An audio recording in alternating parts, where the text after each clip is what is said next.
chaos.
Not yet, Jeremy. Soon. Soon. What up, Kick? How are we doing? We're on Kick. We're on Pilled. We're on Rumble. We're on YouTube. And we're on Twitch. We're not on Trovo or D Live right now. Maybe we'll switch that around. We'll see what happens.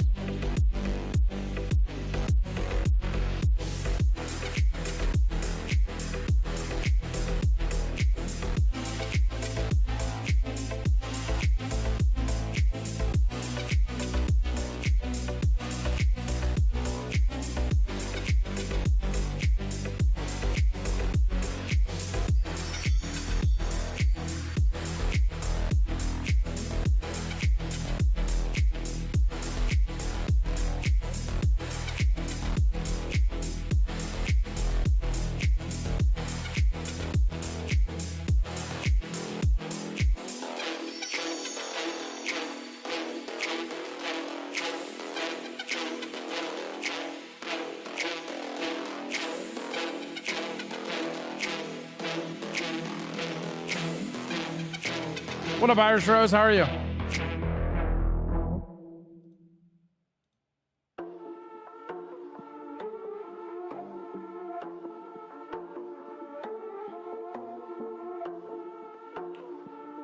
Hi, Corey and chat. What up? How are you?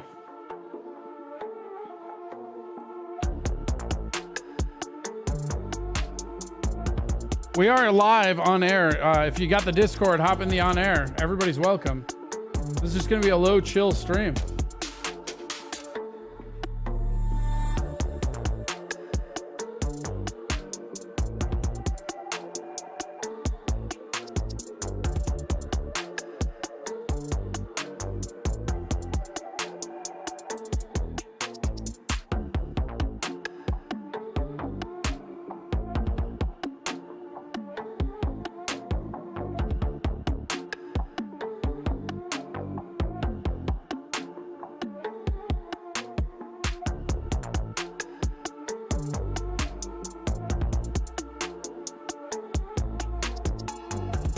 Yell at a guy in a wheelchair again? I might have to. I might fucking have to. Did you catch a game last night? Ham, please. Ham, please.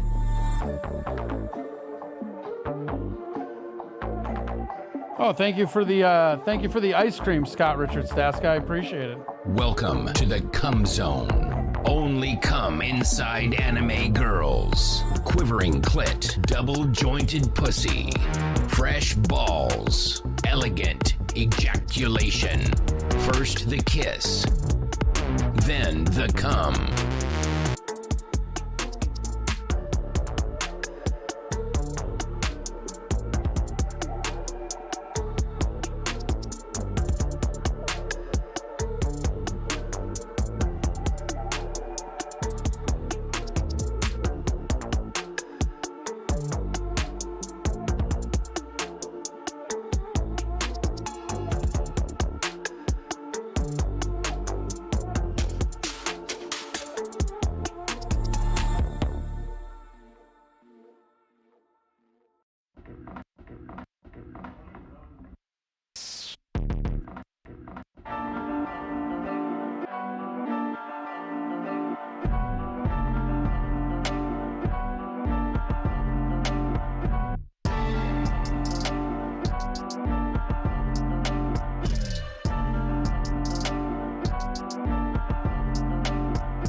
Ham, please.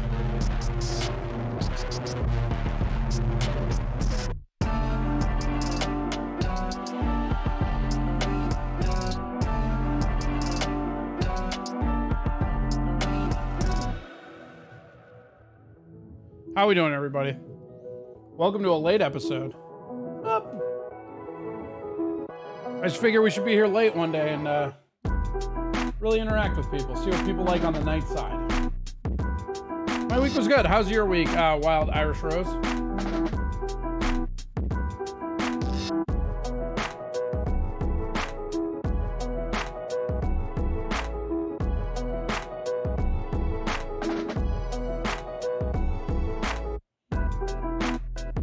Nice. Weather permitting. That's great.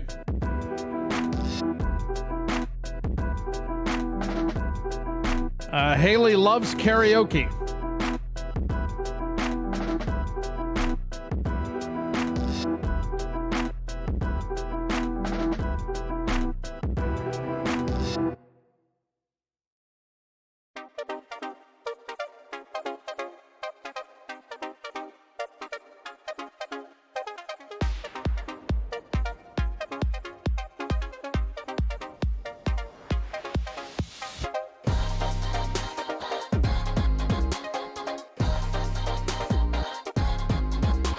Fuck yeah. How good was it, Stevie J? Was it good?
Thank you for the Hondo.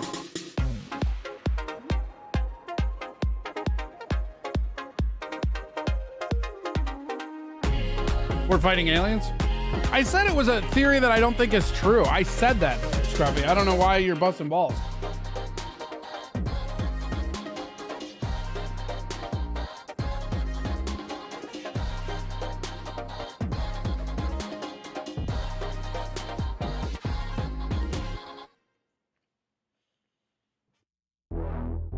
I'm telling you, think about it though, Scruffy. We've been dry snitching on ourselves for aliens for how long, right? Nobody's allowed at the battlefront lines. We have no real cameras on anybody. I don't know, man. A lot of spy balloons lately, too. I'm just saying.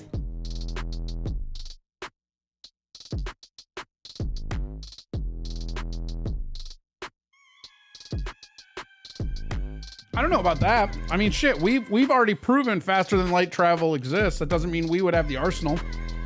It all depends on what kind of aliens they are.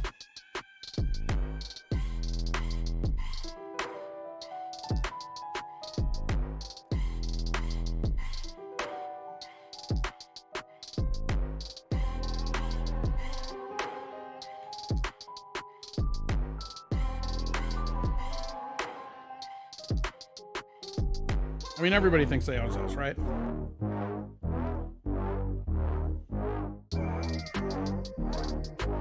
Look, I know you're just gonna laugh at it, but I don't feel bad about it.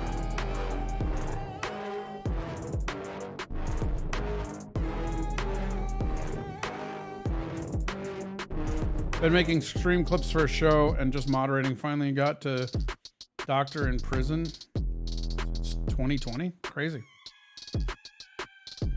Yeah, it's an illegal alien from outer space. Technically, space aliens would also be illegal aliens, right? They're not Earth citizens.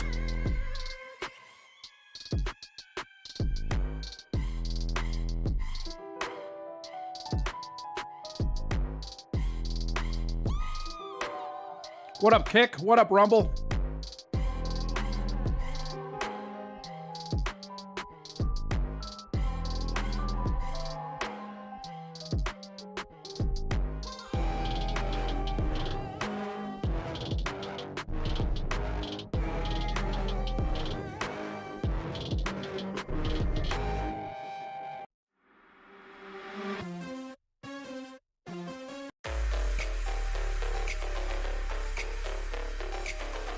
Too much music. You know what? It's late at night.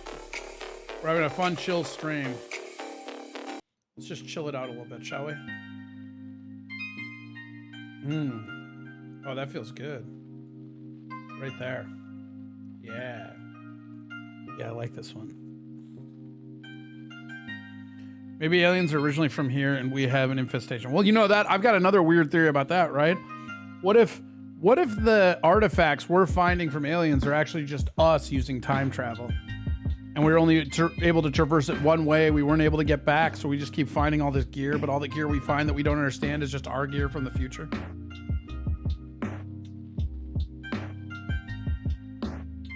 Yeah, shit's gonna get weird tonight.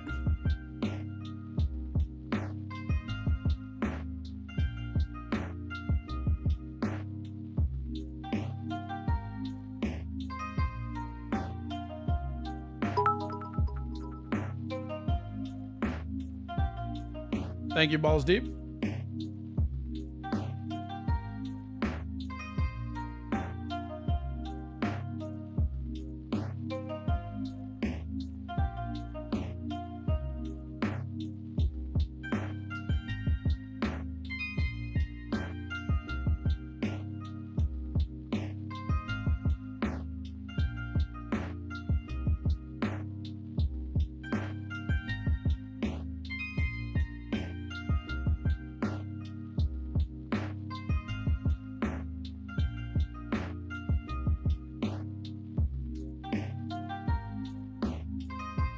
Doubt it. If time travel was real, we would have gone back and fucked up the world before this point. Yeah, but if we fucked up the world before this point would still look the same to us, Mr. Approachable. Thank you for the subs, Scruffy.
Oh, for sure there were people 10,000 BC, for sure.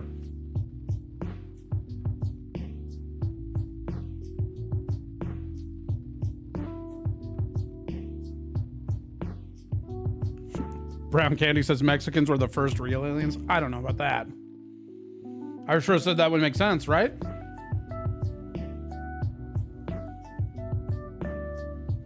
Like if you ruin timelines prior to this, it would just look like this.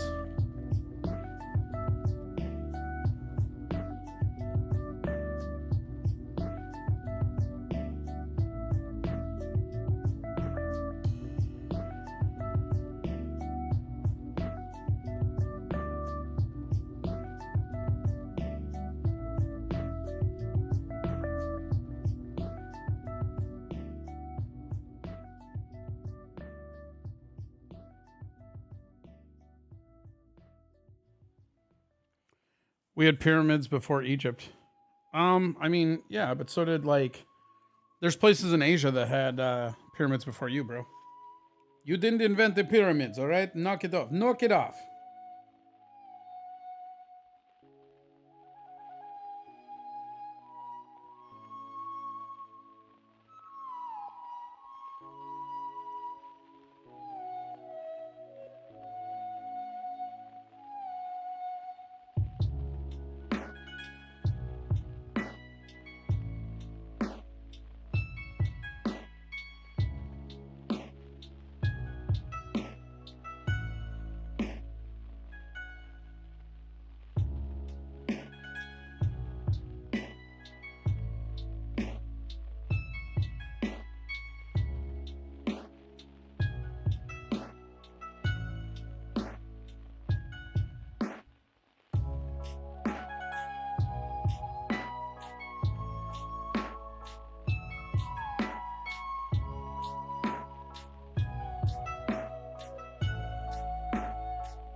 What if the aliens were made of bacon? What, they're space cops?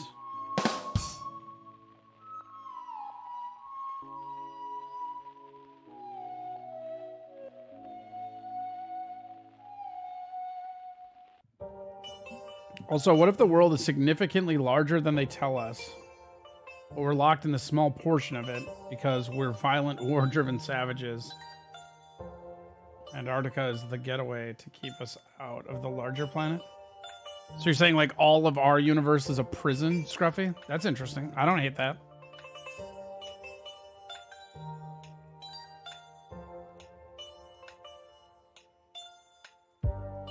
Like, so Earth is super jail?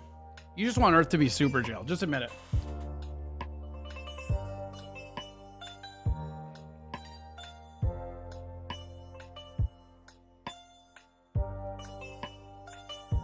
Man, I thought we would get some trolls in here. I never get any of the trolls. Steel Toe Morning Show hogs the best trolls. I mean, I guess I got Balls Deep and Scruffy in here. They'll count. Troll ass motherfuckers.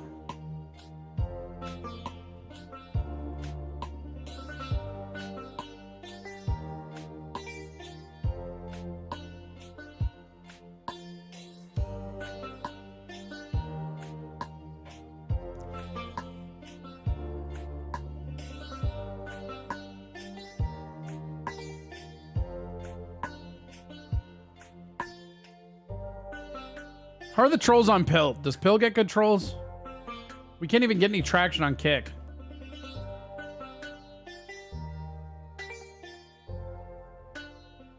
Oh shit, should we see if this guy... Oh, this guy's online. Oh my god, you guys ready for this? This is fun. Check this out. So, recently... Hi, how's it going? My name's Corey Adam. Yeah, just mute this down for a second. Way down. Right there, that'll work. Okay, so we've been fucking around on Kick. I met this guy, and immediately Mikey alienated me from him. And this dude is live currently and playing pool by himself. Bring it back the other way. Bring it back the other way. So this guy got mad about Mikey Two Milks making a joke. I just smoke another bowl in my bowl. I just sing the words of this song. Let my heart out. What if our planet and stars are all cells of a larger body? Planets are atoms, stars and nucleus systems are clumps of cells, galaxy makeup, organisms. I think you've been looking at too many anthills, Mr. Percival. I think you're seeing anthills everywhere. Can we get a... This dude is live on Kick with nobody watching him playing pool by himself.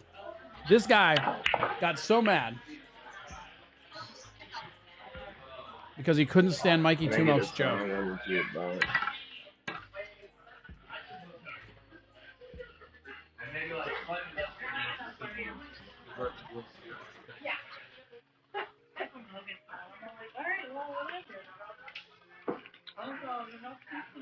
I get 5, please, Jeremy. I'm gonna feed that beef to the jukebox. Get this party started. He's got to get 5 because he's going to feed it to the jukebox. He's going to get this party started. Yeah, I don't know. I mean, the jukebox, I'm gonna throw some money at it to make it happen. That's how it makes noise. Dark matter is Nerf clusters. I like it. Ricky? Yeah. What kind of game do you want to play?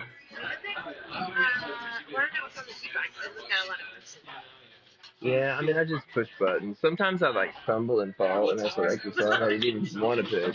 It's like, well, pick it now. You're done with that one.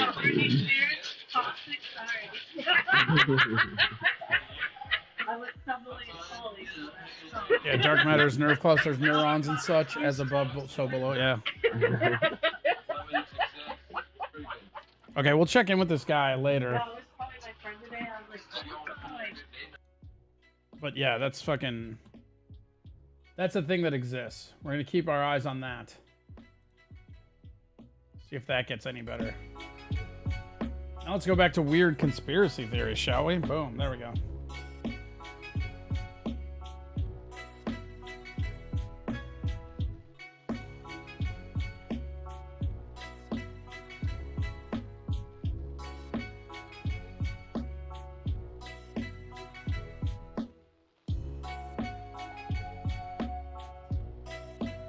Yeah, Irish, he got his fifis hurt.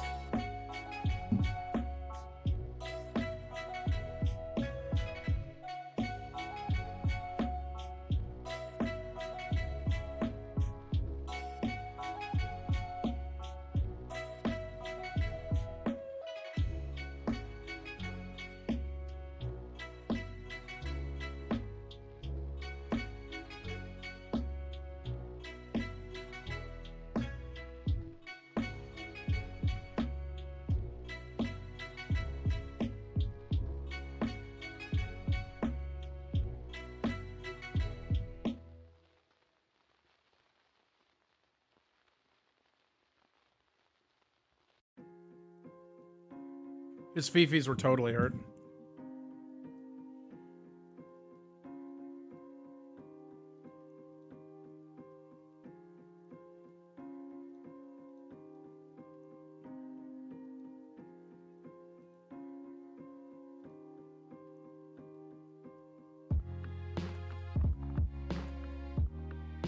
Fuck.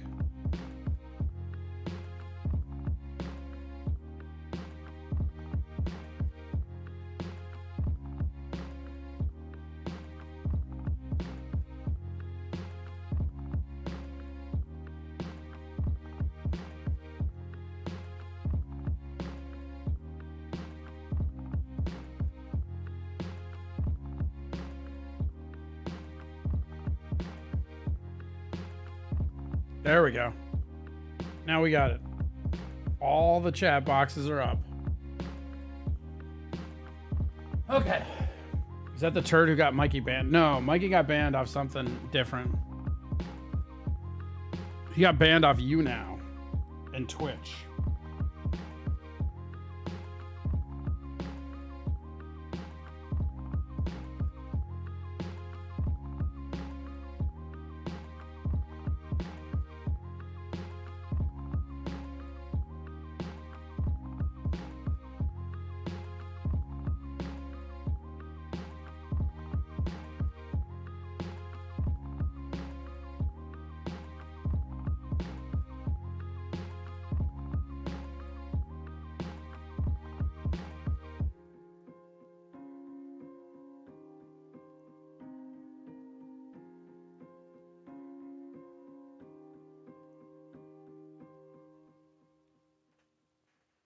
I like that crying meme. That crying meme is great.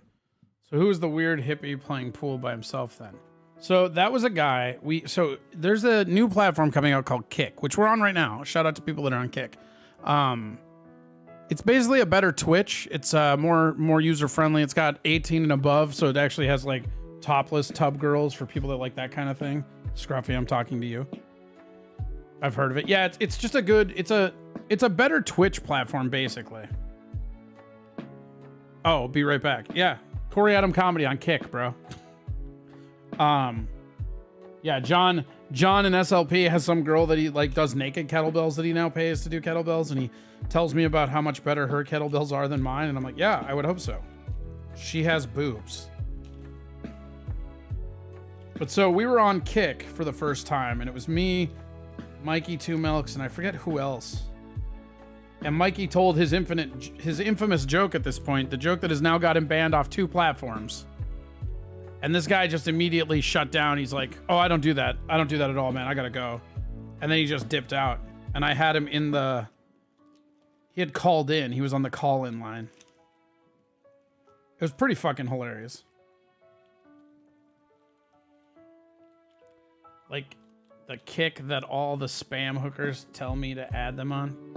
No, so it's not Kick. It's actually Kick, like spelled Kick, not K-I-K. It's not that Kick. It's different. It's K-I-C-K.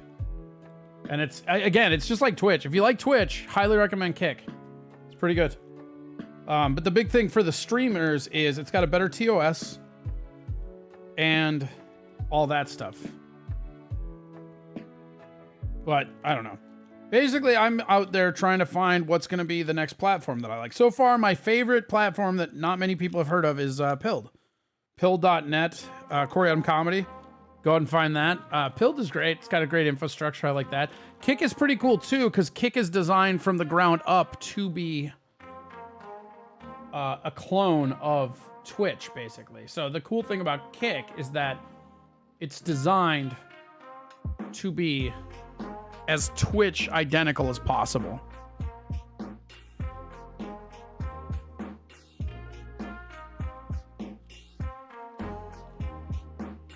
What I need to do is I need to find a cheaper multi-streaming thing than Restream. So I want to be able to stream like 8, you know? Yep, looks just like Twitch. Yeah, it's legit. It's in its beta right now.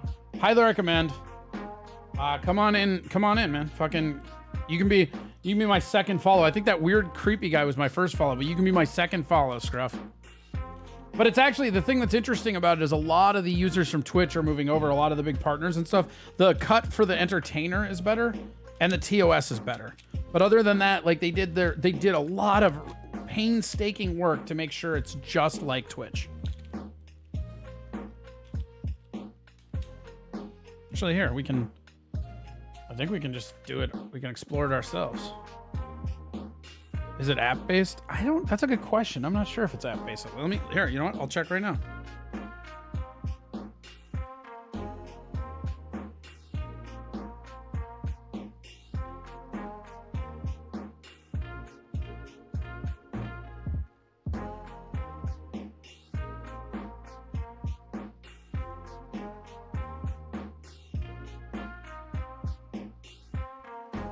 There is no Kicked app on iPhone, it looks like.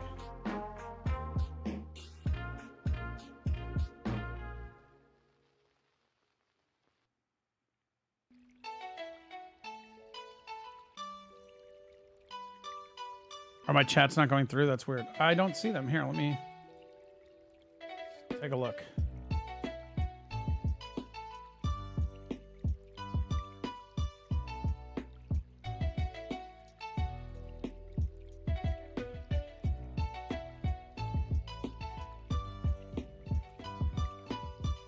There you go. Did you see my hi?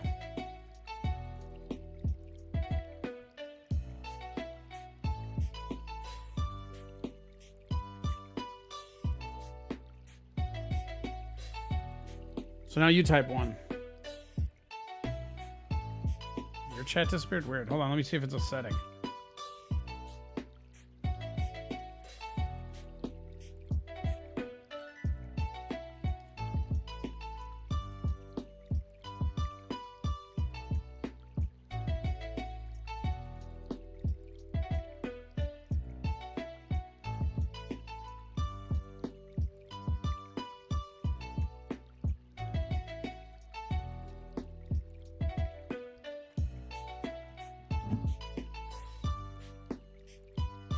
Is it Scruffy D25?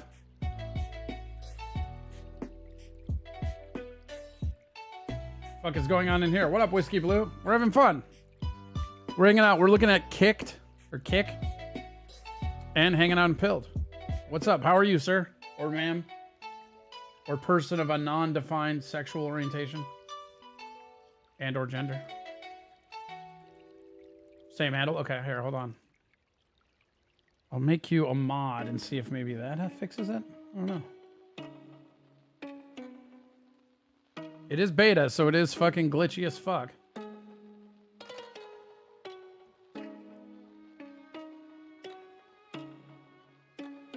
There you go. You're my second mod, bro. See if you can chat now. Maybe you have to be modded to chat. That seems weird, though, right? Modded to chat. Oops.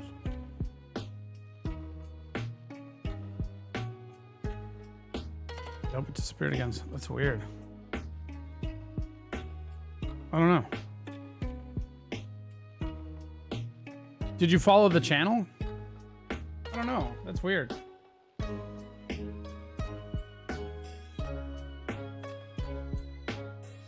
You can see my chat when I go hi, right? You can see that.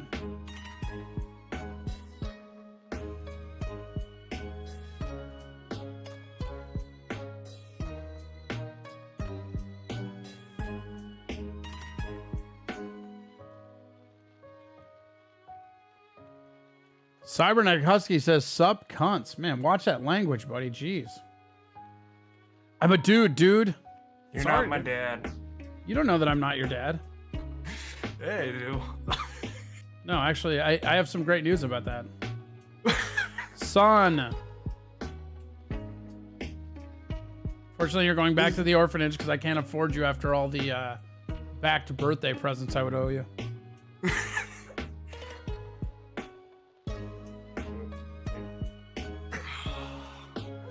Oh, there we go. It worked now. Hey, look at that. Scruffy D got it. Nice. It is working. We hit it with a hammer just enough. Right. I do see it now, buddy. What was it? I wonder why it didn't do it before.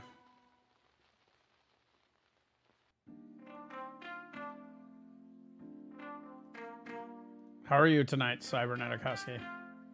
I'm alright. Yeah? Not like I'm fantastic or anything.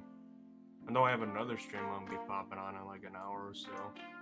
Ross Dog Broken Spirit says Picard sucks. Wow. That's pretty boss. Is that an injured Chad that you have for your avatar? Did we get a troll finally? Is this finally a troll? Oh, I'm excited. I want some fucking trolls, man. Everybody always trolls Steel Toe. Nobody trolls little old me.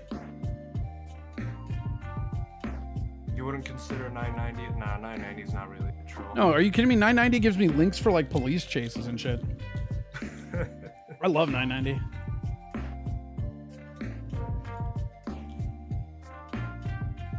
Card sucks. What, you like Kirk? Are you a Captain Kirk guy? Or are you saying the show Picard sucks?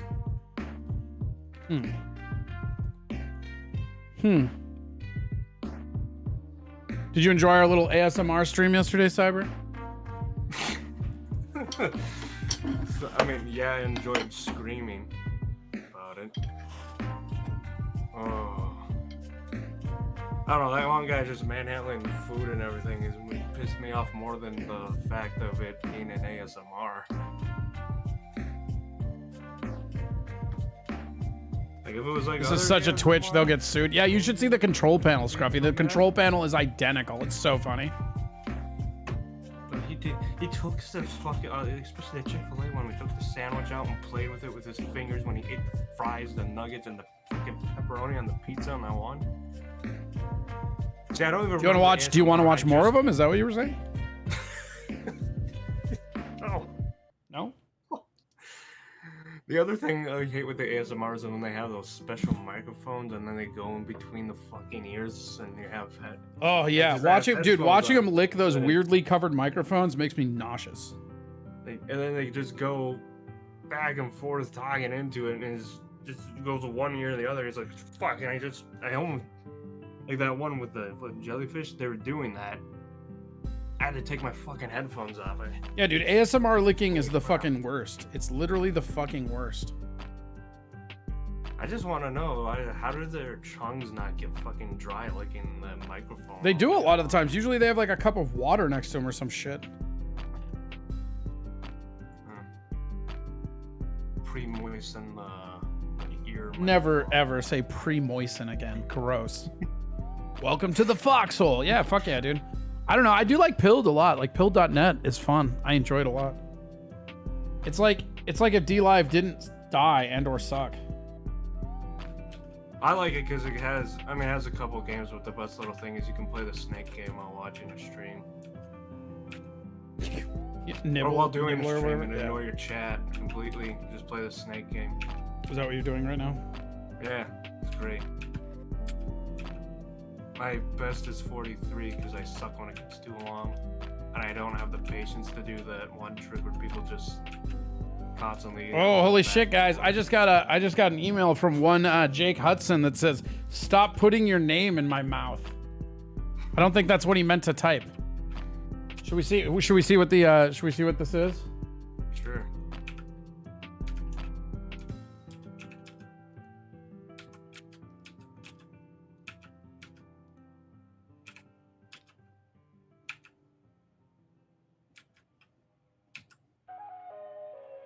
So this is a different channel that this one's on called Jake Hudson Gaming and stuff. Gaming and stuff. That sounds interesting. This video is called "Leave Me Alone, Steel Toe." The chat. Here we go. You know, because they were in my stream. Here we go. Here we go. Here we go. All right, here we go. Let's go. I can't see nothing. Gina, don't listen to him. Dude, I made a mistake asking Botter for Aaron's address. I made a total mistake. Dude, I admitted that I did it. I did something wrong and I'm sorry. And Aaron and his jabroni, fuck Steel Toe. Fuck Steel Toe. Listen, you should have not tagged him in that tweet. Basically, he's trying to start some shit, so Bob, I already spoke to Bob about this. This is all about this. Dude, I made a mistake. I'm sorry. I made a total mistake to Aaron, and he's not gonna let me live it down. Fuck him. Fuck his wife. Fuck that. The best response is no response with Aaron. Then why are you responding? The best response is no response. Okay, buddy. Yeah, we can leave him to the bottom to rot in Mississippi. That's true. Look, Scruffy, I don't really give him that much airtime. I thought it was funny that I just got mailed something and it said, "Welcome." I gave the chat, well, because they were on my stream earlier today because you weren't live. Yeah. And I forgot what I was going about. I think I was explaining, somewhat of a roadmap for my channel, and I said, "Here's the thing," and I explained, future of my channel, like how I'm, I can't even remember my whole train of thought. It was like, basically, Yeah, whatever. Yeah. Nobody cares. Keep I going. want better overlays, watch people. Yeah. You want to see make it what look a they're little bit doing. more professional. Take it a And little they bit got serious, all right? excited because I explained the thing. Just got a big heart on because I explained the thing. What They thing? said, no, you're not supposed to explain the thing, but you explain this thing. It's amazing. What thing did you explain? Just how to stream? No, just like what I'm trying to do to better my channel, watching other channels and stuff, and then basically a roadmap for my channel. What's the roadmap for your channel? A roadmap is if I ever get there, is because technically I'm moving towards I'm technically on the path of a VTuber, but most of those VTuber models are expensive. So Thank you, that'd be Balls Deep, down for the line. 100 bits. Whoa, what up, Citizen M? How are you? The other thing would be is if, Just not and it would be playing, more of a motherfucker. last priority after I get everything up there, it would be getting obviously a decent XLR mic and a setup for that. Yeah. And then I currently, in talks with somebody to get better overlays that fit more the theme of my channel. Sure, I get that. Yeah. So that it was like all that I think that's in short of what I was talking about. Yeah. No, it totally makes sense. Yeah. But I'm trying to watch like the larger stream, some of the ones that have like 4,000, 5,000, 10,000. I don't talk in Yeah, the I don't know, chat, man. just I mean, watch like, and learn I don't to know. see I don't know they're how much you care about interacting my with opinion, but don't pay attention to those people. Like, here's the biggest secret of streaming and YouTube and all that shit, right? Yeah. Nobody gets there the same way. If you want to put more attention into your production value, you can absolutely do that. But you don't have to either. Yeah, I mean it's not my production value. It's just it's just the things of I want to get there at one point. The biggest thing but I'm not that too you need to worried do about is it. you need to have a schedule and stick to it. That's what you need to do. Yeah, I mean I'm getting back to my regular schedule. Yeah, that's what I'm saying. But like, you had a regular schedule for a while, but you missed a lot of days when your regular is supposed to be on. Yeah. And that's the thing, is just showing up and being there for that schedule. I mean, that's everything. That's why, like, I'm kind of having fun with this weird chaos thing, because there are people who are so fucking anal retentive about scheduling that they've fallen off on Twitch Talk, and I don't care. Fuck them. Like, look, I'm not fucking Aaron. I'm not other people. I'm not here to fucking like pander to you guys, especially on Twitch Talk. On Twitch Talk, I'm here to go over these topics. We can discuss them. If some weird vector shows up, we can go down there. But otherwise, people can just fuck off, you know? Right. Yeah. I just try to take as much in because when I started, because you can kind of see some of my videos, when I started like my YouTube videos and I started going more of the comedic route outside of the gaming route, that's because I was inspired by a lot of the old channels I used to like watching where they just did stupid comedic bits. I mean, a lot of them had more effort. And Fuck they were you little guys. That's a longer great because channel that motto, was the says retention Scruffy. time back then. Yeah. Well, I mean, it's, everybody changes. It's just taking mental. What up, Jepty? I have a question, guys. What's up? What is your question? Jepty? Jeffty? Jephttee? Jeffty? Yeah. Like the Swing thing that low, was bad, sweet though, Scrotus. Why I stopped streaming last year is I got in this horrible slump, Yeah. and I had completely no motivation.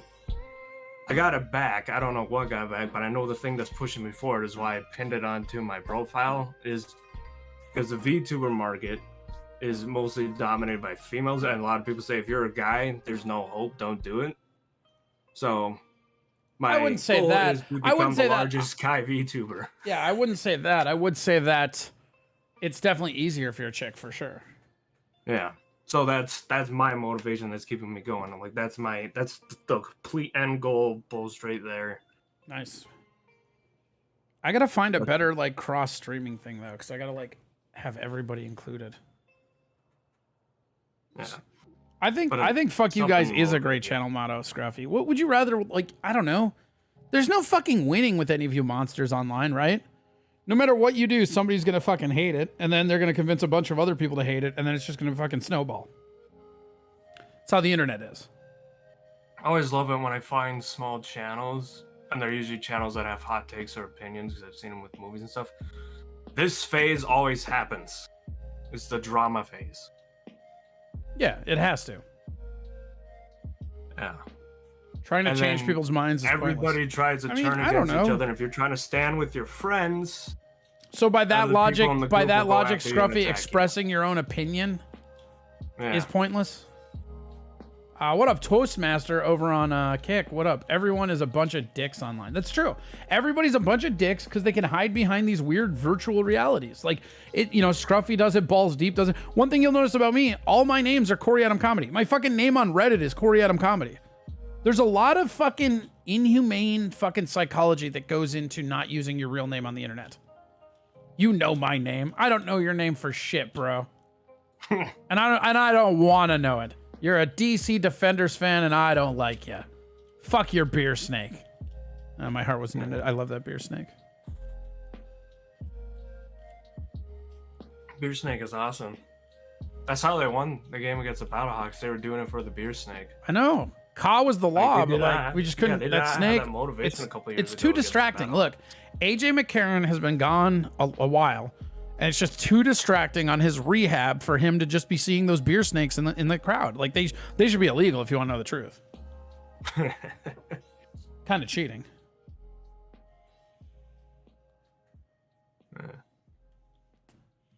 Aaron and you broke up? What? What do you mean you broke up?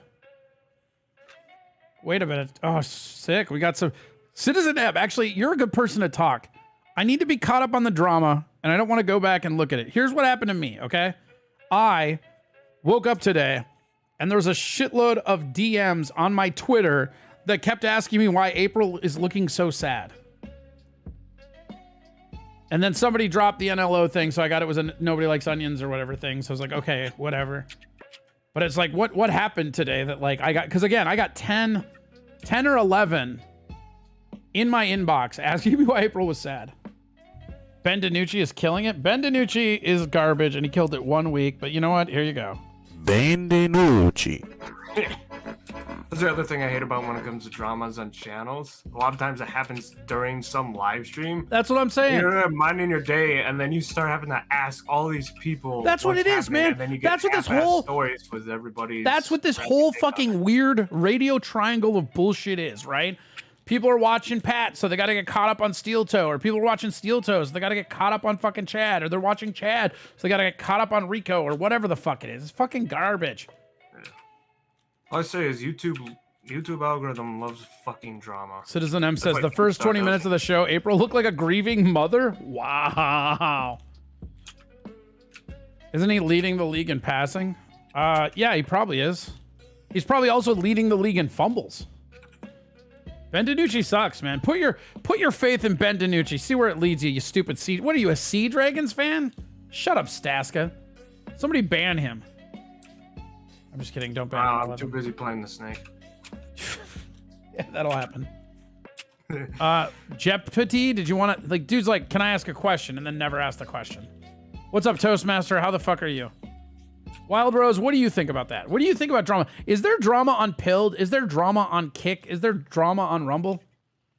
There's almost a drama everywhere. It just depends how big it is on each fucking platform. Wait, I want you to know, platform. wait, Citizen M, I'm not going to take sides in the divorce. We're still cool, though, right? Do I have to go live with Dad? I don't want to live with Dad. That fucking drama happened on Discord servers I've been on. Oh, dude, we had drama happen on our Discord server. I know. Well, no, I've been like the drama happened so much that it was a server the server's deleted. After a while, the owner deleted it. Yeah. I stepped down because it was in between the owner and the admin, and that admin was the one that pulled me up and brought me into the mod Sure. list. So and then another guy, who, talked to, I'm like, you know what? I'm stepping down if they're going away, right? And then eventually it fizzled out, and then the channel died. But a lot of people from that we all know each other. I don't think any of us have watched that creator's channel. That was like several years ago. Because yeah, and it went deeper than what I explained too. There are a lot more things going on behind, but that's why I stepped down. I'm like, fuck this. It's gonna be very uncomfortable just sitting around the server and all that crap's going down. And then I'd probably pick a side. I kind of did.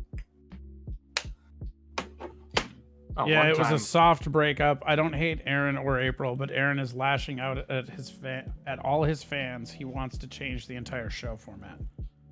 What do you mean? I need to be caught up. I don't watch enough Steel Toe, I guess. I haven't watched enough Steel Toe in a while either. I started watching more Fick Barn Bob, but I haven't been watching Fick Barn Bob since I started getting really back on my schedule and shit. I kind of miss them. You feel miss bad because Fick I Barn Bob? like watching Cosmo and Slutty. What up, the Texan? What part of Texas are you in? I'm a Texan. You're a Texan? We're Texans. Yeehaw and y'all, or whatever. I got a belt buckle and some fucking jerky. Let's go to Buc-ee's. Yeah. Am I doing Texas right? I think. God, I can't even leave my house. I gotta... Oh yeah, what time is it? It's already too late. Good. I gotta figure out tomorrow during the morning. So like it's South by Southwest here, so you can't fucking you can't go anywhere. Like everything here is just the most congested shit ever. He's crazy. He's crazy talk. Be back in a minute, says the Texan. All right, you be back a minute. We see you in a minute. I don't know much of You be Texas back. weather, but have you had like any snow? Like, Yeah, you know, we had like a week of what you Minnesotans would call winter. with the like how much does it shut down everything down there though? Quite a bit. Uh, Oh, somebody's calling in.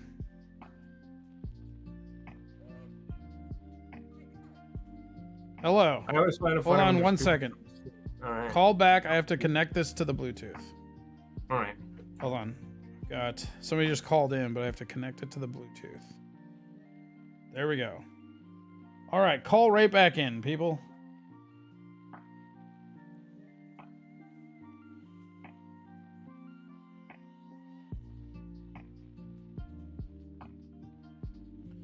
Yeah, everybody just thinks they're big shit online. That's a thing for sure. I want to know what this guy, this Jeep to you, was going to ask that he didn't. Yeah, you can pop into the Discord if you want to.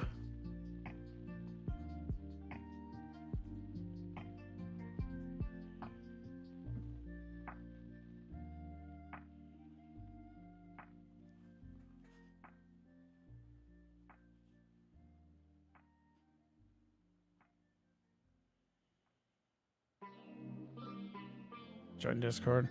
Aaron is now the YouTuber that I have banned my kids from watching because I hate hearing like and subscribe. Like, subscribe. My haters this, my haters that. I swear to God, he needs panties and I heart my hater shirt. That's the YouTube thing. Okay. I mean, yeah, it is getting old with YouTube, but I mean, fucking, you gotta make fun of it if you're a show making fun of shit.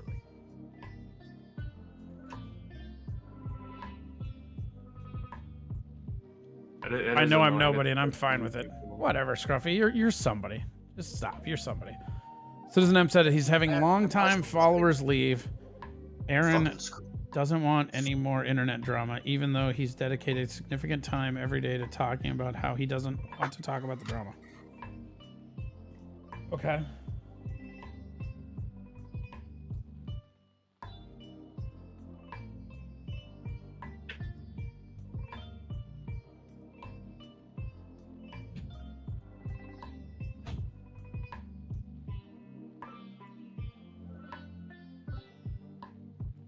Aaron sent his bar buddy to beat up Chad Zumock. I doubt that highly. I don't think that's the case, man. I just don't. I don't think that's the case at all, dude.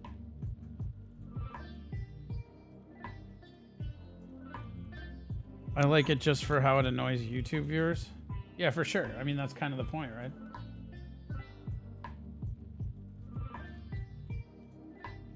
Is that Brady? That was Brady.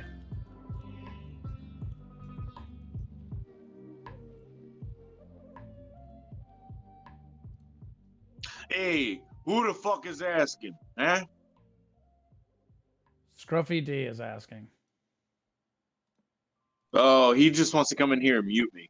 That's all he wants to do. He's welcome to come in here too. You can come in. Scruffy doesn't like our server though. He doesn't hang out. He doesn't hang out with the plebs. We don't have enough smoking rooms for him to hang out in our server. Come and join the orgy, Scruffy. Come on. Chat is pretty punchable. Could be. Aaron did not send anyone to assault Zumok. That's utterly ridiculous. 100%. I think that's ridiculous too. The reason I don't come in here is because I muted the server because it's just a billion fucking notifications all the time. It's driving me nuts, and I forget about it. Oh. Yeah, I guess that makes sense. Storage. I have notifications muted on mine. Like I'm the only person with any admin control, and I don't have any. Like one time we got like swarmed by one of those people that just like a bunch of bots that are posting like racist pics and just saying the N-word. Yeah. You know? Yeah. Yeah, It took me like half an hour to figure out that wasn't just our fans.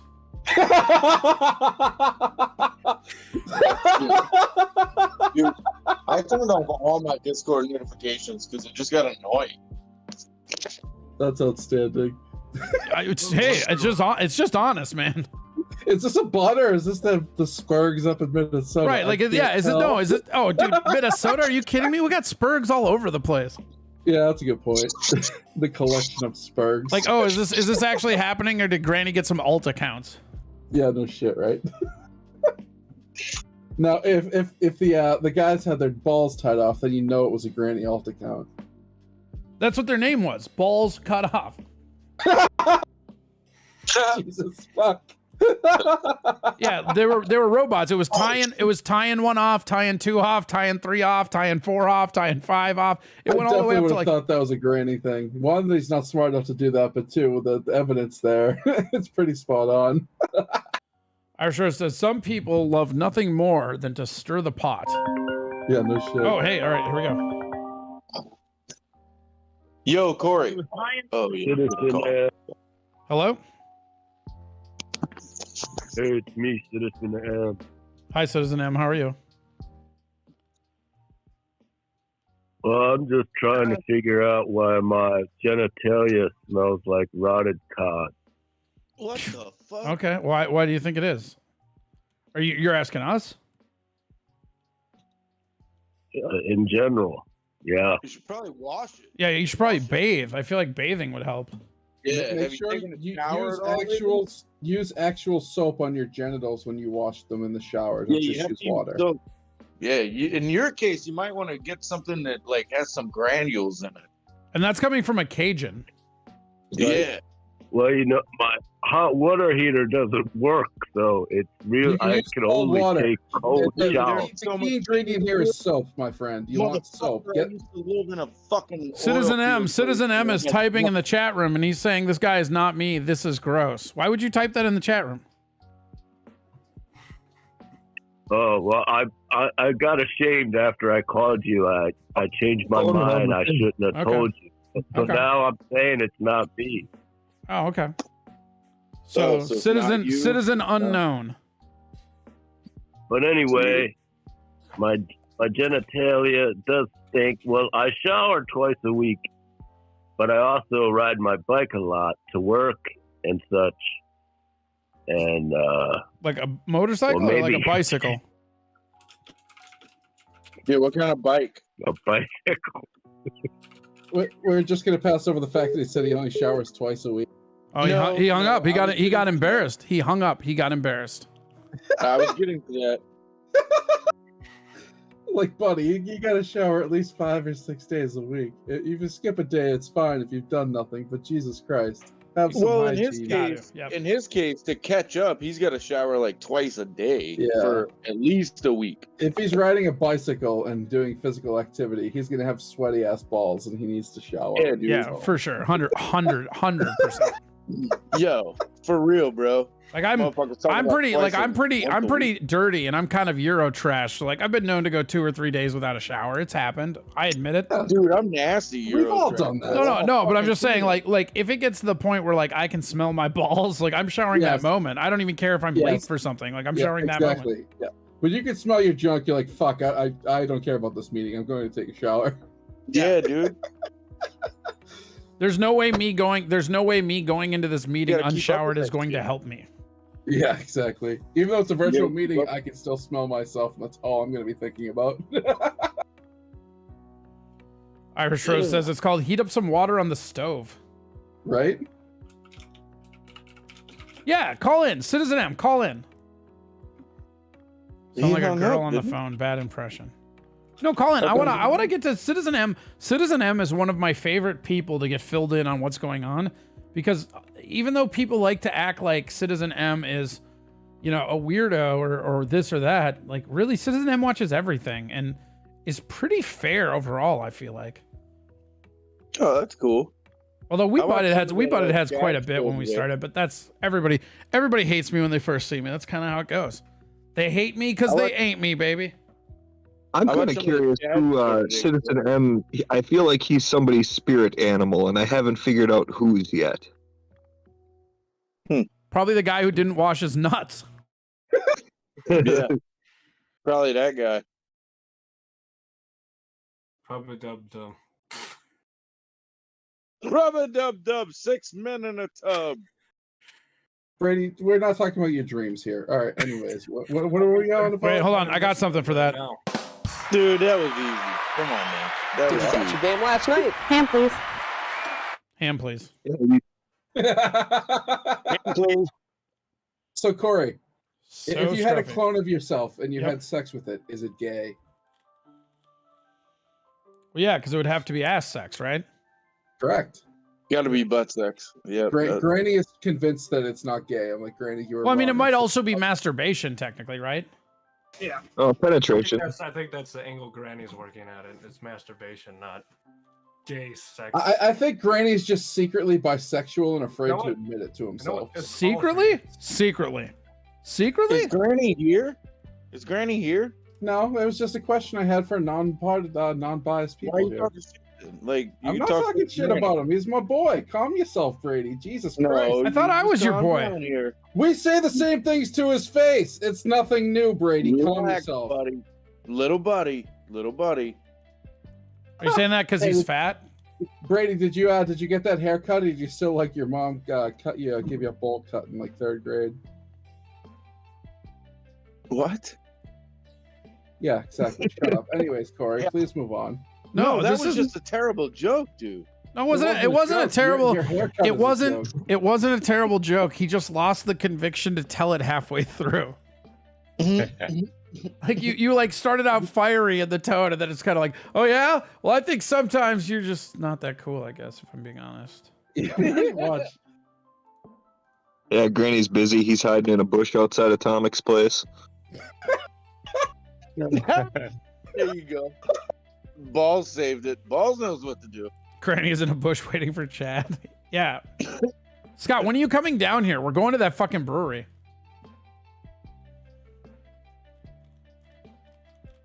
Oh yeah, my other buddy's in town too. God, everybody's in town for South by Southwest. God damn it. I fucking South by Southwest is going on right now, Scruffy, and I fucking hate it because it makes the entire town like unnavigatable. What the fuck is South by South? It's like a giant fucking like industry festival for like really- music. It's like the largest Yeah, it's a music really big festival, but it's like It's a music festival. yeah. I just said that. I'm just muting Brady for my own sanity here. Just please continue, Corey.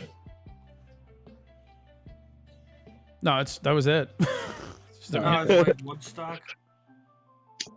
No, it's not like Woodstock. It's like a fucking trade fair with like live shows. It's like a music festival, but like there's tons of industry. Yeah, okay. Oh, yeah, so it's that's like it. sober Woodstock. Yeah, kind of. Or Dumb it's like Woodstock. Oh shit! Oh modern shit! Oh shit! music Play it cool. festival. Play it cool. We got a guess. Play it cool. Citizen M. Hello, Citizen M. How are you today, sir? Hello, I'm doing well. How are you? I am good. So, What does M stand first for? off, I just want to say my condolences on your breakup. I feel like it's not. Oh. I feel like it's not a real breakup. I feel like it's just a soft breakup. Probably. Yeah, you know, I mean, I don't know. It's hard to say right now. Really? Seems like you're Yeah, taking I it mean, pretty I'm just- seriously. No, it's just my perception of it. I think he's, everything is in limbo because, like I said, he wants to change the show format, and he seems to be very unhappy because people. He's kind of created like, you know, his whole motivation is Opie and Anthony, and they were infamous for their pests. So he's created fans that are bloodthirsty and want blood sports, and now he's, you know, trying to wash his hands completely of it. So I'm not sure, you know, his business strategy, like what kind of listeners he's hoping to attract anymore. Yeah, I don't know. That's an interesting point. I think from his perspective, it's all just the numbers, and he hasn't given it that much thought on that level. I think it's all just he wants more, he wants more, he wants more, which is the right mentality to have. But I think it's an interesting point about the limbo stuff, because the new YouTube listeners are more. The old listeners were a different thing. But you can't, like, it's weird because you kind of, in a way, you've put yourself in this room where it's going to be hard to please everybody, you know? Yeah, it's kind of like a wash. What Citizen is playing, like, saying, like, you know, you've got a lot of the old are stepping out, but you got new coming in. But not that many new coming in. Anyways, yeah, it's a weird thing, right? What do you think the answer is to it? What would you do if you were in his shoes? Well, first, I mean, I'm a leftist, so, you know, but even just from like business marketing, from a business strategic point, I would immediately mix like the puppet, the racist dancing puppet, and certain things like that, because that's just really not good for business. I would not at all go to anywhere near Compound Media. That's going to blow up in his face. I mean, it's practically dead at this point. I mean, fill me in on this. Why is Compound that big of a deal? Like, what? Like, I understand who Cumia is, obviously, right? But like, where does Compound play into it?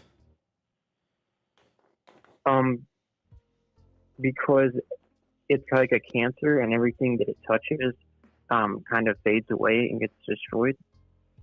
Oh. It's just a corpse that he is attaching his business to. And he has a growing business that, you know, was flourishing. He was getting a lot of viewers, and to attach itself to just a corpse that is, I mean, and within 2 years, it won't be a thing, because Cumia will be doing the Anthony Cumia show out of his house.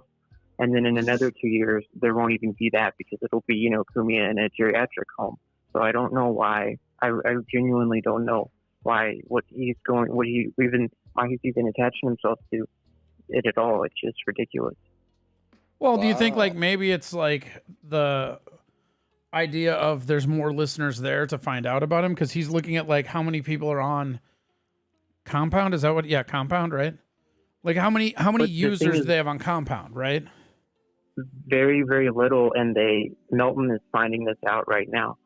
He's put a lot of analytical and detective work into, you know, finding that out, because they're desperate to hide it. Cumia is clearly very embarrassed by his numbers, and from what I've heard behind the scenes, like next to no one is watching. Like their numbers are like abysmal. Like they're just so low. It's like unbelievable. So they're just kind of trying to keep the low viewership under wraps in a way. I have a question. Are they buying subscribers? Like buying? That's not what we're talking about, Brady. Here, I'm gonna mute you. I'll get back to the computer in a second. No, so like, do you think attaching yourself to them, like, you don't think there's any upward mobility in that at all? Like none of any kind? Because I mean, there has to be people who haven't heard Steel Toe that will hear from it on that radio network, right? Or you don't think at all? I think that you're talking about, you know, within a few hundred people. But like I said, and it will be a very quick market that he needs to grasp onto, because this is very, like, Compound Media Network. Compound Media will not exist. It will literally be the Anthony Cumia show done out of his house, and that, you know, right. that will which it already kind of is, right? Because I mean, it all kind of rotates around him. Yeah, but I mean, they have, you know, a handful of shows there. The Christine Mayer, she by far is the leading one, and her numbers are shit. So it's like, if you want to do like the Blaze, like no matter what, if you want to do, you know, transgender people are evil, you know, the news media, they cover up all black crime. You can do that and make a lot of money on like something like the Blaze. Cumia, this Compound Media is nothing. It's a dead. It's just, there's nothing there. It's gone. Interesting. So you think like just dipping out of there is the right? That's interesting. Because in my mind, so like Yeah, I don't really know a lot about it. In my mind, it's just interesting because everybody knows who Kumia is, obviously, right? And like being on his network with shows that are marketed similar, you would think that that would be good for growth. It'd basically be the equivalent of putting you on in a different market, right? Right, and that could be feasible, a decade ago, but as of right now, I mean, they're dropping off. Even the very, very low numbers that they have, they're dropping like flies. I mean, it's really bad. I mean, the numbers are just being slaughtered. So there's just no potential to, and the people know. They even say they're like the only, for years we've only been paying subscribers to Kumia, and now his show isn't even good. And Ebro, I mean, Kumia is an alcoholic. I mean, he's been an alcoholic, but it's gotten progressively worse. E-Rock has no idea what he's doing, and he doesn't care. And there's just a complacency for failure. They're just okay. Kumia is just he won't shoot down the sick dog. It's a very slow, painful death. Yeah, I mean that's fair. Atomic Citizen says nothing against you, Citizen M. I am a citizen too. And how large is the crowd where you are at in that time slot? Like what? Like what's the biggest thing? I don't know what the biggest morning show is anymore. I think it's all convoluted. I think they're all on YouTube. I don't think any of that antiquated shit means anything anymore. I think that the middleman is dying and they're going to take a bunch of swings and the local crowdsourced streaming is the future. How do you as a leftist come across Steel Toe, Kumi? I know you're a big Red Bar guy too. Like, how does that happen? That's pretty funny. Well, when I say I'm a leftist, I mean, in the modern, in our language, when people say leftist, they typically associate it with a social justice warrior, which is a really like 2015, 2016 Well, you're just more of like a federalist. Well, no, I mean like I'm actually a leftist in politics. Okay. Like, pro environmentalism. Sure. Like I'm talking about the politics. We pretty much see everything through the lens of culture war. It's almost, not even about what the politicians are saying, but, silly wars about, man buns and hipsters and, boyish things like that. So I think it's a political thing. And I think we've just gotten so far away from that, where people see, conservative or Democrat mean, their religion. So, I mean, I think there are a lot of people in my boat who are, they call themselves dirtbag leftists. I don't really like that word because they're kind of associated with grifter types. Like, Sure. I don't know if you're familiar with the Red Scare podcast or like Jimmy Dore. And those guys I'm more of like a Bill Maher because he's like a true leftist. And we don't put up with the woke BS. Like, it's just silly. Like, we don't want to have anything to do with that any more than Steel Toe or any of the other. Yeah. And as much as I hate Alex Stein, like, there's a similar disdain for all of this silly woke language. Objectively, some of the stuff he does is pretty funny. His man on the street shit is funny. It just is. Like he's a one trick pony. He's like a very eccentric Tom Green. It's a one trick. The trick's real impressive, but it's one trick. It's fine.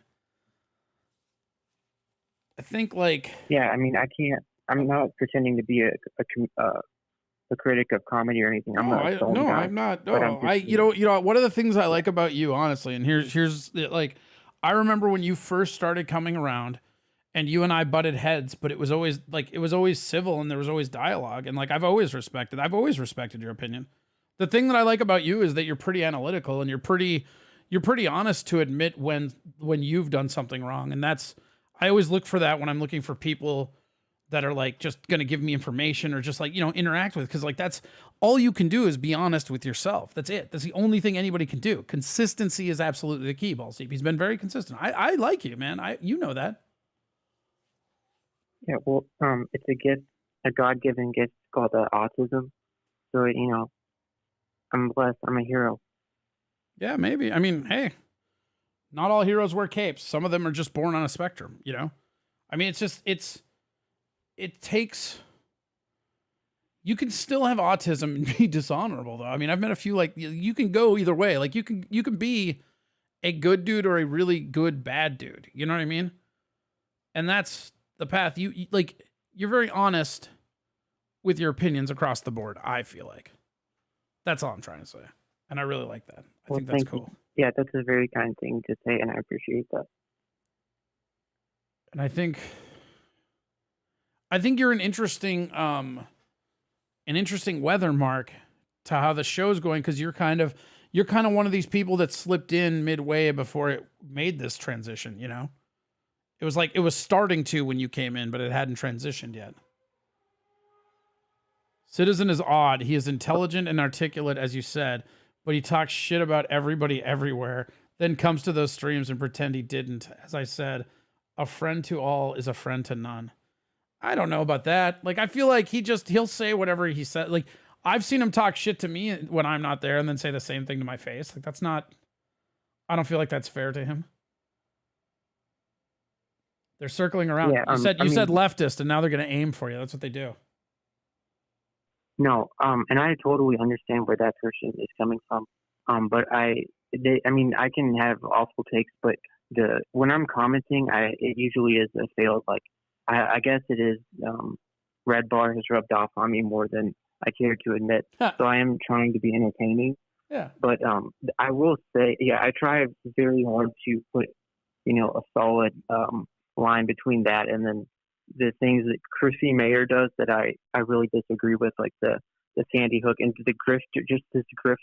She doesn't believe this conservative rhetoric, and that really bothers me because she's just doing it for money. She was so LGBTQ plus EIEIO, and now it's like, black people are evil in the new. I mean, it's the white nationalist rhetoric that Kumiya tweets every day. She's associated with that, so she's gone polar opposite, and it's not. It's just not real. It's silly, and it really bothers me. So I try to. There's this big line between the people that I just look like Kumiya, and then where it's just being silly and saying funny things to be like a Red Bar guy. So it's more or less if you think they believe the bullshit they're spewing.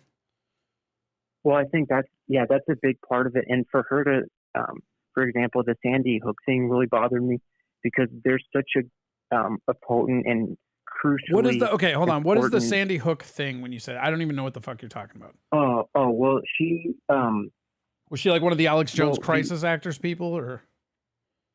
Yeah. And she's she's saying like horrifically offensive things about Sandy Hook that are not funny, but then she also it like overlaps into like then her also defending his free speech, and it's like neither the comedy isn't said to be funny, it's said to be shocking and offensive, but at the same time it's also a faux argument about the freedom of speech, which she's flip-floppy about. It's like on both sides she's losing, and it's like it's so easy to see. You're just trying to bring this up to insult people or to be shocking, and it's not true. Like it's just goofy. Yeah, I mean, that's probably fair. I mean, I don't know. Inner Geomatrix says, this is freaking awesome. Communication and dialogue. No, I love this, man. Some of my favorite political discussions I've ever had are people who think the exact opposite of me. I don't know if you know that. I don't know what you feel about me, Citizen M, but I'm a pretty legit libertarian as far as like consistency. I hold both sides. I don't really like either of them, And it's funny because the people that are on the left are the ones I always end up having great conversations with. The people on the right end up either just agreeing with me and it's not much of a conversation, or they yell at me for costing them Trump the election. Like, your third-party bullshit is doing this to us. I'm like, whatever. Somebody just came in and said, how many subs do you got? I don't know. I need one more. Hit that subscribe button. I need one more. I have no idea. I'm not very good at this, guys. I don't like... I care in that I enjoy doing it, but I'm a stand-up comedian. This is just, I don't know what I'm doing. I'm sorry. Get mad about it, guys. I don't care. What were you saying, Citizen? I'm sorry. Oh, no, I just, kind of similar in that same vein. I have a kind of, something I've noticed is that, people on the right are very, they give a ton of lip service towards being, anti-cancel culture. And then behind the scenes, they will go and they will try and get people canceled for others saying that they look stupid. If a comedian, mocks another one, they'll go behind the scenes and try to cancel them. But then on the left, they're very pro, like, if you do anything wrong, we're going to take that quote, we're going to interpret it in the worst possible way that we can to get likes, for Huffington Post and BuzzFeed News. But then they don't have the balls to like show up, like when Bill Maher or whoever when he had Milo on, for example, it was the worst thing in the world because it was so anti-Semitic and racist and evil. And how could you even, jokingly watch a video of Milo without being a Nazi? And then, we're going to show up and tell Bill Maher to suck a cock. And then it rains and it's like, oh, well, like, I mean, we're not going to go out today. It's raining. If he has another person on next month, we might go out and protest. So it's like, this is the biggest thing in the world. And now it rains, so it's nothing. It's just so silly and ridiculous. It's just something that they could tweet out in the moment to come across passionate and virtue signal. Yeah, Scruffy D says, blah, blah, blah, who cares? If you waste your time on politics, you've already lost. Yeah, some people believe that. And maybe that could be true too. I'm not even saying I'm correct in following Scruffy. I just can't not. I don't know. It's interesting to me, and I really like the case study that it's turning humanity into. I mean, watching these people get polarized by propaganda is amazing. It's absolutely amazing in real time. I mean, look at all the people who back Trump right now who are against vaccines, but he's the one that made the vaccines and he's pro-vaccine, right? Like, every Trump supporter should not support Trump off the vaccine shit alone. Right. And with gun rights as well, and that's just another thing, like, if you're a robot, just completely objectively, I mean, Trump, I forgot the exact quote,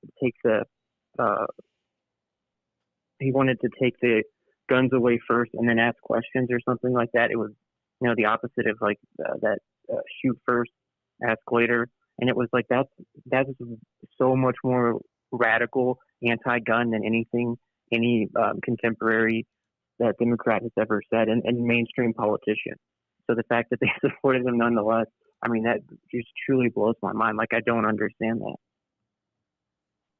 Yeah, it's this inability to critically think about the situation. And once you've decided to demonize something, you can't go back to undemonizing it.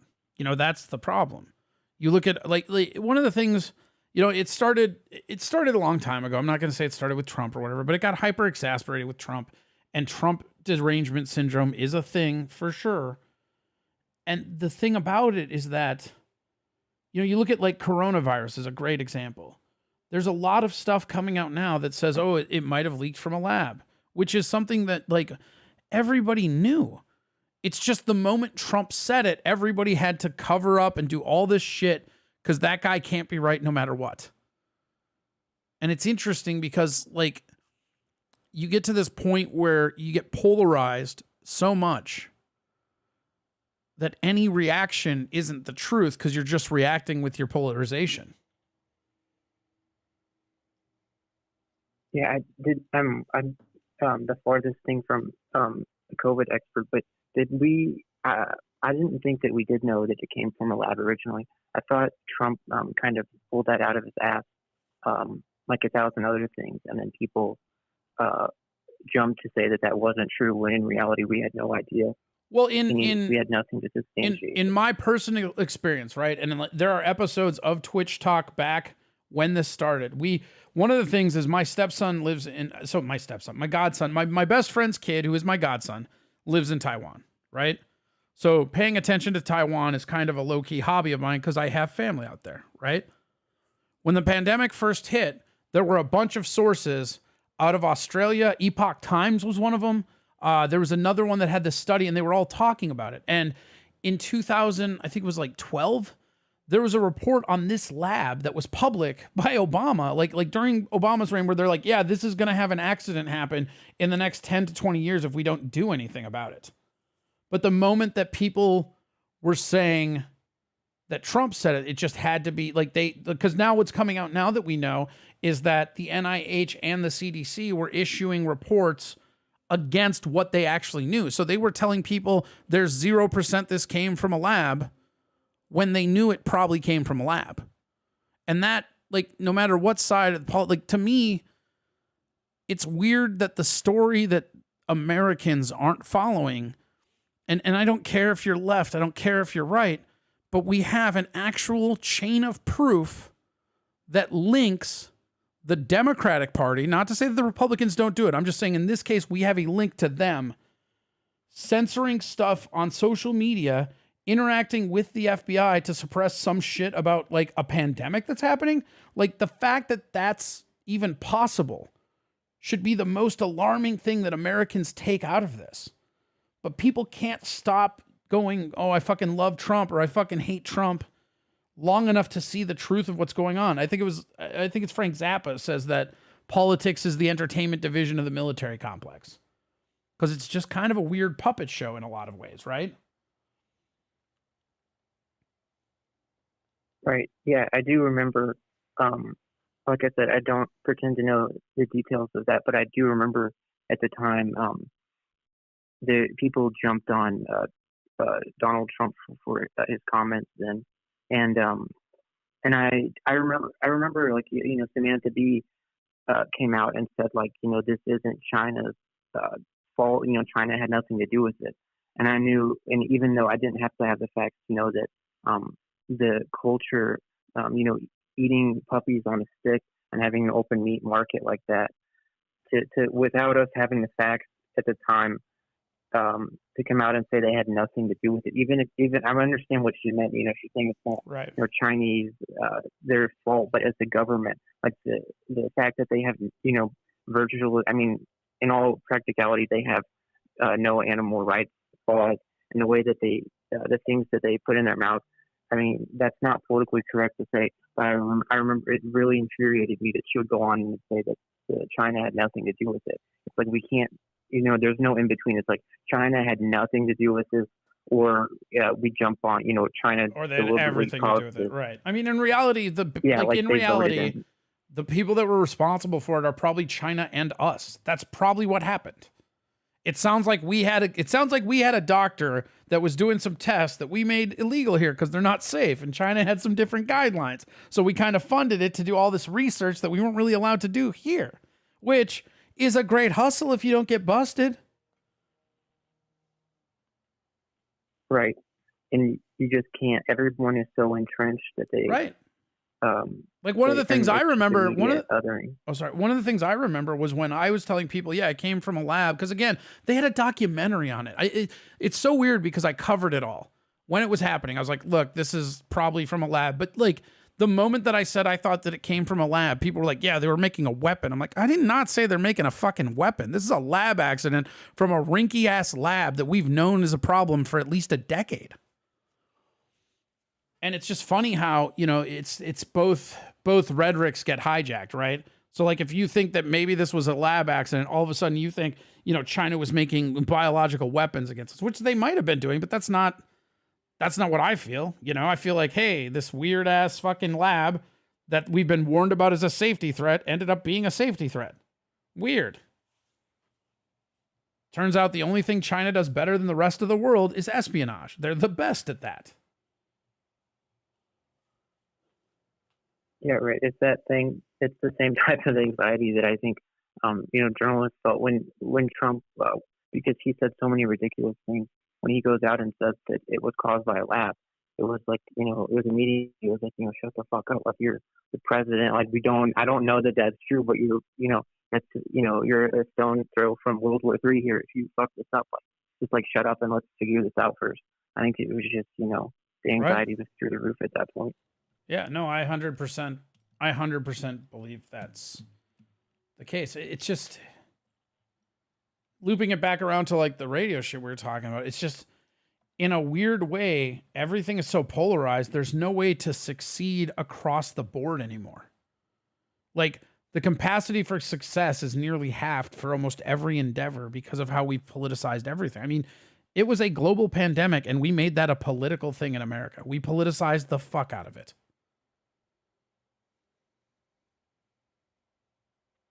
Yeah, I think it's just because that's human psychology. It's just the biases that we carry every day, even when we're trying to entertain ourselves.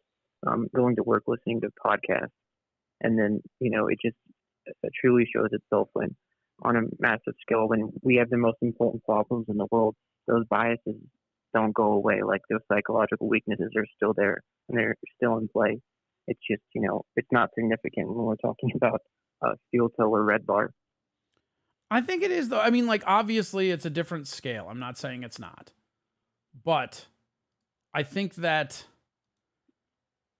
the machinations behind it are very similar. Because it becomes polarizing whatever you want in red bar, steel toe, and everybody else's fucking case, fucking, humor, attacks. You're monetizing and, like, politicizing it at every turn. We got to protect all of them. We have too many cultures living here as part of the problem. We got to protect all of them. I mean, or we could just go to like a more just America. I mean, like, we got to stop getting mad when people talk about America. We're Americans, warts and all. This is our society. It's better than almost all the other ones on earth. It just is. Yeah, that will get you in a lot of, I've personally experienced, that will get you a lot of trouble saying that in a college classroom. That's, look yeah. at that as scary as it is for a single woman to walk home at night. And so it's like, I understand it. You can't immediately be bombastic and be like, no, rape culture does not exist in America. But you have to understand, like, look at the first world and then look at the Middle East. Like, it's not even, it's heaven and hell. Right. Like, and that's they exactly do not like that at all. Yeah, that's exactly it. It's this idea of like cultural bias almost. It's like everybody, there's a single mom who's not safe to walk in the street. Well, that's cool because there's an alley in Morocco where you can just grab and, like, rape people and nobody's going to say a fucking word. And I'm not just saying Morocco. Right. There are places in the third world that are scary, like scary. Right. And that's ultimately what I hate about Trump, and why I think a lot of people did fall into Trump during his campaign, is because they were so terrified of, to saying, like, if I was a woman, I would never ever travel to India, but to have a president be like, look, these are we're countries with white people, those other ones, they're shithole countries. Like, well, first of all, that's not true, but second of all, like, you can't even remotely say, like, it's just a stone toss from World War III, like, this ridiculously stupid, and you have to bunker down. And it's like, at the same time, I hate corporate speak, and I understand such an appeal for someone to but come in. But you're not supposed to like your boss, man. The best bosses nobody likes. You're not. That's the problem with a popularity contest deciding who runs the country. The best bosses you've ever had in your life, from the company standpoints, are ones you hated because they rode you and they made you fucking work. Yeah, but I'm not, this is not a tanky or a communist thought, but yeah. I mean, a boss is, where you're working for, under capitalism, you're working to make money. I mean, as a country, you're running a country, like, you're the ruler of people. So I think that, it's a lot. I don't fall into the Americana, fantasy of, you just run it like a business and then it will work. It's like, oh, why didn't I think of that? Like, I think we go too far. I think, a lot of Americans, they really cling to that patriotic fantasy of, like, oh, everything is capitalism. It's like, well, so it's like when you're talking about World War III, money is not an object. And you know what I mean? It's like, right. But like Ukraine's a great example. If the government didn't interfere and there was just capitalism going on there, like back to the Orange Wave, you would still just have mercenary groups fighting over that place, and it wouldn't even be possible to occupy. If Donald Trump was in office, I don't think Ukraine happens at all. And I'm not saying it's Biden's fault. I'm just saying, if I'm a global leader, I'm not scared of Biden. Trump is nuts. That scares me. So it's like, it's funny to me when people say that, when I think anybody who was paying attention knew how close we were to the World War III. I'm not going to say we knew that they were going to go on Ukraine. We didn't know that. But, like, there was always going to be something bad when Biden came in. And again, people on the left, like, that voted for Biden, I had a great aunt that died of Alzheimer's. Like, that looks to me like what Biden has. And I'm not doing that as a joke. I'm not like this or that. The man looks like he has a clear mental problem. And at some point, You're just exploiting an elderly man while virtue signaling all this like social equality and shit. That's insane. I mean, look at the railway stations and shit. Like I know there's all these different things, but would the country be in a different place if all these head of departments were put in there because of their qualifications and not because of which political minority box you can check? I mean, look at like Pete Buttigieg, right? That guy does not have enough experience to be the head of the Department of Transportation. He just doesn't. And if he was a straight white male, I doubt very much he would have that position. When it came to Biden, a Supreme Court, the first thing he said, I'm going to get a black woman in there. I'm going to look at the candidates. I'm not going to anything. I want this box checked on the Supreme Court. Yeah, that was a particularly notable example of, I mean, that was just so silly and ludicrous that he said that. Well, we got somebody calling in on the other line. I'm going to let you go, but if you're still on, you want to come back later? Yeah, sure. All right. Thanks for calling, man. Call from the Texan. Oh, shit. It's the Texan. Hello, the Texan. Hey, man, what's going on, Hoss? Hello, Mr. the Texan. How are you, sir? Man, I'm doing good. Can you hear me? I can hear you. So can everybody. Everybody can hear you right now. Can you not hear me? Oh, good deal. You are I can live. hear you. You are live. Can you hear me? Hello. Yeah, I can hear you. So, yeah, man, interesting conversation you have tonight, man. I appreciate it. Yeah, man. I mean, I'm just chilling. And I love having conversations, especially with people that think contrary to me. That's my favorite thing. Yeah, it's fun. So, okay. I wanted to address the Donald Trump thing. Yeah. That. Go ahead. I've had an issue. Okay, I do support Trump. I absolutely do. And I didn't at first, but, you know, being from Texas, him being from New York, and running in the primaries, I supported Ted Cruz, the senator from Texas. But once Trump won the primaries, then, hey, I was on the Trump train because I damn sure wasn't going to vote for no Democrat or Hillary Clinton for sure. Sure. So anyway, with that said, okay, so put this in a nutshell. So too many people in the beginning thought Donald Trump was the savior, put him on a status of like a god. I for one never did that. He's a man, he's a human being, and he's fallible, and he's made mistakes. And as far as the gun control thing goes, no, he has not done more than any Democrat's ever done as far as, you know, going against the Second Amendment, even though he's done some shitty stuff. I don't know. That bump stock shit was kind of bullshit, though, right? That's where I was going with that, right? The bump stock thing was bullshit. But I mean, that's provably the worst thing that a president has done targeting guns in a long time, right?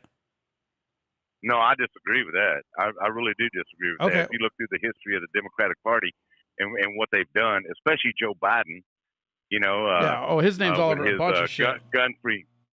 Yeah, with his gun-free zone bullshit and everything and all that.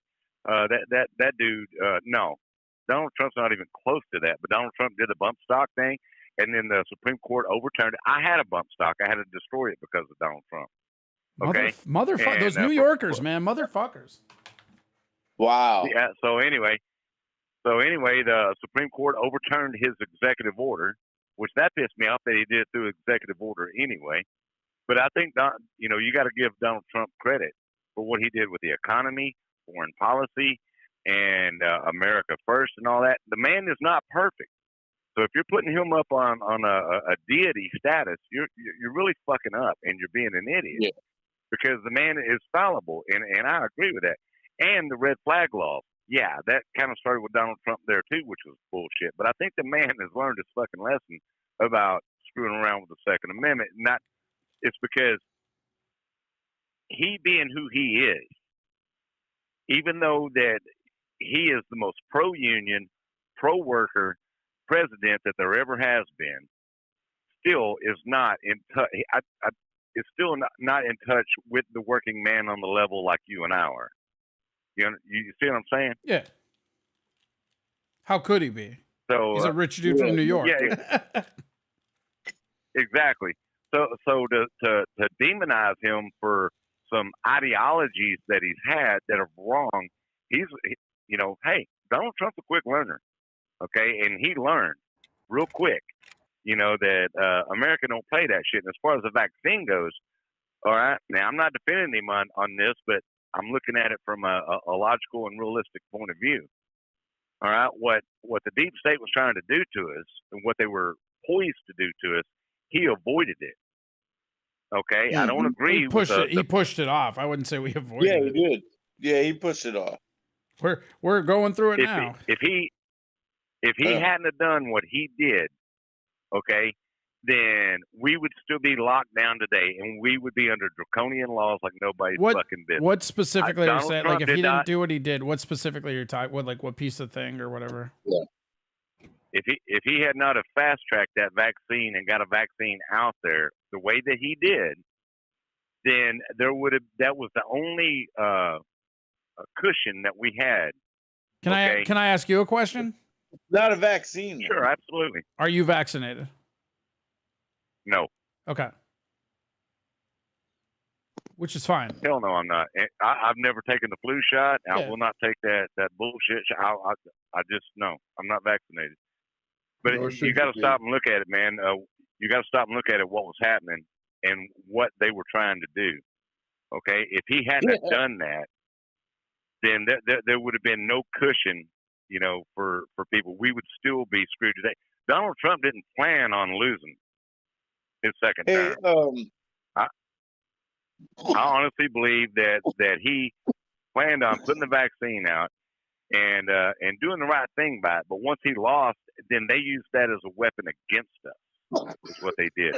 All that fucking forcing the military to take the vaccine, firing nurses and doctors and all that shit that didn't comply, and people losing their jobs didn't come along until Joe Biden got in office. Yep.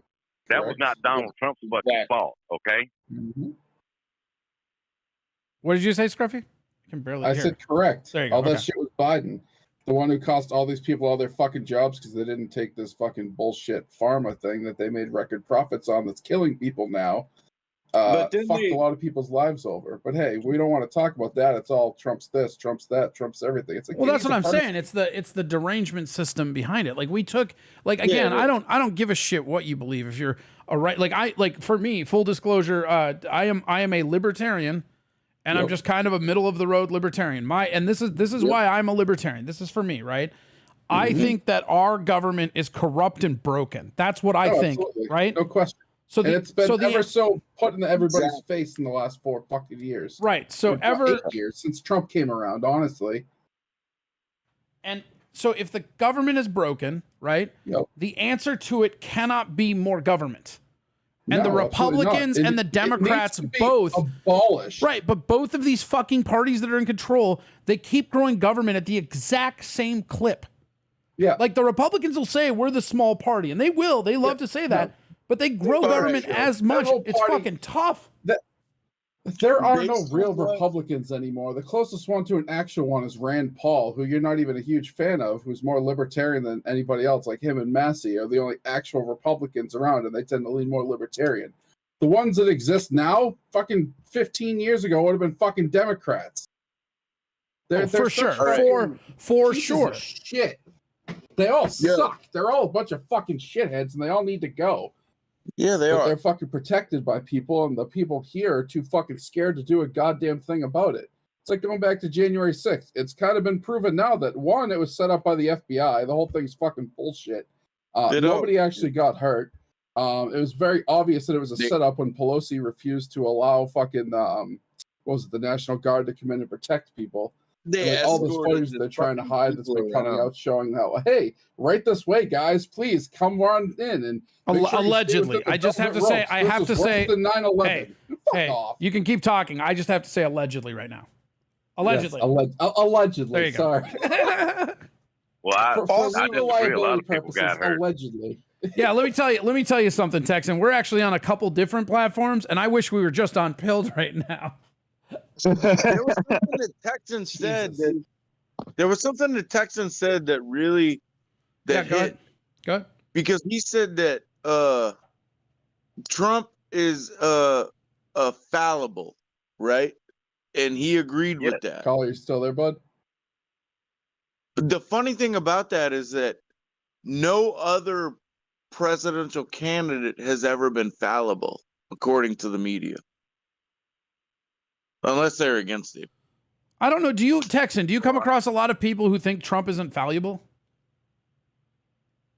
Man, I tell you what, yes, I have met some. Yeah, that like I said, they put him on a deity status, and that pisses me off. And I call him down for it. He was talking about that. Yeah, he was talking about that. And you're going to have idiots on both sides, too. There's always going to be people that are irredeemable. That's fine. You're never going to change their mind anyway. You can't use them as the norm. Yeah, so Trump did some stuff, like I said, that, you know, I'm sure in his mind thought was right, but was not. And, you know, one thing about Trump is he will learn from his mistakes. Okay, that he does do, and he does it very well. And okay, now, I think he's doing a great job right now on messaging. Wait. Like I think he's really nailing up the messaging right now. I think he's doing a very good job. My question is like, now wait a minute. As far as the vaccine, hold on, Brady. Okay, go ahead, Texan. What? Okay, sorry. As far as the vaccine thing goes, y'all are right. He kept pushing that shit.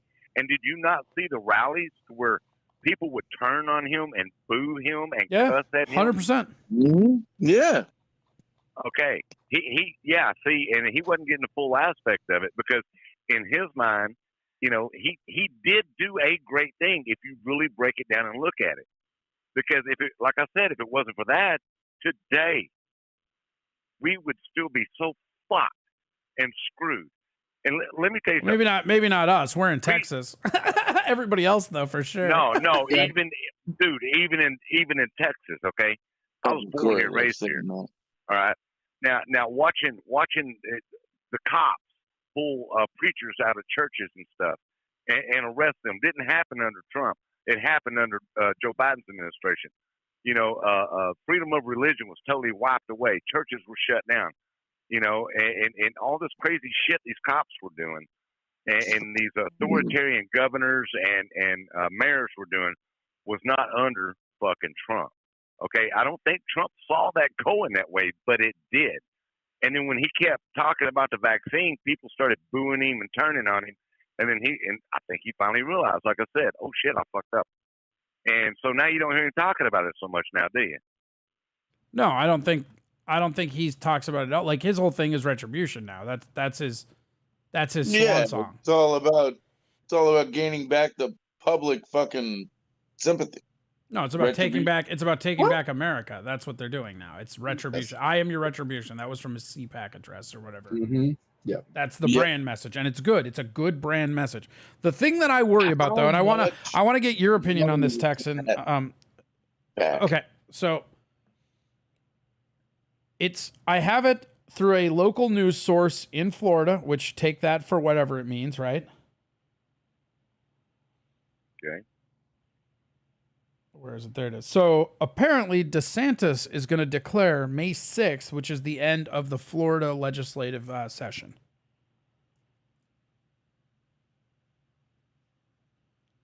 Yes. And declare what? Running for president. He would be supposedly stupid to do that. Oh. I think it would be the dumbest move ever. I think if I was DeSantis, I'd sit the fuck down and come out in 2028. Me personally. Well, right. But if he does that, that shows you that he is completely 1,000% owned by the people who own the rest of government. The fact that he is friends with the Bush family tells me all that I need to know about who he is as a human being, and he is not somebody I would vote for. Nope. I'm gonna tell you right now. If I was a betting man, which I'm not. But if I was, I wouldn't bet $1 on that. I wouldn't either. I'm with you. I think it's the stupidest thing possible that could happen. I think that is so dumb. Is DeSantis a Republican? Yes. Yeah. I thought the Bush family was Democrat. No. Jesus Christ. This is why I had you on mute. No, the Bush. Yeah, you should probably mute him again. The Bush family are fucking satanic cabal, man. God damn. Say that again. Texan, I didn't hear you. I'm sorry, I said the Bush family are satanic cabal, dude. They're in on the game, man. They're in on the thing. I mean, this is where again I have to come in and just say allegedly. I'm not passing any judgment, but I am live also on YouTube right now, so I have to say allegedly. Just saying. How many allegedly. water reserves does the Bush family own? More than none. Well, More than none. These are my words, my opinions, not yours. So, you know, I understand you're trying to keep a clean channel and all that, but you know. No, I don't. I just have to say. I just have to say that I'm not passing any judgment on your opinion of any kind, sir. By the way, you said you're a libertarian. Well, I'm a fiscal conservative. But when it comes to everything else, I am a libertarian. Yeah. I sure am. So you can't call me a Republican, so to speak. Oh no, you were taking up Trump's case, so I just put you in there. I'm not like I think political viewpoints. You definitely know what you're talking about. So I would suspect that your viewpoint has much more minutia than just being a Republican. You know what I mean? I mean, because a conservative that's great. I mean, I don't know. Like it's weird. It's weird how Republican and conservative have been taken over as these like weird slurs.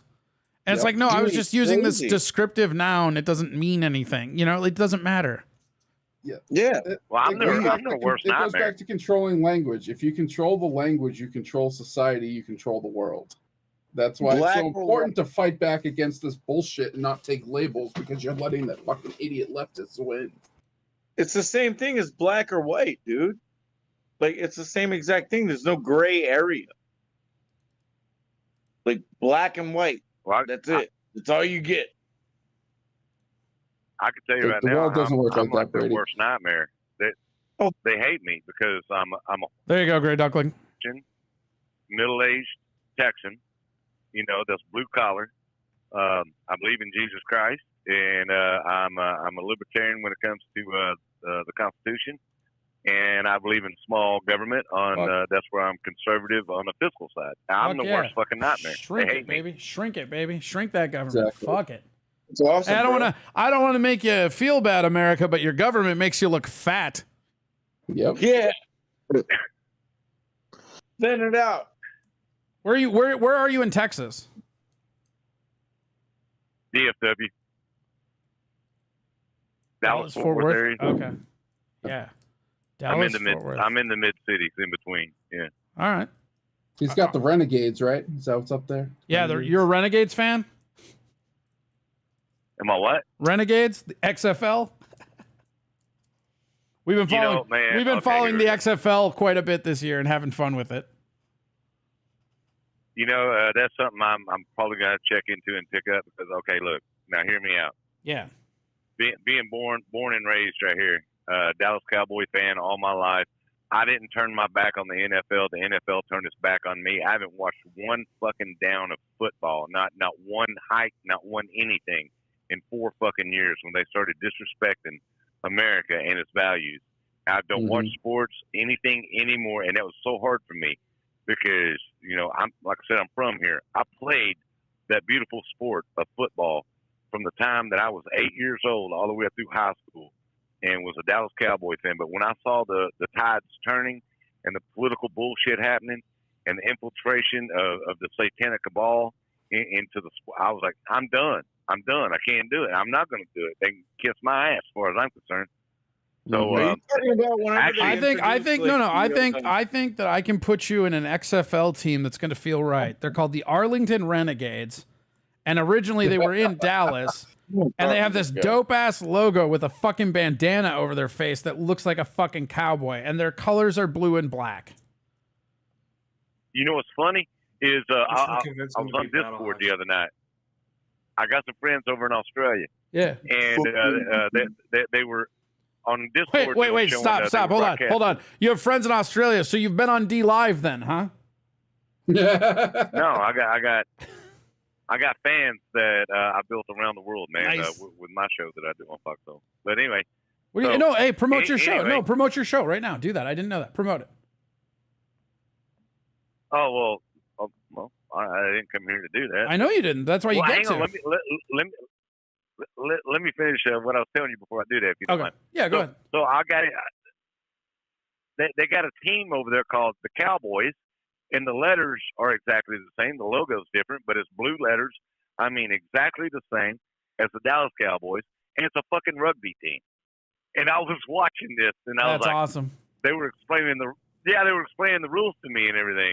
And this was just last weekend. I was like, I might be able to get into this. Rugby's great. Rugby's awesome. Sport. Yeah, rugby's great. You'll love it. You'll like the XFL too, though. Like Calcio Storico, baby, get him into that. Oh yeah. Also, yeah, Calcio football. Do you know about this? So there's you'll love this. There's a football. They play it once a year in Florentine, in Italy, right? Florence, Italy. Yeah, Florence, Italy, rather. And it's MMA football. Like the linemen, like it's one-on-one encounters, and then when they pin a guy, then they're playing a game of rugby behind it. It's amazing. They do. Love watching that shit. Mm-hmm. It's fucking great. I'll put some links. I'll throw some links your way, Texan, so you can promote your thing. Let's not forget that. Promote it. Oh, yeah. Okay. So my channel, I'll watch the this, Texan, which is hell yeah, brother. Stop talking over his promotion, Brady. He doesn't know how to not talk over people. Please continue. Sir. Go ahead, dude.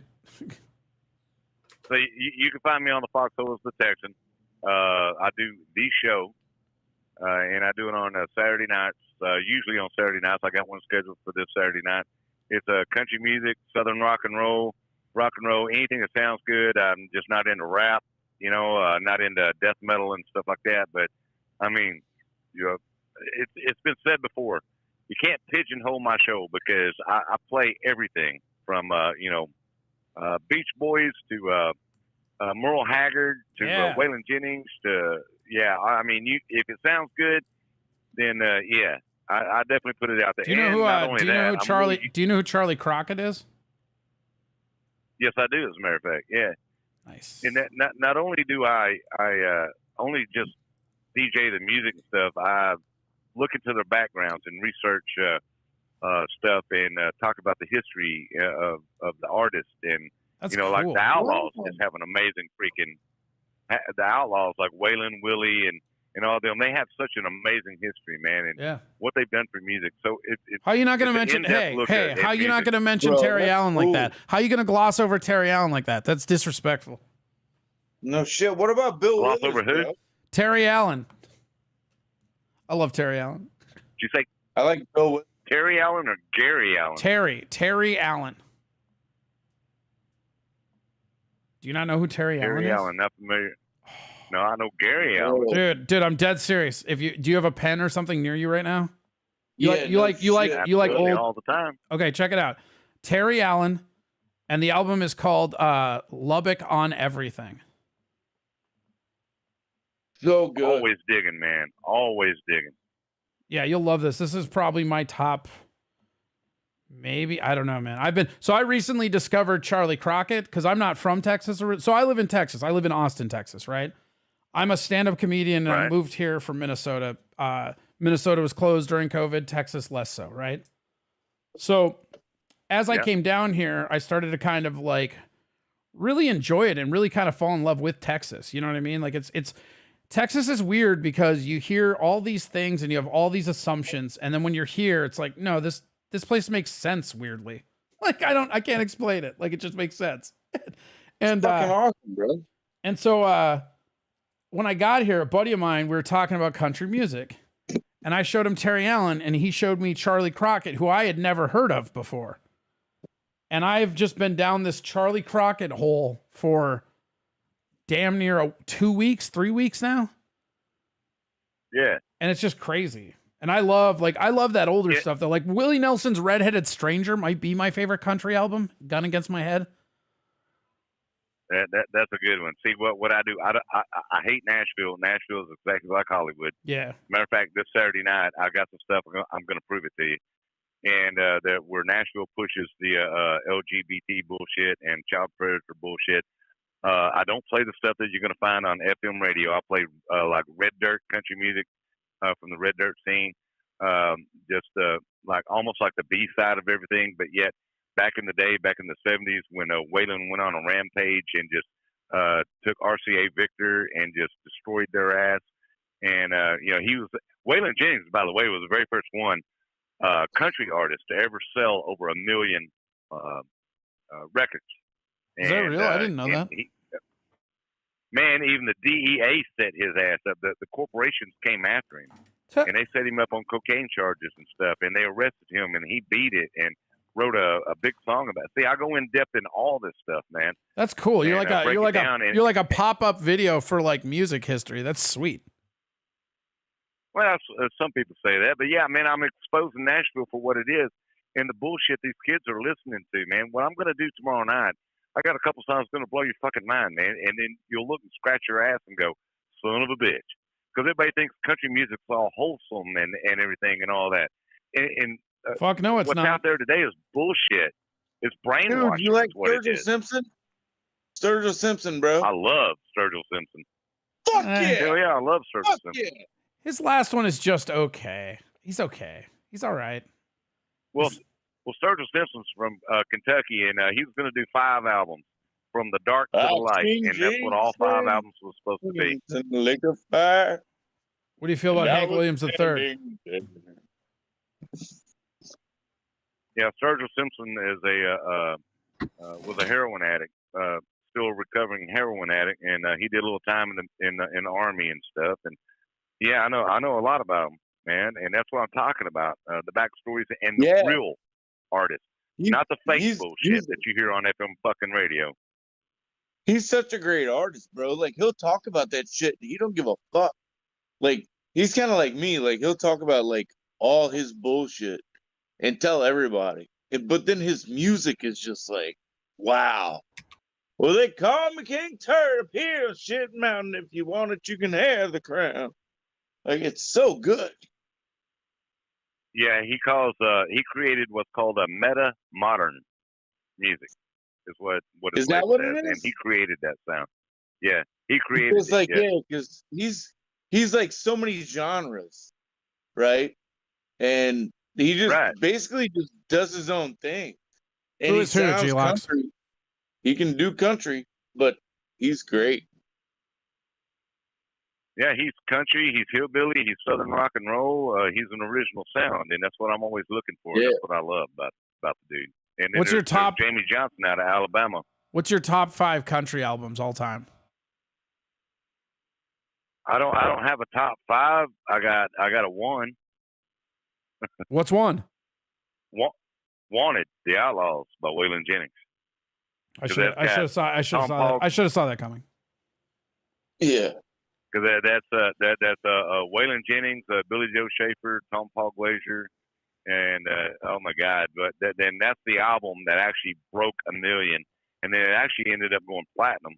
And that's when the power and control was taken away from the corporations there in Nashville. Now they've regained it; they've gotten it back. But Waylon was the one that led the way for bands like Metallica, for all the rappers and everything, doing their own labels and just actually taking control of the fucking system, man.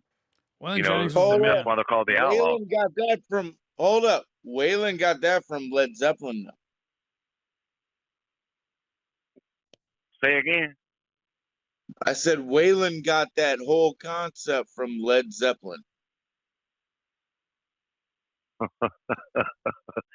Okay. I don't know what he's saying either. I don't know what the hell that means because I don't even know what to say about that. Because Waylon was the one that broke the system big time. Yeah. And him and Willie did a lot of stuff too that he doesn't get credit for. Like he's always around Waylon and Merle, but like Willie like basically revolutionized what it was to go to your own fucking press conferences and shit. The Highwaymen, yeah. Yeah. See, yeah, the Highwaymen forever. Dude. That album's great. That's the problem. See, okay, Chris Christopherson. Yeah. That, you know, if I had to pick one country song to beat the devil, might be it. That song is so fucking good. Chris Christopherson wrote so many great songs that are Americana, like Me and Bobby McGee. He wrote that song. Yeah. And so damn. Isn't it crazy? So he damn wrote many that? others. Huh? Jesus Christ, I'm muting him. He's Chris just Christopherson doing wrote that, yeah. and Janis Joplin was from Texas too. She was the Pearl from Port Arthur, and then Waylon Jennings and Willie Nelson. They're from the same plot of land out there in West Texas, outside of Odessa. Waylon was best friends with Buddy Holly. Both Waylon and Willie worked at the same radio station out there. Yeah, dude, this history. I mean, This just is great. attend my show some night. No, I will. No, you're selling me. Look, I can't vouch for any of these other assholes, but you're selling me hard on it. I'm in. Fuck you, dude. I want to watch this shit. You can watch it too. We're literally promoting a show, you fucking weirdo. Jesus, what is wrong with you? I Hey man, I'll be the first one to say it. Irish Rose just said, great show. I got to get up early. Night the Texan and night Corey Adam. You got first billing. I just want to point that out. Yeah, you got first Well, I billing appreciate there, it, dude. man. I'm only. I didn't come on here. I didn't come on here to promote my show, man. I didn't do that. I You know got that's me why. started on it. That's why you got. That's why you got to. That's what it is. Like if you Yeah, had come bro. on, and all you wanted to do was promote your show, I wouldn't have let you promote it. But like, you had really good Yeah, conversation. yeah, I mean, I don't know. Like I just like talking to people, man. Like we've lost this weird niche of like talking to people. Everything's text, and anything that's something you don't believe in, now you gotta fucking hate somebody because it turns out they're a human fucking being and have their own fucking opinions. Yeah. Wouldn't it be nice just to talk to somebody and like get to know them? And His like, show is oh, on cool. Pilled. He said, "You're on the Foxhole, right, Texan?" And then when you try that, you get sick of them and mute them. Brown Candy, pilled.net/the Texan, I think. Yep. Yeah, I'm exclusively on the Foxhole. I could broadcast other places, but I prefer to put my energy and time into the Foxhole. I'm getting there, man. I've been here for a couple of years. I really love Pilled as a format. Like I love the way that they have the social, like they've basically got a Twitter feed of the live streams, and it's so crazy. All the updates they're doing are making it so much more easy to navigate and shit. I really like it. I think it's fun. Yeah, it's pretty cool what they've done with it. I mean, I've been here over a couple of years now as one of the originals. Matter of fact, okay, the truth is, I was the original music show on here. I'm the one that tested the waters, and I was told, that hey, we'll let you do your thing, but the first time we get hit with a lawsuit for copyright, we got to drop you because we're just fledgling. I was like, no problem. So I was the very first one to do it, and I brought country music and southern rock and roll to the Foxhole. Now everybody's doing their own thing, doing all genres of music. They all want to be you. I was the original, yeah, and I'm proud of that too, by the way. Yeah, you should be. That's fucking sweet. I don't know. I'm gonna, like I said, I'll swing through. I gotta support a fellow Texan. I vote here. I'm a Texan. It counts. I may not be as Texan as all the other Texans, but I'm registered to vote here. bro, you should be proud of that for real, man. Like you started like a whole little kind of thing. That's the shit.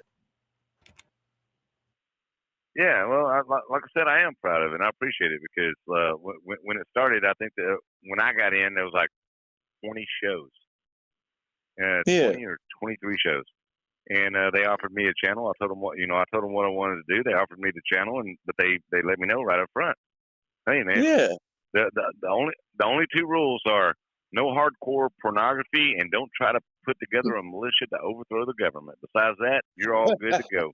And I tested the waters by jacking with copyrights and all that stuff. And so far, man, it's been great. Now I've got so many people doing what I do. They just don't do it quite the way I do it. Yeah, you're just like you kind of created a whole little. Because you're the OG. How the fuck could they? Spin off from. You're the original. Well, I appreciate it. Yeah, like you created a genre that people spin off from. That's cool as fuck, dude. Well, I just enjoy entertaining people, man, and I've explained the history of why I do it. Hey guys, let's don't make this all about me. Can we talk about something else? Y'all are giving me a complex over here, man. No. We're gonna keep giving you a complex. That was my goal. Hey, you're doing great. Hey, dude, I really appreciate you. He doesn't mean that, but I do. I do mean that. He doesn't. Well, you know, Corey, I talked to you last time you were on. I think I don't know. It's been a while, and we had a little conversation there. And yeah, you explained about coming to Texas and Minnesota and all that. And you said if you ever made it up to Dallas, you'd let me know, and I could see one of your shows. That's right. I remember that now that you speak it back to me. Oh, that's cool. I was gonna say. I do remember that now. No, I like legit. I'm not gonna lie. I didn't remember that, but as you started saying, I'm like, oh yeah, I remember that. That's fucking awesome. I'm getting up in age, baby. I keep forgetting shit now. I'm just hoping it'll push out shit I don't need. You know, like geometry. I don't want it to push out shit I need, like how to masturbate. That would suck. He's so young. He doesn't chemistry and shit, right? Yeah, I don't need no chemistry. I mean, like, I don't know. If the government keeps going the way it is, maybe I'll need chemistry. So maybe not that one. But who the fuck knows? All you need Yeah, is a see bullet. that dude that's that dude over here on Foxhole, Awaken Down Under. That's a guy that I've known for a couple of years. He's one of the originals in my show. Saying evening, first time here. Good to hear at the Texan too. I'd recognize that voice anywhere. Yeah, see, he's from Australia, man. That's one of the guys I was talking about earlier. What up? Is he from D Live? I feel like I met so many Australians when I was on D Live. It was crazy. Needs more lemons. I tell you what, them Aussies are something else, man. They're awesome. Cool freaking people. Yeah, man. Australians are fucking shit. Dude, He's getting you on rugby. I love that is he getting you on rugby or is he getting you on Australian football? That's an important thing. He showed me both. Okay, because Australian football is kind of ridiculous. He's probably going to be mad that I said that. The field's just too big. Rugby is like the Lord's game, man. That game is great. Oh yeah. Yeah, You ever played it? He's the one that was. I have. He's the one that was breaking me into that the other night, man. I was like, damn. And then he showed me the other style of football they got. Yeah, man. So I was like, fuck yeah, man. That's Australian some cool football is crazy exhausting though, because it's fucking nuts. The field is so goddamn big. Pardon my French. That's what Alexander Volkanovski did. Yeah. You like MMA? Man, okay, that's another thing. MMA, all right. And Trump had his hands in MMA. It wouldn't be there if it wasn't for Trump, by the way. What? I was in. Yeah, no, that's No, it's factually true. that's factually proven. Like he's one of the major investors of UFC as they were coming out. He was a partner with the Fortillis. That's absolutely true. Oh, a long time ago. Yeah. Right to that. Yeah. Yeah, because MMA was about to die, and I remember. He let when them do it Brady- at the Taj Mahal or whatever. His like in Atlantic City. Like he almost single handedly saved the UFC. Absolutely. Yeah. He damn sure You used to did. put him up at And Dana will tell you that too. Yeah, Dana's talked about it too. Yes. Well, so the MMA when it first came out, it was illegal in the United States, and that's when I was really into it. Once it got commercialized, not so much. I like it all. Like commercialized, not commercial. I liked it. Like I liked it when I was a kid. I like it now. I like it all. Yep. I love that shit. See, I was a big Just boxing handing fan, him- but boxing just- died when Mike Tyson retired. Brady, When shut Mike up. Tyson retired. Right now. Sorry. God damn. Yeah, Mike Tyson retiring was a Yeah, big that- thing for sure. Yeah, I mean, what great heavyweight fights have there been in boxing since Mike Tyson retired? I don't know, man. I love me some Tyson Fury. Tyson Fury is awesome. That guy like ballooned up and then came back, still undefeated. Oh man, it's like, but prior to him, nothing. Absolutely. Like your point, like right now, there's some exciting stuff going on, but it's the first time in like 20 years for sure. Maybe even 30, 40. Right. Yeah. Like anecdotally, never took you into I hockey. really like Fury. You don't like hockey? So here's I never. Well, I'm from Texas. Yeah. So it didn't yeah, appeal to me. yeah. You know, I got a bone to pick with you, motherfuckers. So I'm from Minnesota, right? I watched my kid, like when I was a kid, I watched our hockey team go to Dallas. And everybody I've met from Stars. Texas is like, yeah, the Stars. They used to be the North Stars.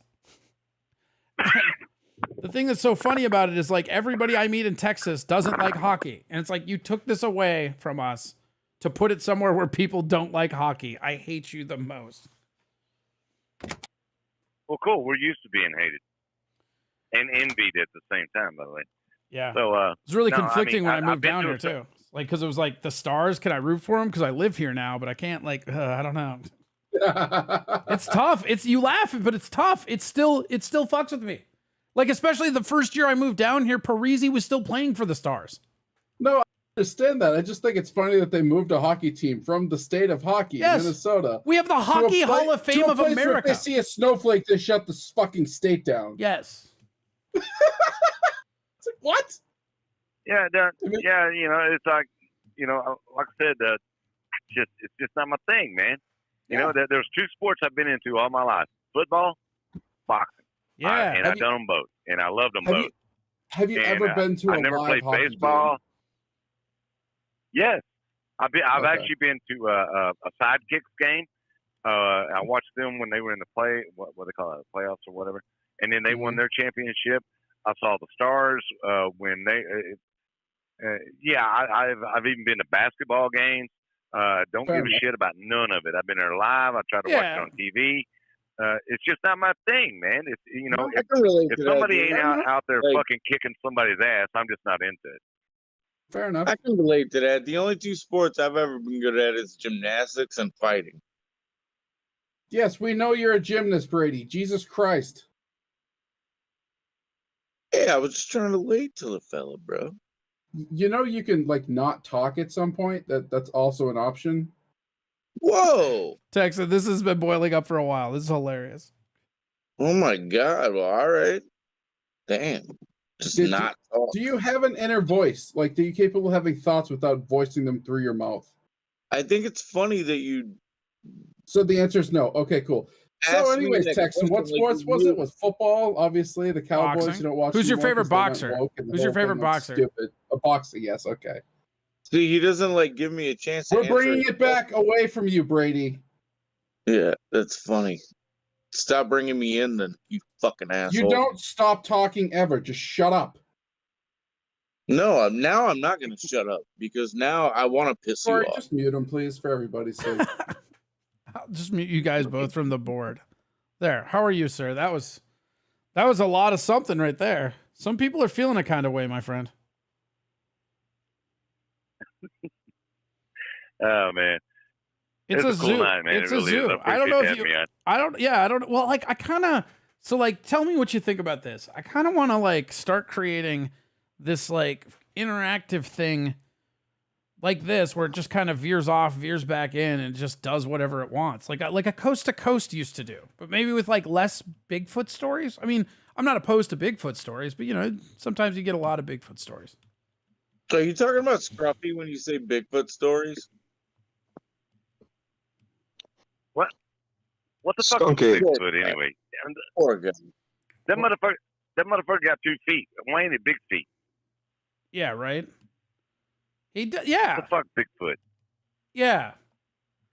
That's holy shit. You just blew my mind. Yeah, that's fucked up. It's like how Is that cool? It's a conspiracy, man. It's a government conspiracy. I'm telling you. yeah. Well, it's like how the toothbrush wasn't invented, or it was invented in Oklahoma City.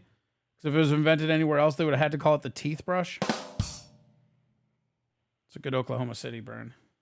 I was pretty proud. Yeah, that is. It's also funny, like, because they only invented aliens for the conspiracy theory. Okay. So, Are you just trying to derail the show, somebody- Brady? What's happening here? No, I had a joke, but I forgot it and I fucked up.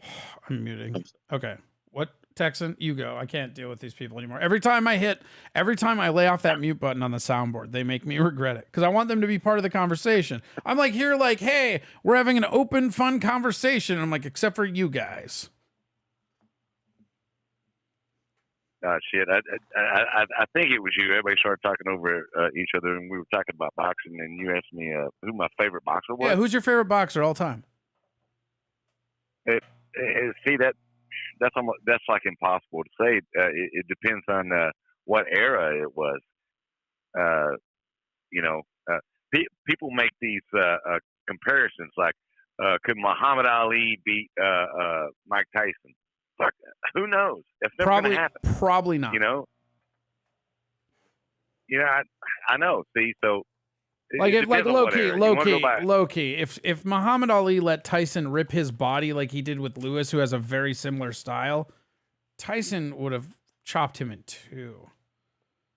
Tyson was like this force of nature. I don't like, man. I it's so weird because I love boxing and I grew up on a healthy diet of boxing, and I just, man, is there anything more just animalistically violent than Mike Tyson in his prime? Holy fuck. But man, they call it the sweet science for a reason because there's an art to it. I mean, there's so much to it. Like I said, I used to box too when I was younger. Oh yeah, but like the sweet science of his movements were poetry, man. Like his hook to set up his uppercut with the feet motion. I mean, that's not like, I was not trying to belittle him as a boxer at all. Like he also could box. Well, I tell you what. Okay, you asked me that question without going with the GOAT, with the greatest of all time, because that's like almost impossible to do. But my personal favorite, your personal styles of favorite boxing and who they were. Okay, Sugar Ray Leonard for one. Yeah, love it. Dude was like untouchable and was just so freaking amazingly fast. Okay, and then Mike Tyson, of course. Yeah. The raw power, the sheer just animalistic instinct in the dude. And just gonna piss a lot of people off when I say this. I like George Foreman more than I like Muhammad Ali. You ready for this? No, you ready for this? George My Foreman man. is my favorite boxer of all time. Yeah. It has been George documented. Foreman's amazing. He's a great fucking boxer, bro. George Foreman was something else, man. Honestly, he's the and best. Then you can go back to like yeah, man. You can go back to Joe Louis was freaking awesome. Yeah, Joe Louis was really good. But then Roberto Duran was really good. I mean, there's a lot of great boxers out there. Yo, you know that Mike Tyson said that George Foreman was the hardest hitter? Exactly. Man, I watched that fight. Mike Tyson ran from Foreman all night long in that ring. Oh, Foreman he is hit that son of a bitch a couple times. Foreman is the GOAT of all time for me. Like, he's my favorite all time. Like one because of who he is, one because of like he's this power machine like thing early on, and then makes the comeback when he gets the belt again as a fucking old man. Like he's doing it off his knowledge of boxing. Like he actually he became a better boxer as he got older, which is cool. But for me, Jesus Christ, stop interrupting me. I'm muting you, Brady. Let me finish a sentence. Jesus. The thing about Foreman for me was that, so again, you know the science of it, the like behind the boxing, right?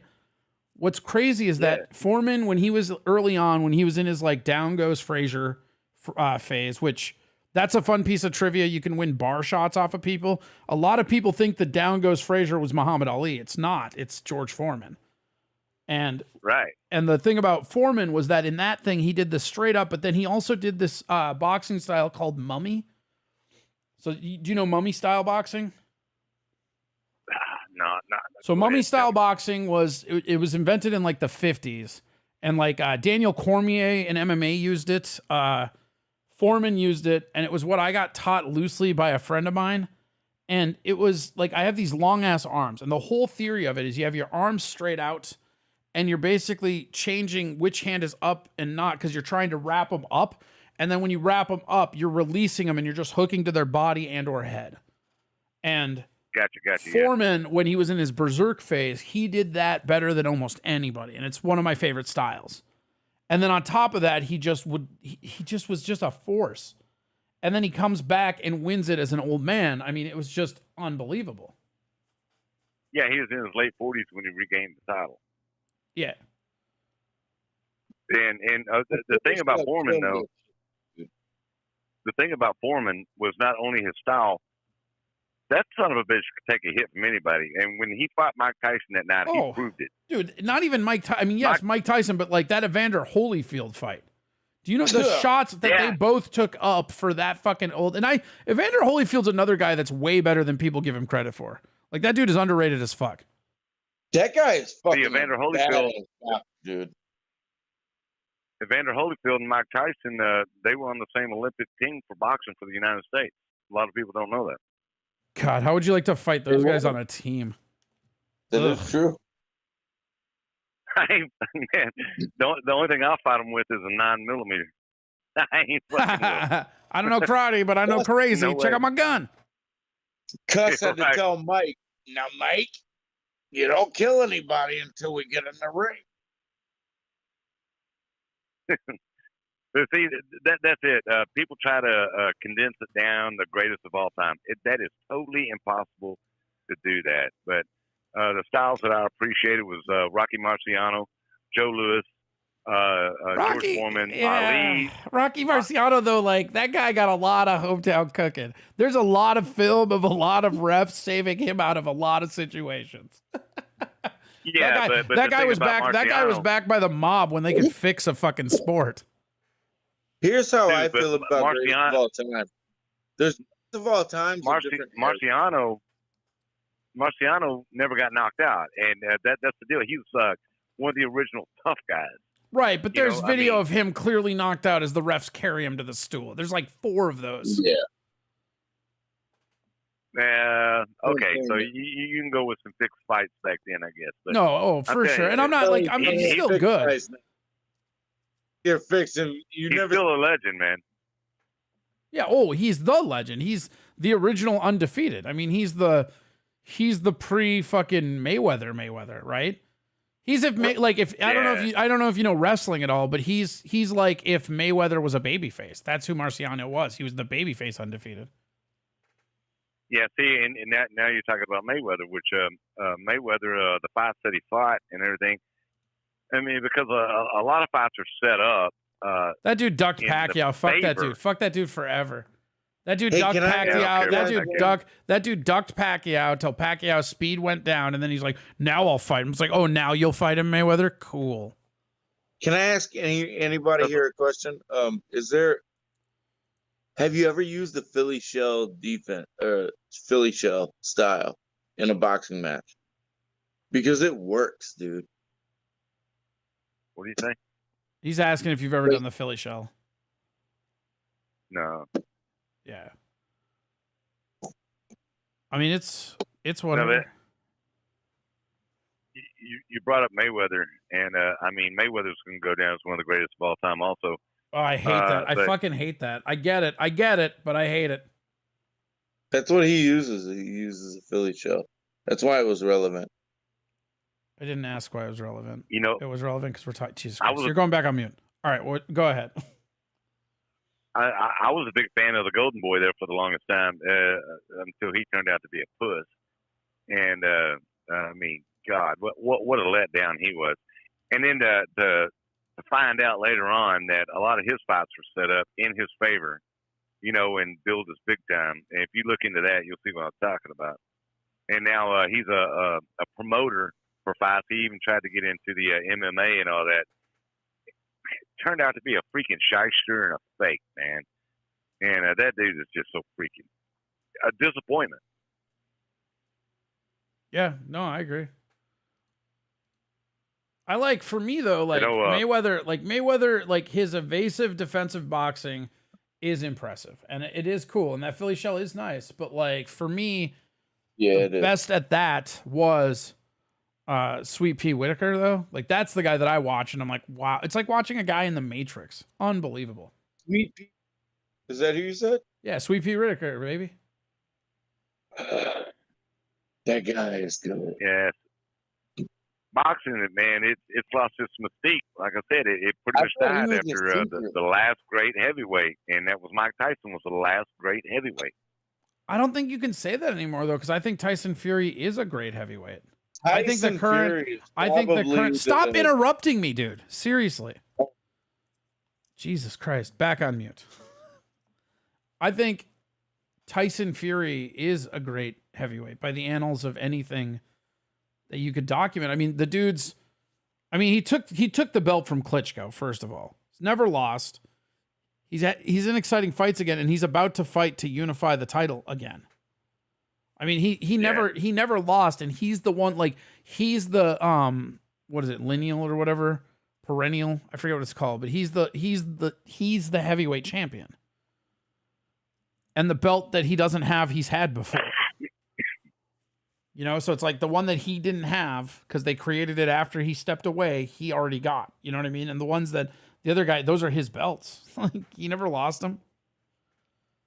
And his story is so Man, good like too, I because he said, has another like Foreman type story where it's like, and I don't know how much you know about Tyson Fury, but I mean, this guy is like a myth. I mean, it's crazy. Like they have like, you know Gypsy Kings and all that shit, right? Man, I know very little about it these days. Like I said, I gave up on it after a while. Dude, I'm telling you, do yourself a favor and just look up Tyson Fury and just watch some. One, he's a really, really good heavyweight boxer. He boxes like a middleweight, and the actual like technical aspect of how he boxes is super impressive. And then on top of that, the story is amazing. You know, the dude got his belt, got depressed, fucking ballooned up from partying and shit, then decided he wanted it back, ballooned down, and then fought the most dangerous puncher. You know, in Deontay Wilder's power is crazy. And he went through him. Yeah, I know. Yeah, go ahead. I know who you're talking about, and I think you're looking for the next Great White Hope, right? I don't know that it's the Great White Hope. It's just he's a Gypsy King that is the heavyweight champion, and he's the lineal. I mean, like, he never lost those belts. He walked away. Come on, man, you're a comedian. It was a joke. No, I got it. My brain is so stuck in boxing. You got one over on me. That's on you. You know, speaking of Great White Hopes, man, the dude that I thought was going to be the deal, and he would have been if he had not fucked his life up and got AIDS. And that's Tommy the Duke Morrison. Do you remember him? He was scheduled to fight Mike Tyson. Yeah. Yeah, he was supposed to be the next huge thing. His early fights, he looked like a destructive force, though. He was, but he destroyed his own life, man. And, you know, did you know that's John Wayne's nephew? That's why his name was Tommy the Duke Morrison. I did not know that. Yeah. And the dude got, you know, let's see, once he was in the movie Rocky 2 or Rocky 3 it was, I think it was. 4. Then or 4, yeah, something like that. And then he got the big head, man, and started, you know, doing a lot of things he shouldn't have been doing. Got AIDS, destroyed his body. He tried to come back from that. There was no coming back from it. But in his prime, and he was in his prime when he got the disease, man.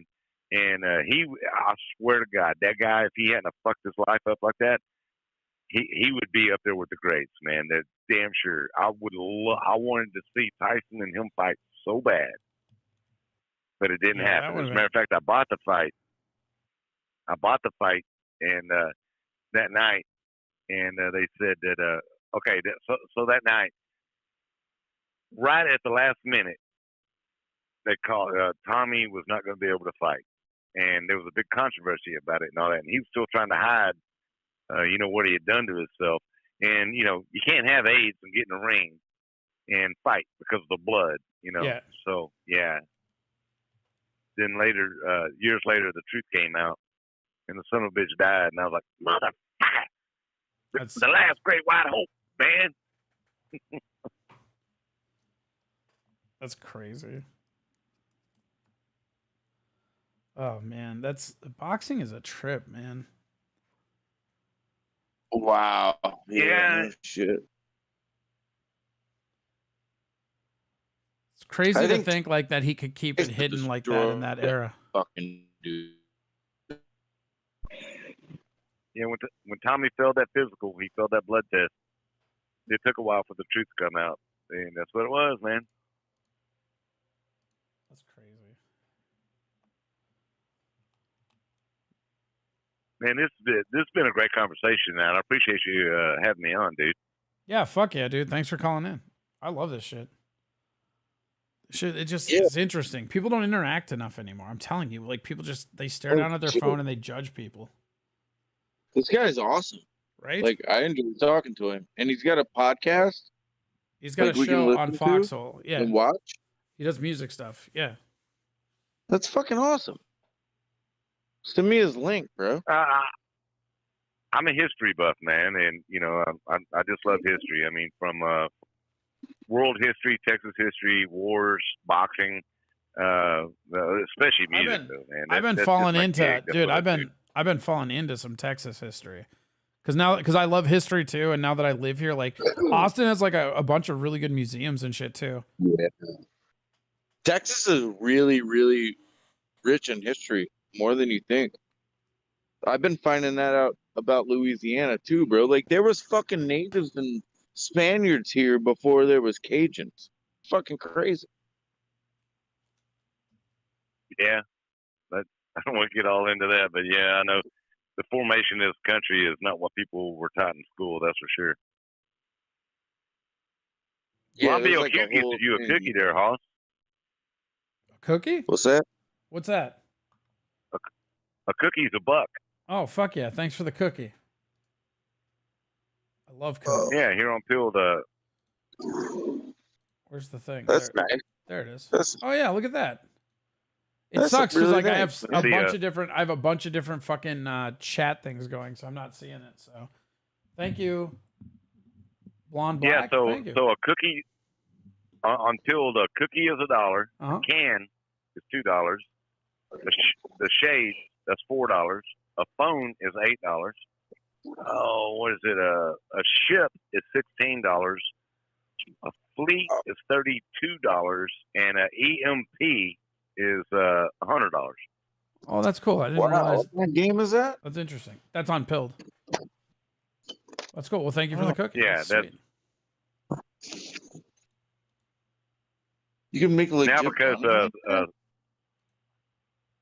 now because somebody donated something, you got to do the scratching before you close your show down. Now you know that, right? Yeah, you got to release. You always have to release the scratching.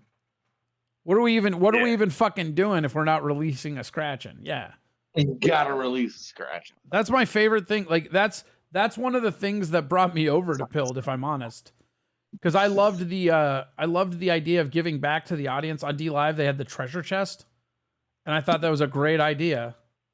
And then when I heard that they had something similar on Pilled and that they had called it the scratching, that's like was my favorite thing ever because it's a hilarious, corny joke. Release the scratching. That's fucking hilarious. Yeah, you know, a girl named Neo came up with that, and she named it the Scratching. And Really? she's got her own gig going on too. This chick named Neo, and she's really cool, man. She does a Christian podcast. And anyway, they were wondering what to call it, and she came up with that. Scratching. That's a great name. I like it. Yeah, let's see. Check this out right here. Let's see. Hey Corey, you know when I think Oh, I'm shit, gonna thank press you for the play, I'm ship. probably gonna do it on Pilled, bro. Yeah, do it.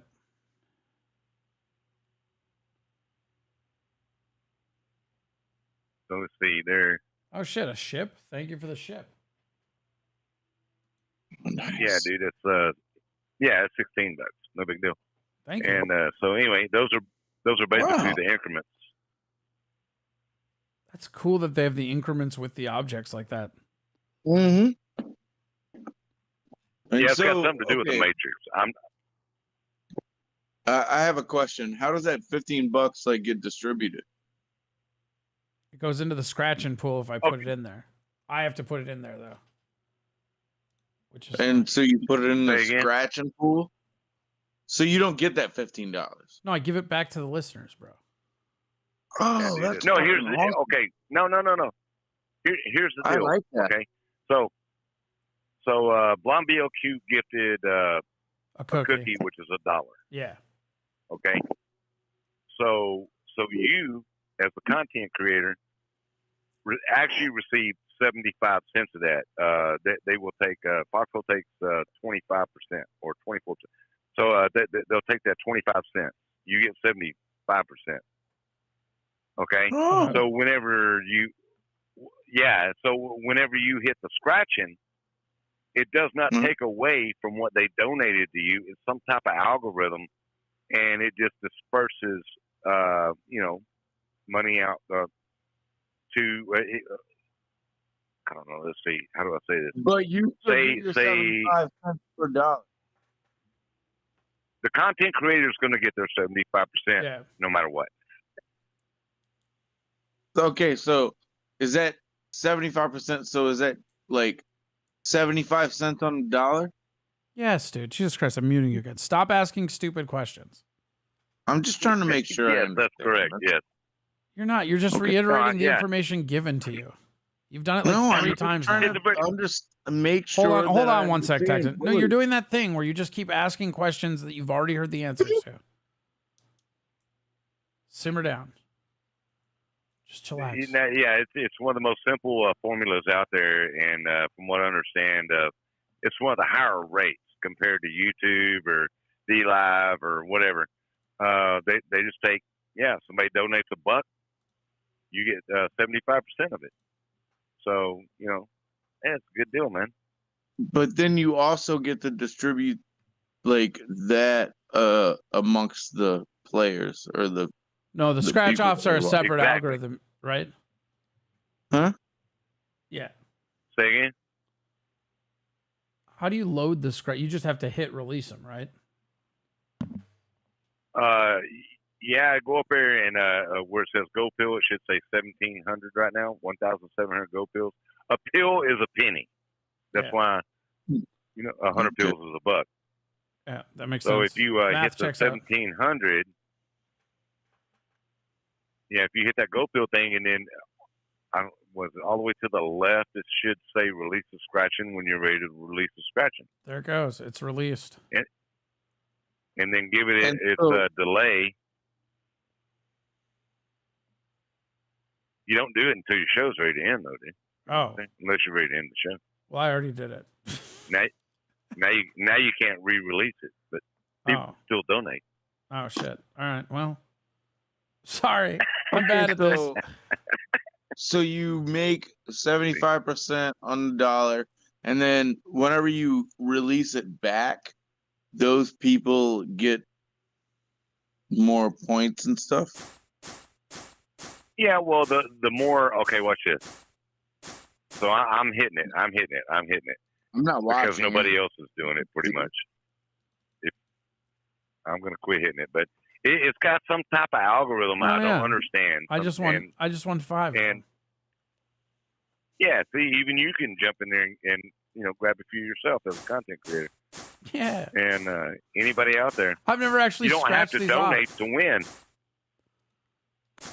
Yeah, you don't have to donate to win either. Chat, dude. Where's your thing? Put the shit up in the chat, man. No way. I'm having too much fun. No, but the like more his thing. I want to play. I want to play. Then go to pilled.com or fucking net like we've been telling you. Jesus, dude. Yeah, but where's this guy at? Like where? It's on my channel right now, Brady. Stop. Okay. Jesus, dude. So the more people donate, the bigger the pot, so to speak. The bigger the scratching is. Sure. Like it says, Texan won 2 go pills. If you had $100 up there, that probably would have been more like 10 or 20 go pills or something. Oh, okay. And like I said, a go pill's a penny. It's kind of cool. Okay. So basically, this stream I've made $17 plus whatever their take is. Yeah, $17, and you take 20. You take a quarter out of that, and then so you get 75% of that. And like I said, the scratching does not draw out of what you get as a content creator. That's pretty cool. Pretty good system. Yeah. Well, it's fun. It encourages everybody to hang out and be there. Sure. And when people donate to your show, that helps fund the Foxhole. That's how they make money, man. They don't advertise, or anything like that. It's all word of mouth, and only content creators. That's the way they make their money. Put it back into the Foxhole and keep it rolling, man. For guys like us. Yeah, that's cool. It's a cool system. I do enjoy it. How long has it been open? The website. How long what? How long has the website been up? The website. Yeah, for Foxhole. Like, how long has the infrastructure? Like, has it been 2 years, 1 year? How long has Foxhole Yeah, existed? about 2 years. Okay. Okay. So I don't remember the exact date, the anniversary date, but it's right about 2 years. But they didn't come up with this GoPill thing about a year ago or a little less, about a year ago, I guess. And before, the only donations, that a content creator could get would be through, buy me a coffee or whatever all those other things are. They just started this, I think, about a year ago, and it helped fund the channel and help grow the channel. It's fucking cool. It's a smart setup. See, when I first started, well, for one thing, I want to make this very clear. Oh, I don't do it for the money. I mean, okay, I'm not knocking anybody that does. I mean, some people make a living out of doing this. I totally get it, man. It's a business for them. I totally get it. Yeah. From the beginning, I didn't have any donation, nothing. I don't even, let's see what are the damn donation things. Son of a bitch. Cash App and all that stuff. Yeah. Don't do none of that.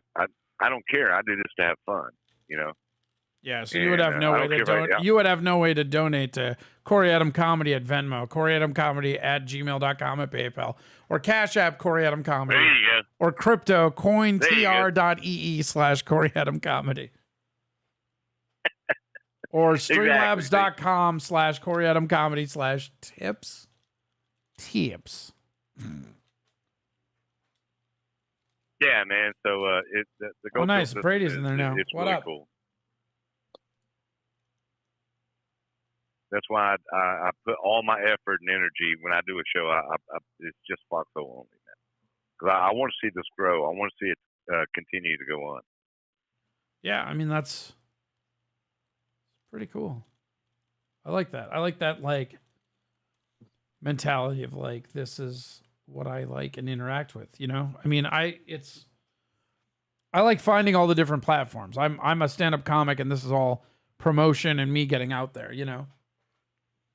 Sure. And so it's interesting when you come across the different communities within the different streaming platforms. It's a very interesting experience. When I first came across DLive, they had a whole hidden community that was underneath this filter search.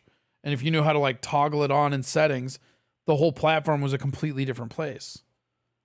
And it was interesting. And then here, everything is streamlined to be a one-stop shop for everything. It's designed from the ground up to be where people go streaming or where they go social app or where they, you know what I mean? It's when you wake up in the morning, you have X amount of sites that you check, and Pilled is set up to do that. Yeah, and it didn't start out that way. It was just people were getting banned off YouTube, off Facebook, off Twitter. I mean, it was when that great purge happened a couple years ago, and the Mats decided to get together and do this thing here, and they did. I don't think they ever expected it to be. I could be wrong. I'm just speaking, from what I think.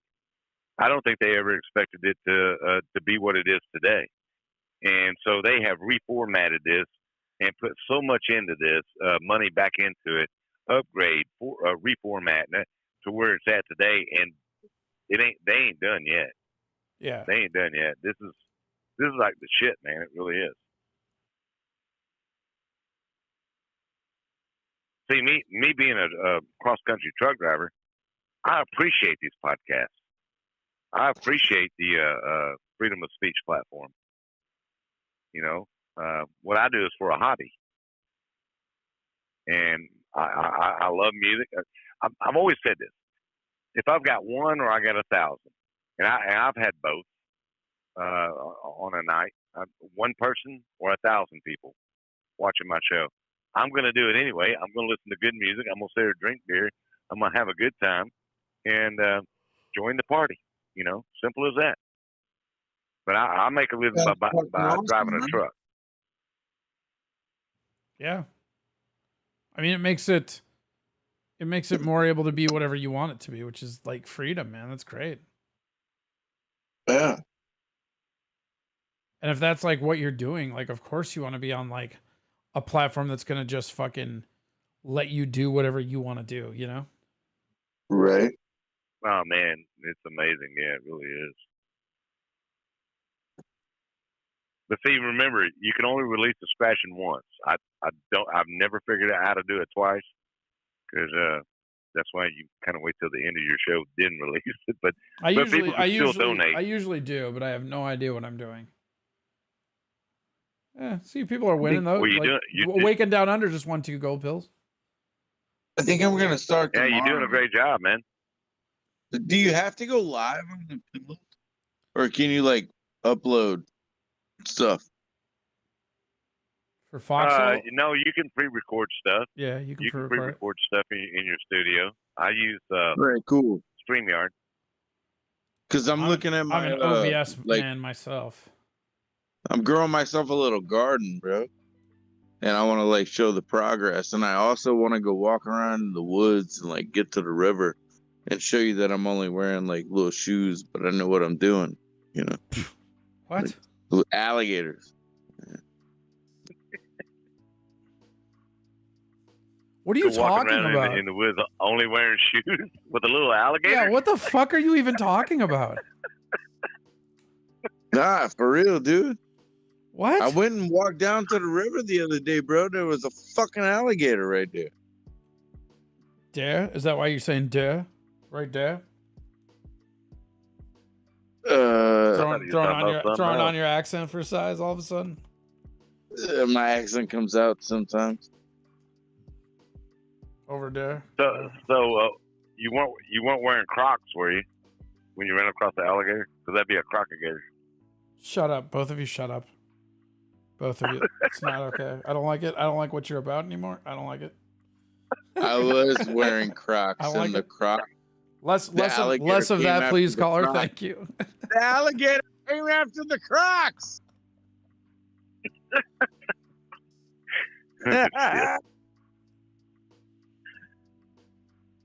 Fucking Texas.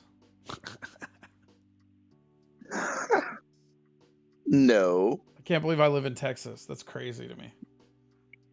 Louisiana, bro. I don't live in Louisiana. Don't do that. Yeah. Don't you tell me where I live. Hey. Don't tell me where I live. Ever. But I live in Texas. You missed Mardi Gras, bro. Yeah, I still haven't been to New Orleans ever. I don't really care. You missed Mardi Gras. I went to Houston, and I kind of feel like that's just a better New Orleans. No. Just seems better. Less crawfish. I love that. How do you sit on crawfish? Right now, dude? Hey, the Texan. Have you ever eaten at Goldie's Barbecue in Dallas or outside of Dallas? Is that place? Oh, we had this conversation last time. Oh, no, not Goldie's. Okay. I just wonder if that place is as good as everybody says it is. Well, see, as far as crawfish goes and all that, dude, I don't eat bait. Yeah, right. I just don't eat bait. Yeah. If I want shrimp or lobster, I'll order shrimp or lobster. I don't need fucking weird ass sea insects. What? Yeah, one thing about them Cajun motherfuckers, man. If it crawls, if it flies, if it walks, if it swims, and it's even questionable if it talks, well, they eat that motherfucker. You know, it's food. Everything is food, dude. If the sun shines on his back, they'll eat it, even if it knows the vocabulary. This motherfucker here, bro. Like, he's so hilarious and gross. Yeah, gross.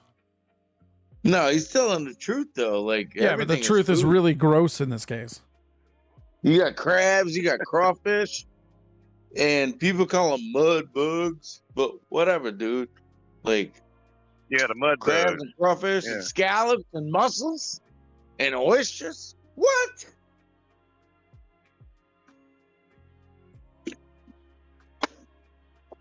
Red beans and rice on Mondays.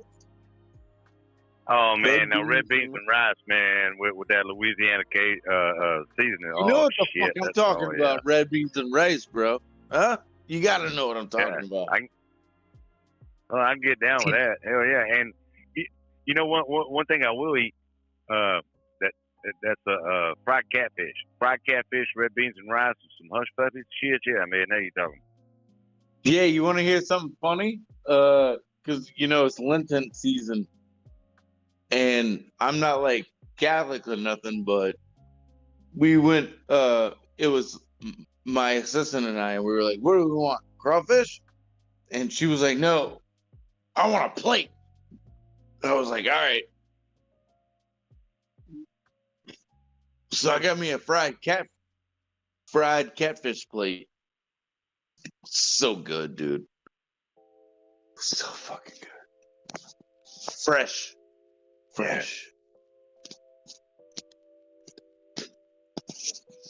Now you motherfuckers, like I said, the sun shines on it, you eat it. Yeah, okay. I kind of like. I'm kind of partial to cows. See, I'm very organic and I'm very in tune with the planet. See, cows like eat cows grass. too, I bro. eat cows. We got we got cows. We got wild pigs here. Yeah. We got wild pigs. We got cows. There's it was called Moose Land. There was a bunch of what was it called? Moose Land. Moose Land? Yeah. All right. They had a bunch of moose. I ain't never heard no moose land. No, the animal. Like they had a bunch of moose. And I don't understand how they had them down here because aren't they like a northern animal? Man, okay, now you're pulling somebody's fucking leg here, bro. No, I'm not. I promise you. It was Moose Land. I promise you. Katrina came and took them all out. Now they got like cows in that whole pasture. And like elk and shit. Oh, somebody was raising moose. Yeah, that's what I'm saying. Yeah. Elk. I'm sorry, okay. not moose. Not moose, elk. I apologize. It was elk. Elk land. Okay. Jesus. Same. Elk land? Same animal. Like, what's the difference between a moose and an elk? A lot. They're very different animals. No Oh, shit. really? Yes. What the Like, fuck I are you don't know, talking about? 1,200 pounds? 1,200 pounds. You can hit one with a sedan, and you'll probably have to go fucking total your sedan as the moose staggers off into the woods. The moose is way bigger than an elk, right? A moose is like if a deer was a bear. Right. Like, moose are not to be fucked with. I come from moose So country. elk. Northern Minnesota has moose. Trust Moose me. can't live here. So it was Right. elk. Elk can live here. Right. That's fine. We got to the bottom of that. But you're like, they're kind of the same thing. They're not anything alike. They're not anything alike. Like Okay. It's like if a Peterbilt versus a Tesla. Okay. Big difference. Big fucking difference. So elk is more like a little deer. Right? The fuck is an elk, bro? An elk? It's like a deer. Jesus Christ. Why are you bringing up That's what stuff I that just asked. I said it's like a deer, Ugh. right? Yeah. It's like a caribou. Am I helping? Am I making it worse? No, yeah, I know what a caribou is. Motherfuckers did I think I'm fix it? so stupid, bro. It's like a It's so caribou. funny. Well, you did just say that an elk and a moose were the same animal. You did just say that. You don't get to like get indignant about. People think I'm so stupid. I just think an elk and a moose are the same thing. God, people are dumb. No, I'm not Oh saying my God. I never said people are dumb, bro. Caribou, water buffalo, elephant. What's the fucking difference? Nothing. fucking Same guys animal. killing me, man. Same animal.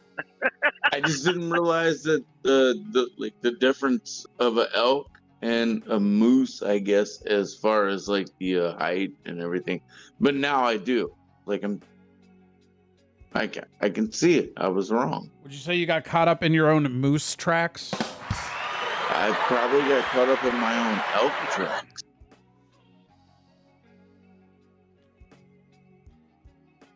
What do they call it when you have more than one moose? Moosin. Meat? Moosin. Two moosin. Because there's a goose and there's geese. Meese. Yeah, some There's Mises. a mouse and there's a mice. Moosin. And then there's moose and there's Mises. Moosin. Is that the joke? No, it's funny. The English language is a fucking joke altogether, man. It really is. Especially when you start breaking it up in dialect from Bro, we don't need to get Minnesota into to all Texas that. kind of thing. Check this out. The only plural of moose is moose. Yeah. I see one moose. Not even. Oh, There's look at no all those. mooses. Look at all those moose. Look at all those mooses. Mooses. You're Yeah, mooses. saying it That's what I was wrong. thinking.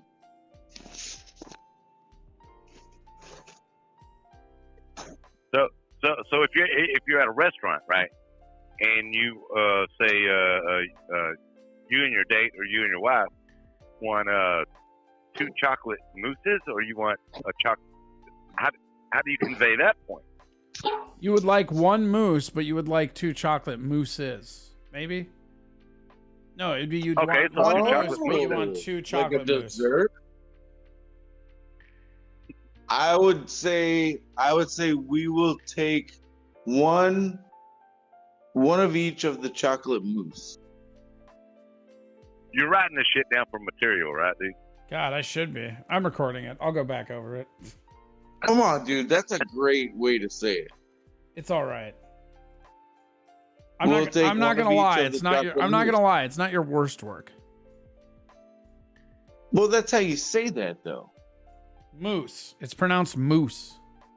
Yes. One moose. We'll take one of each of the chocolate mousse. Easy. We'll have 2 chocolate mousses. Nah, it's pronounced this way. Fuck that. I'll get the creme brulee. What? Fuck you. Give me Who some fuck wants moose slack. anyways? You know what? If you are ordering moose as a dessert, you deserve to be disappointed. Get fucked. Bring me the creme brulee. Fuck you. Give me You're telling me you could be slack. burning custard with a torch and you're still talking to me about chocolate mousse? I don't think so, my guy. Get out of here. So you're only mad because you don't know how to order? It's not the only reason I'm mad, but it is in the top 5.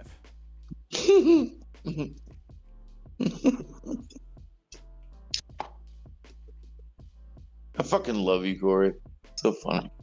Gross. Mm-hmm. Yep. See what I have to deal with, Texan? See what I have to fucking deal with? It's fucking... Hey, it ain't too bad. What a piece of shit he has to deal with, huh? Pretty bad. It's pretty bad. It's not that good. Where are you playing at next, man? You still got a regular gig down there? Yeah, I'm getting some dates for House of Comedy coming up. That'll be in Dallas area. I'll let you know. Man, you know you can DM me on the Foxhole, right? I do now. I'll send you a DM. I got you. Yeah, it's just D space Texan. That's it. Simple. I keep my shit. You know, okay, not to promote my show, but I keep my shit real simple, man, for a reason. It's a psychological thing, right? D Texan, D show. I don't give a damn what show you talk about. I love from that. this point I on. love that. That's great. Yeah, dude. Like, send I don't me- care. I want the link to that shit, bro. I don't care what show you talk about from now on. It's going to be like, hey, maybe something about the show tonight? Yeah, and the Texan pops in your head. Texan the show. Texan the show. It's a psychological fuck I did with everybody. You know? Get out of my head. Get out of my head. Bro, I got way more subs than you. Yeah, you probably do. That's probably fair. Ditch the hick. Is that like advice? I don't get it. Like, yeah, like, wait, send me your thing, man. Say again? Angel. Man, it's real simple. It's D Texan. The Texan. The And, Texan. Yeah.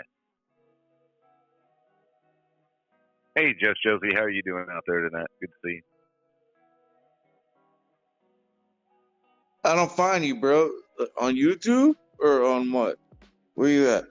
No, I just the Foxhole strictly, nowhere else. The Foxhole, that's it. Period. Bottom line, nowhere else.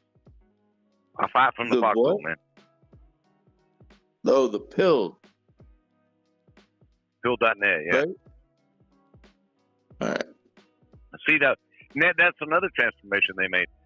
That's why I say the Foxhole all the time, because the Foxhole and Pill.net were two different things while being the same thing, but they combined it all together. This community, this platform is just, the transformation's been amazing, and they're not done yet, man. Yeah, there you go. Waking Down Under dropped it.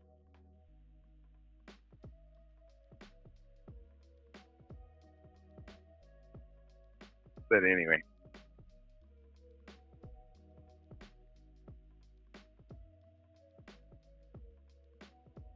Hey Corey, you know they they first started out, man. They were getting Foxhole or Pill.net was getting attacked like crazy, man, and they got banned from because they were in competition with Big Tech, and Big Tech just did everything they could do to destroy this platform. They crazy. What do you call it? Not docs. DDoS. The platform and everything. There'd be nights that nobody could broadcast because they were just buying up all the server time and all kinds of crap.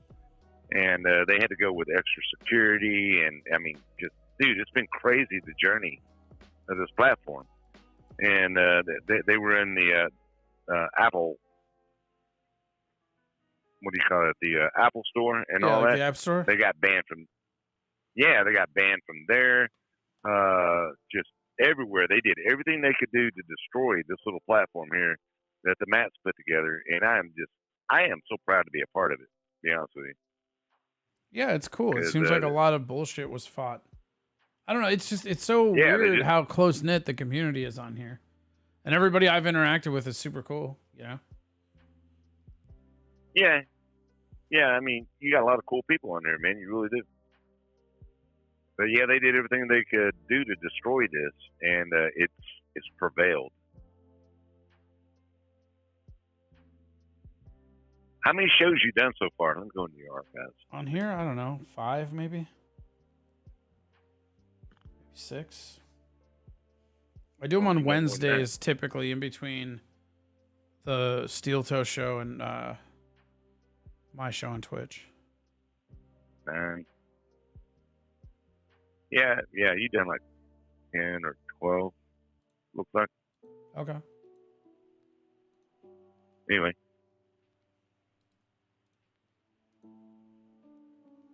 So, what days are you usually on? Usually Wednesday mornings.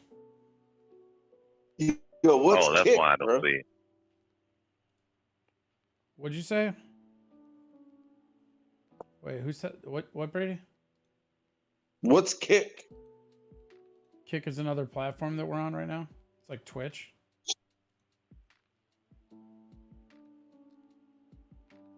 Is there a reason or just? I don't. I couldn't make out what he said. Oh, he's asking what Kick was. No, I just like checking out these different platforms. Like Pilled, Pilled looks pretty neat. Yeah. Like it's kind of fun to navigate through. So I was asking what Kick was to make sure it was like a platform and not Kick, like some bullshit. Kick.com. It's like a That's Twitch all. competitor or something. Yeah, I'm sorry. I'm sorry about that, Mr. Mississippi. What? I'm just saying, dude. What the fuck is wrong with you? Nothing. Jesus, dude. Yeah, let me do something real quick. Yeah. So, since they did this latest upgrade, I'm actually having hell working it, to be honest with you. So they've combined so much together. I understand the DMs, I understand the chats, but It's just crazy, man. They still got some bugs to work out, but they're cool. They're really cool. It seems like they're actively working on it like all the time, though. Yeah, they are. So I went on Pilled, and it's weird. Like, I can only bring up Corey. I can't like search. I don't. Okay, so you do have to sign up for a membership, which is free, and then you have to create a handle. You know, nickname, handle, Okay. whatever you want to call it. Yeah, I understand. Yeah. Okay. And then I can search. Then you can, then you'll have full access to everything. But you have to, have a membership to get in. Yeah. Yeah, I'm looking for you, bro. Like, I'm looking to try to help you out, man. That's why I'm asking. All right, cool. Are you on a computer? No, I'm on a phone. See, I can't help you out there, dude, because with this new format they did, I don't even understand it on the phone. I got to do it on a computer. Real? Is it an app? Yeah. Yeah, you could download the app and get the membership and all that. But you got to go through Google to get the damn app. That's the difference. I was going online. I should probably do the app for the phone. That would be more compatible. I bet. It would be, yeah. Yeah, that makes sense, bro. All right, cool. I'm gonna try that, and then I'm gonna create my own channel, and I'm gonna like do stuff on there. Yeah, do it, man. You know, you'll go through the maps to get a channel. What kind of name you think I should come up with? Shit, I have no idea. Damn. I'm thinking No, I about just like told you, something like that's, tax you know, stuff. that's the name of your show. Shit, I have no idea. I mean, Shung. Shung. Maybe we could go Right with over Doth, somebody's head bro. there. Maybe we could go with this name here, Doth. Like, cause, yeah, it's a really fun background. I don't know what Yes, kind sir. of content you want to do. Oh, it'll probably be like mostly like cooking stuff, like maybe talking a little bit, probably like about my feelings and shit, just to like get it out there, you know. And then like maybe some like gardening. Call it the 'cause I PMS got channel then. I got some vegetables growing, you know what I'm saying? So like that would be cool. Yeah, the PMS channel. There you go. That'd work. Oh, what? You're talking about cooking and your feelings and gardening and all that. PMS. The PMS channel. PMN? Jesus. You got some Mylol, man? I need one. You need a Midol, bro? What the fuck is Midol, man? He's not catching what I'm laying down, is he? The cramps. Oh, he's calling me a I'm woman. cracking on it. I I'm get it. cracking on you, brother. That's all. I'm just making a joke. Yeah, he's capping on me. He's calling me a woman. I get it. Nah, I get it. Busting your tubes a little bit, you know. Yeah, Roger. Yeah, I get it. I get it, man. No, that's funny. That's funny. No, honestly, that stuff's helps me from like not trying to fucking kill anybody. In I hear you. Minecraft. In Minecraft. Yes, exactly. Are we still live? Yeah. We're still live. Okay, yeah, in Waking Minecraft. down there It makes to- me not want to kill anybody in Minecraft. Waking down under says PMS Moose. Yeah, PMS Moose. PMS Moosin. Or Mooses. PMS Chan is way better. Who's that? PMS Just Chan. Josie, that's fucking hilarious. PMS Chan. Pubic man. Oh, whistling Lindy's here. I'm here. Can you start the show? Oh, we're already going. The show's already started. Good news for you. This is the show. You've been going for like 3 hours now, right? Yeah, I think so. I think we're at 3. Check. Yeah, we're at 3:19 right now. I usually do 3 hours Monday through Friday. Over on Twitch, though. I was about to say we're at 3:25. Damn. Missed. I know, just goofing. Yeah. Hang on. God, I don't know how to work New all this shit they did. What'd you say, Texan? I'm thinking. I don't know how to work all this fucking new shit that they got. Waking Down Under is asking me to drop my link. I don't even know how to do that shit.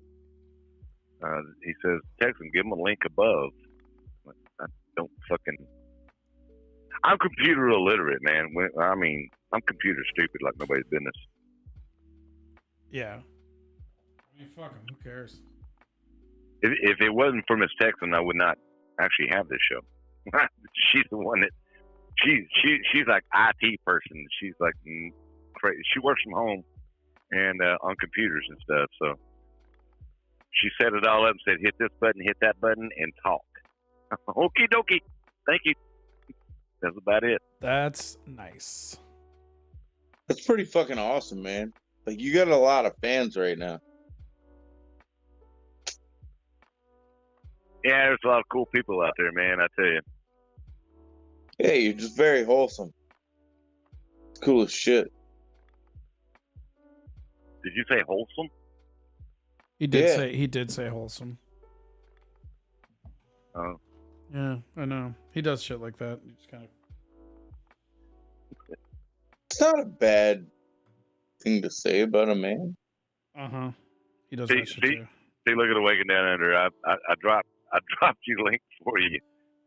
Thanks, man. I appreciate it. Wayne's a cool dude, man. He's been there. He's been with the Foxhole from the beginning too, by the way. Oh shit! I didn't know I was rubbing elbows with founders up in this bitch. Oh yeah, Just Josie. Oh my gosh, I recognize so many people in here. That's crazy. Oh, that's cool as fuck, man. I came in here through a crazy friend of mine named FOMO. Like, he was telling me about it, and I was like, "All right, man, I'll try it."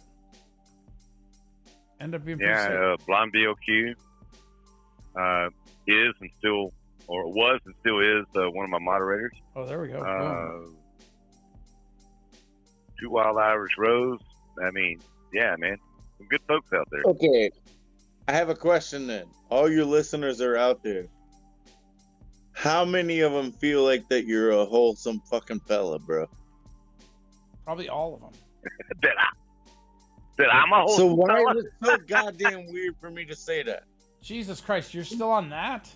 Now it's weird because you're still. Now you're making it weird because you're still on that. It was like 2 hours ago, but I'm still on it. Jesus, dude. Simmer down. No, actually, I'm laughing. The reason why, that's a valid question. I'm laughing because I could be like the nicest guy, like you're talking to tonight, and then in the flip of a switch, I'll hit that magic beer and turn to the biggest asshole you ever met in your fucking entire life, and people have seen me do that. That's why I'm laughing. It's like wholesome? No. I would say I'm the most real motherfucker out here. That reminds me. That reminds me. You two talk amongst yourself. I'm gonna get a beer. Is there much of a difference between wholesome and real though? Stop it with the fucking wholesome already. Stop trying to get wholesome to stick. Okay, stop it. I'm trying to bring it back, Corey. Stop it. Stop it. Look, Texan, don't hang up. I'm gonna go get a beer. You two just interact. Dude, I'm hanging out. I'm having too much fun, man. All right, man. Do you want me to mute him before I go, or do you want to talk to him? No, man, I'll talk to him. All right, he's cool. like he's like me. He's one of me. I'll grab a beer. I'll be right back. If you could see the chats right now in the in Phil Just Josie's firing off with a yeah. I mean, trust me, yeah. I can't see the Even chat. Belushi I'm not jumped in. watching none of that.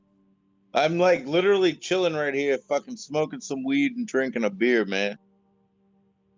Yeah, I I got you. my Nothing whiskey wrong with on that. hand, so I'm sorry. Boy, Continue. when I said that comment, they started lighting up. Even Belushi out there texting his dick, but he's Oh, he's trying to get mad he's at out me, there. right? For calling you wholesome? Don't call that motherfucker wholesome. How dare you? How dare you be nice to him?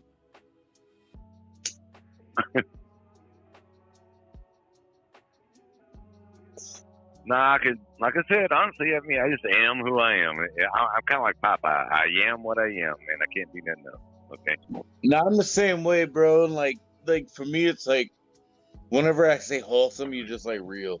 You're just like a real motherfucker, bro. Like you are you, and you're real, and I enjoy that so much because it's so nice talking to somebody that's like, no, don't mute him. I can talk to him. Everybody else, You know, I'm gonna be honest. everybody else wants to talk to me, bro. I'm gonna be honest with you, man. Look, I am beholden to nobody. Like I said, I drive a truck for a living. I'm a common blue collar, That don't hardworking man. define me, Okay, bro. Like that don't. that's That don't all I've done define me. all my life. It's all good. I'm enjoying talking to you, So- man. Straight up. Well, I enjoy talking to you too, man. What up, But Amy? How are I'm you? telling you, Weed and coffee for me tonight. Nice, get it. Got to finish up orders S. What's that mean? I don't know what that means. got what? I don't know. what that Somebody means just joined the chat and said, got to finish up orders S. I don't know what that means. either. Oh, they have to finish their orders. Military. Whatever. Or cooking. Yeah, maybe so. No, I'm okay. I love the people, man. I really do. But I'm never going to sell myself out. That's all I'm going to say. I'm not knocking anybody. Like I said earlier, it's either, love it or leave it, one or the other. I don't give a damn. I built up one hell of a show, and then I took a fucking blowtorch to it at the same time. I've done it twice. And, I love that. It makes no sense to a lot of people, but it makes Sometimes perfect you gotta sense just to burn me. it down. Dude, I've done you it. should have me on, bro. Like I can fucking put on some characters for you. Ask Corey.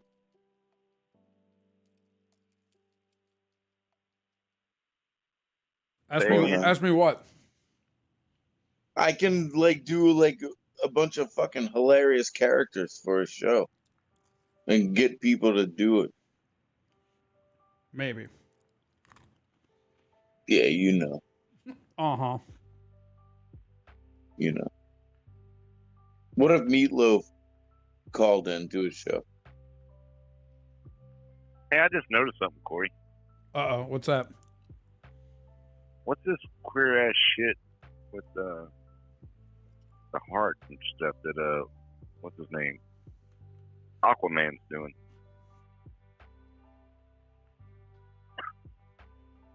Aquaman. I don't see him. Oh, it's an I think it's on your. Let's find it. Huh?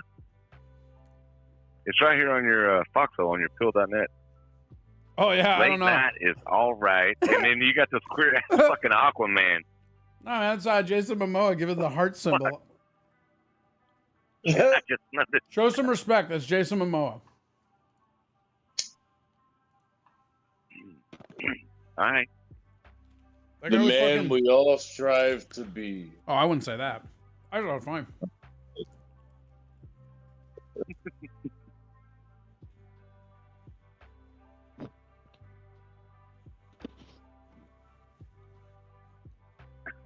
Is he doing that for me? I don't know. He is now. He is now.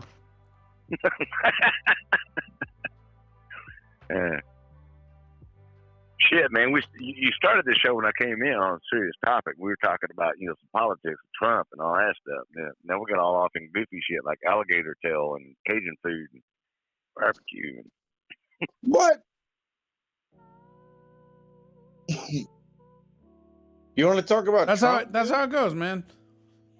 Wherever it goes, you go. Yeah, you just go. Yeah, I kind of like it. It don't matter. Sometimes topics get changed. It's better to just kind of ride it, you know? You ever had alligator, man? Jesus, except for that. Stop it.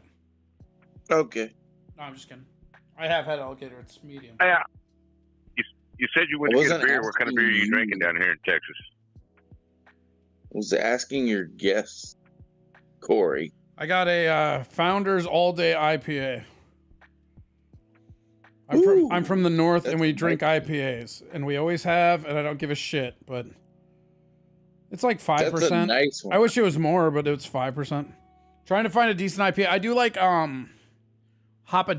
Have you had that one? I like that one a lot. No, if I'm getting regular beer, I'll get like Lone Star.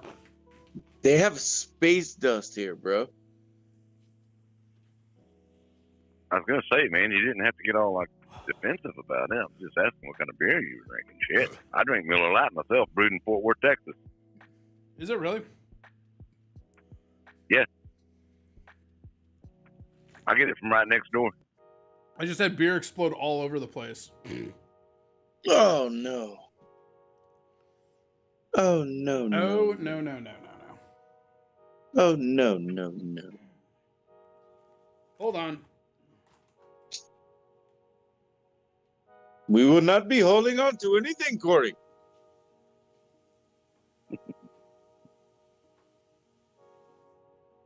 Yeah, you like that, huh? The dude laugh. Yeah. That's good. Corey, or not Corey, man. Jackson? Huh? We're the only three on here, dude. Paper towels. What's the motherfucker's name, bro? Oh God, it's all over the place. That's what she said. Motherfucker on the phone, man. No, I had to like Motherfucker on the turn. phone. I had to like turn to make sure it didn't get all over my computer. You splattered all over. Doing your one-handed computer, typing bro. or what? No, I just like fucking nuzzled up to it and started drinking it as it foamed.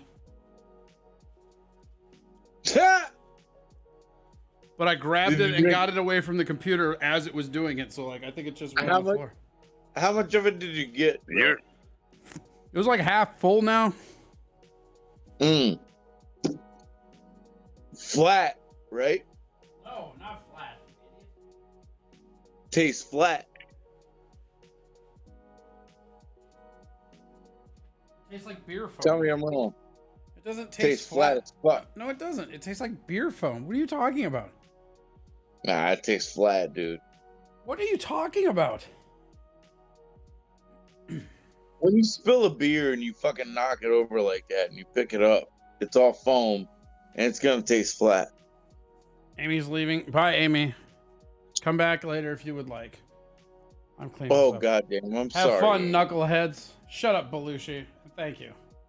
I'm drinking sorry. Founders IPA I'm seasonal. ruining Oh yeah, their everything. seasonal's I'm really sorry, good. guy. Oh yeah. By the way, rules of the bar here. Okay, so on the scratching, if somebody hits the scratching and they draw a zero, a goose egg, you got Belushi. Oh, okay.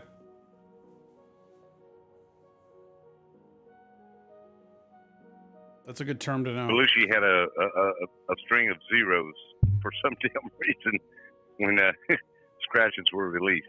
So yeah. Corey, how you feeling about that Space Dust IPA, bro? It's all right. It's fine. Fucking 8-something%. Yeah. I mean, Yeah, you gotta calm down on drinking that, bro. I don't have to do anything. I'm sorry you can't handle your booze and think other people need to alter their behavior because of it. That's probably not going to work out for you in the long term. Just saying. But it's so funny. So funny. I don't know why. I'm sorry. I was trying to make a joke. I think it's fine. Uh-huh. These are the great characters he can do for you, the Texan. Oh, fuck off, dude. I'm sorry, I have guys. really good characters, Texan. I'm actually live on somebody else's show right now. Miss Texan just woke up. Who are you talking to? Oh shit, I'm too loud. Huh? You're having too much fun. I've never had too much fun. But kind of like too much money. Ain't no such thing. But I ain't never had too much fun. Hello? There you go. You heard that Jake. song. See, there's Yeah. logic in country music, man. I don't mind like Yeah, country some music's like great. I like Sturgill.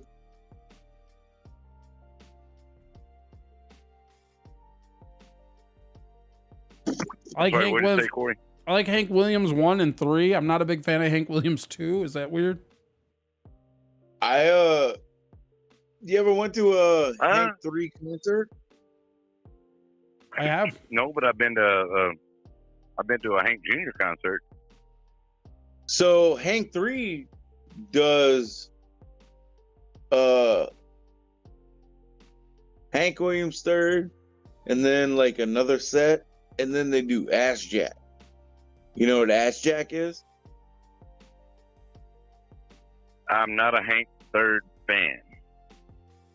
Okay, so Ass Jack is Hank the Third's heavy metal band, where he plays the guitar and they got like a singer just like,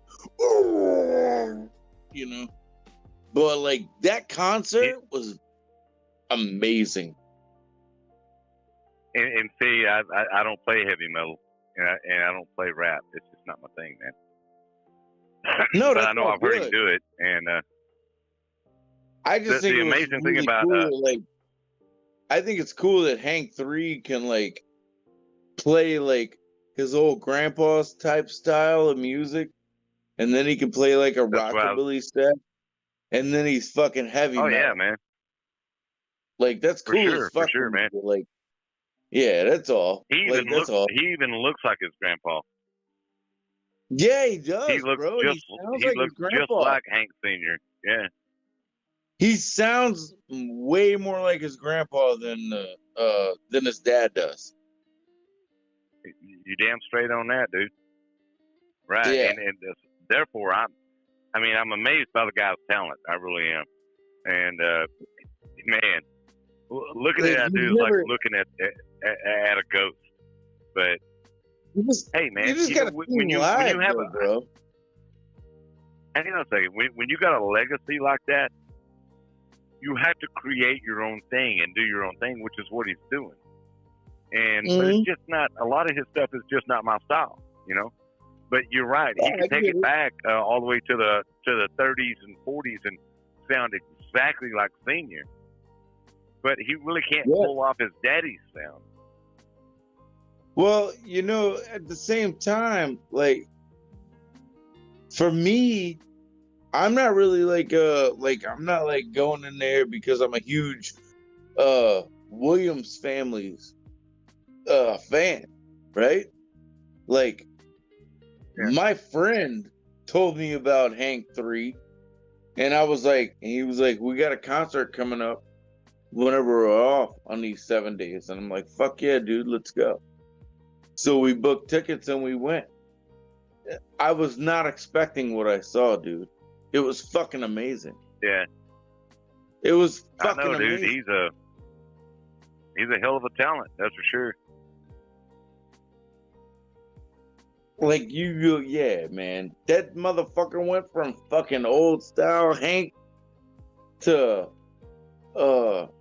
rockabilly, and then straight like took a break, and they got that singer come out, and it was like, ooh, like fucking metal.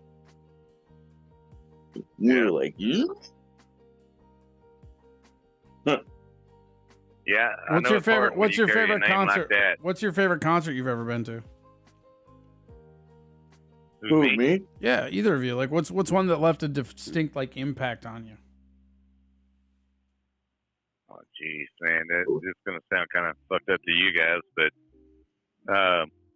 well, of course, I saw Waylon Jennings in concert, so that's in itself. That's awesome. But if you want to take that, no, if you want to take Waylon Jennings and set that aside, the Statler brothers just totally blew me away, man, with their talent and their voices and stuff. I saw Charlie Daniels too. I mean, I've seen many, but as far as what I was impressed with raw natural talent besides Waylon would be the Statler brothers. Okay. I don't think I've ever heard them do anything but just the Christmas music stuff they did. Yeah.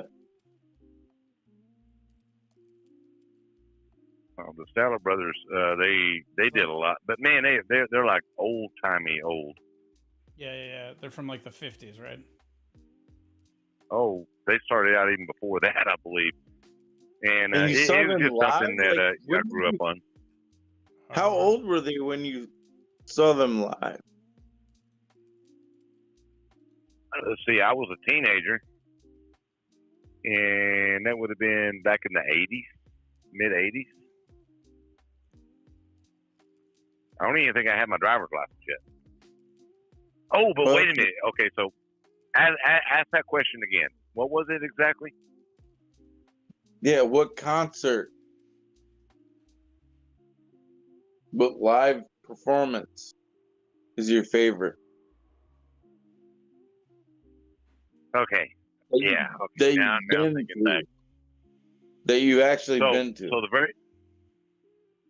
very first concert I ever went to that had the most profound effect on me There you go. was when my dad took me to see Willie Nelson when I was 13 years old, and the man that opened up for Willie Nelson at Reunion Arena here in Dallas, Texas, was B.B. King.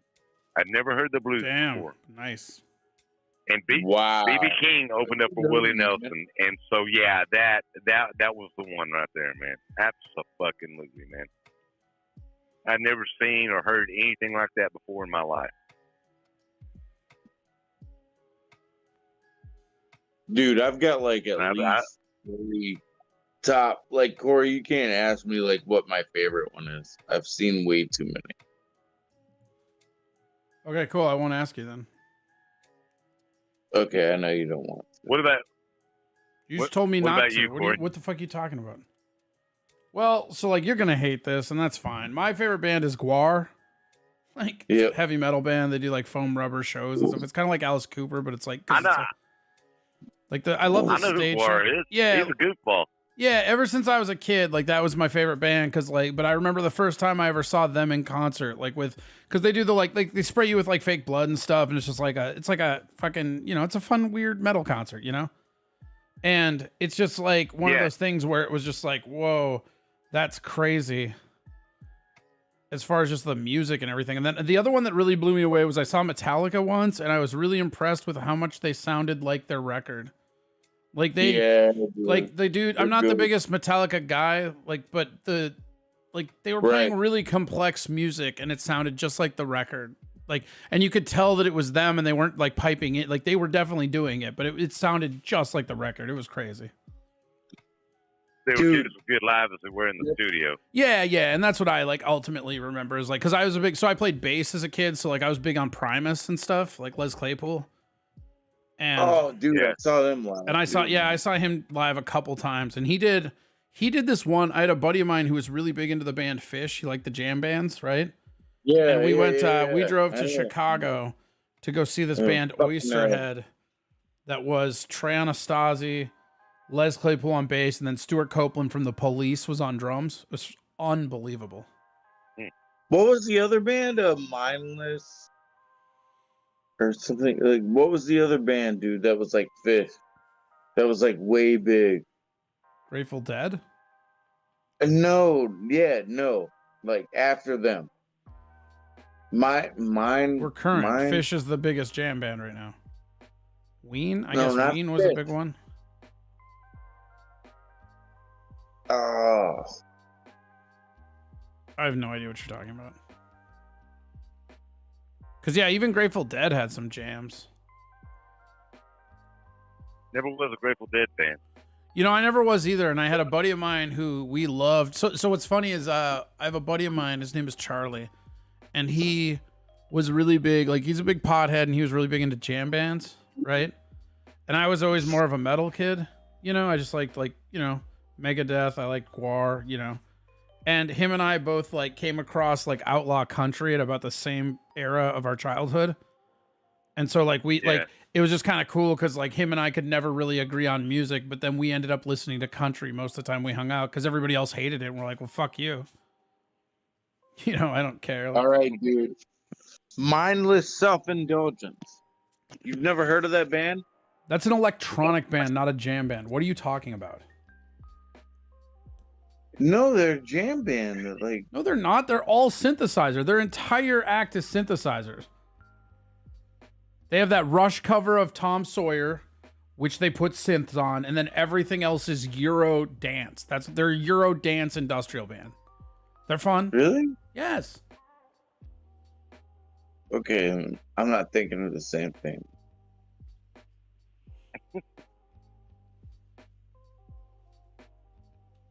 Yeah, you know, so growing up the way I grew up and where I grew up, I mean, these dudes that would walk around in high school, right? They were into the hair bands and all that, you know. What the fuck were they back in the day? Van Halen, which, you know, I'm a fan of Van Halen. Yeah, Van Halen's all right. And whatever the big bands were, you know, the big hair bands back in the day, Rat and all this stuff. Yeah, I literally, man, bro. I was a dude that was still the same dude I am today. Walk around, blue jeans, cowboy boots, a t-shirt. Yeah. You know, and now I think, well, hang on, I think it's hilarious because now that all the guys I went to school with are in their 50s, and guess what they're listening to? Waylon Jennings, country, yeah. all the stuff that, yeah, and they're wearing blue jeans and they're trying to be cowboys and stuff. It's like, oh my God, man. Oh my God. You know, dude, I'm telling you, dude. Terry Allen, Lubbock on Everything. That's like one of my favorite country albums. The fact that you haven't heard of it is crazy, and I think you will really enjoy it. Oh man, I wrote it down, and I'm going to be checking it out when we get off the show for sure, man. Because I'm always looking for something new. I don't know everything. Yeah, man, Terry Allen is like, Terry Allen's one of my favorites. He's like Neil Young if Neil Young were an outlaw country guy, right? Because he's kind of a dick to deal with, and he's like got these hilarious interviews where like Waylon and fucking Willie and fucking even Chris Christopherson, they were always trying to get him on these like outlaw country tours, and he's like, nah. And they asked him one time in an interview, and he goes, why am I gonna party with those guys? They're just gonna do my drugs and fuck my girls. Oh, dude. Fuck Neil Young, man. Fuck Neil Young. No, I mean, he's just kind of but like, dude, he's fucking great. Like, I don't know. Not Neil Young. I'm saying this guy, but like, exactly like the same guy that's about. like the fucking like bitchy of it. You know what I mean? But like, fucking, yeah. But Lubbock on Everything, man. That album is fucking gold. Yeah. You can't. You know, fuck with that okay. shit, Since you brought up Neil Young, maybe you know this, maybe you don't. I don't know. So, Neil Young wrote a song called Southern Man, right? Yeah. And it's it was about a huge Leonard hit for Skinner. him. Yeah, well, no, it wasn't about Leonard Skinner. It was slamming the South about being racist and all the shit and everything, and hanging black people and everything. If you go back and listen to a Neil Young song, that's what it was about.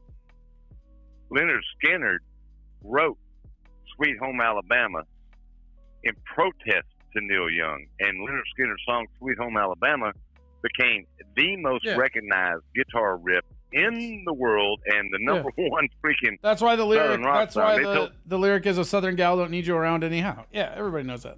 Yeah. Bum, bum, Yeah. yeah. Like, it's easy, dude. I saw Leonard Skinner when I was a kid, and they were before we get like one of the like state fairs or some shit like that, and they were fucking terrible. But they were super old, but they were fucking terrible. Man, I wish I could have got to see him. To be honest with you. Charlie Daniels, same thing. Like- Terrible. I saw Charlie Daniels live, and he was pretty kick-ass. Yeah, he wasn't. He wasn't when I saw him when I was a kid, but he was Yeah. like doing state fairs at that point. So I saw Kiss at a festival, and they were like old. It was like Gene Simmons was trying to like do that whole foot stomp thing, and like he kind of tripped a little bit. Poor fellow. Like, Yeah, it's see, lame. Kiss and all those bands back in the day, dude. I just never could get into them. Still can't today. Oh, I love the music, like the radio music of them, or like the you know. I like the Kiss. Kiss takes. is fine. I don't know. Like my mom liked Kiss, so I listened to a lot of it growing up. Yeah, I like some of the songs. I did steal some of my mom's music. Like the big thing my mom listened to that I liked the most was Jim Croce. I really liked that for a long time. Dude, my mom Jim was Croce was a fucking totally different Elvis deal, man. Yeah. fanatic. Yeah, super good. My mom was an Elvis fanatic, dude. So like all You I know was what- listening to was Elvis or like Motown. She liked Motown too, so I used to listen to a lot of that. I think that's why I'm Oh, I able to fucking love dance Motown. really well. I think that's why Corey, I'm able to, Corey, honestly, and like Michael Jackson and stuff like came out like for me, right? Like, so she had all this other stuff, which was like a foundation, and then Michael Jackson came out, and it was like all this dancing stuff, and I just like wanted to know how to do that. And then it's like now it's like, oh yeah, like I'm this great dancer, and it's like it's all attributed to that. So cool. How like the Motown and then Michael Jackson, how like, you know, there were steps to the whole thing. And now what do you have now? Now you got like the I have no clue what you're saying right now. all right. I lost it. I'm sorry. Fucking, there's some smart asses out here in the chat. Fucking Wayne. Waking Down Under. Yeah, see, I used to take a break to Freebird when I do a show. Yeah. And, man, I used to broadcast 8, 9, 10 hours straight sometimes. I don't do that no more. But so I needed a break, and I play Freebird, you know, because that shit's like, what, 10 minutes long or something. And and I'd run to the beer store and come back. That's how long the song was. The beer store's right on the corner. Fucking Wayne or Waking Down Under. I've seen Leonard Skinner play Freebird on mute at the Texan. Ha ha. I forgot to hit the button to What up, unmute Larry? it, and I'm like, all right, guys, I'm take a break here. I'll be back here in a minute. And I thought I had the damn song playing. I would leave. I'd come back 8 minutes later. The whole damn thing was muted, and everybody's laughing their ass off at me.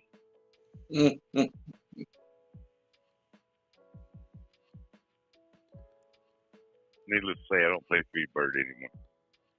We used to always do that as like a fucking like chant, like at every concert I ever went to. Just scream it and play Freebird over and over again. Over and over again. And the bands that were cool. Yeah. The coolest thing ever is like, you know, again, Guar, like again, I don't care what people think of them. They're just my favorite band and they always have been, you know. Metal, not everybody's thing. Don't give a shit. My thing. You know what I mean? It's okay, Corey. I think he's a great comedian. Yeah. No, he was awesome on, he used to go on Red Eye when Gutfeld hosted it. And those are some of the funniest shit ever. Actually, a really good Where band. do you stand? I like Hey Power Guar, Man where do you 5000, stand? dude. Hey Guar, where do you stand on people pirating their music? Oh, usually on their neck until they die. Right. I like But Power they Man. had shit. it was like the second concert I went and saw Guar. I was right up against the front row, and I go, "Play Freebird," and the guy goes, "Freebird," and then the fucking whole band played the intro, and then immediately started playing the regular song. It was the coolest shit ever. They're like, "Freebird," and then they just went, they literally just like, and then it just went, like went into their song, you know. But they were like, it was so funny, like the just condescending tone. Then he said, "Freebird." Hey, what do you know about the band Atreyu? They're all right. Yeah, so I saw them live twice. So The second time, I was like straight up on the stage, and this fucking dude, what were they singing? The Crimson. He's like, yeah. And I was like, hey. And he looked at me, and I was like, fuck yeah, fuck you. And I don't know why I did that. And then you got the security guard standing there laughing. And the dude like walked away, man. He didn't react to me at all. Another great story, Brady. I got a story about Waylon Jennings. Well, I'm mad that you haven't shared it sooner. Right? Well, I tell you what, man.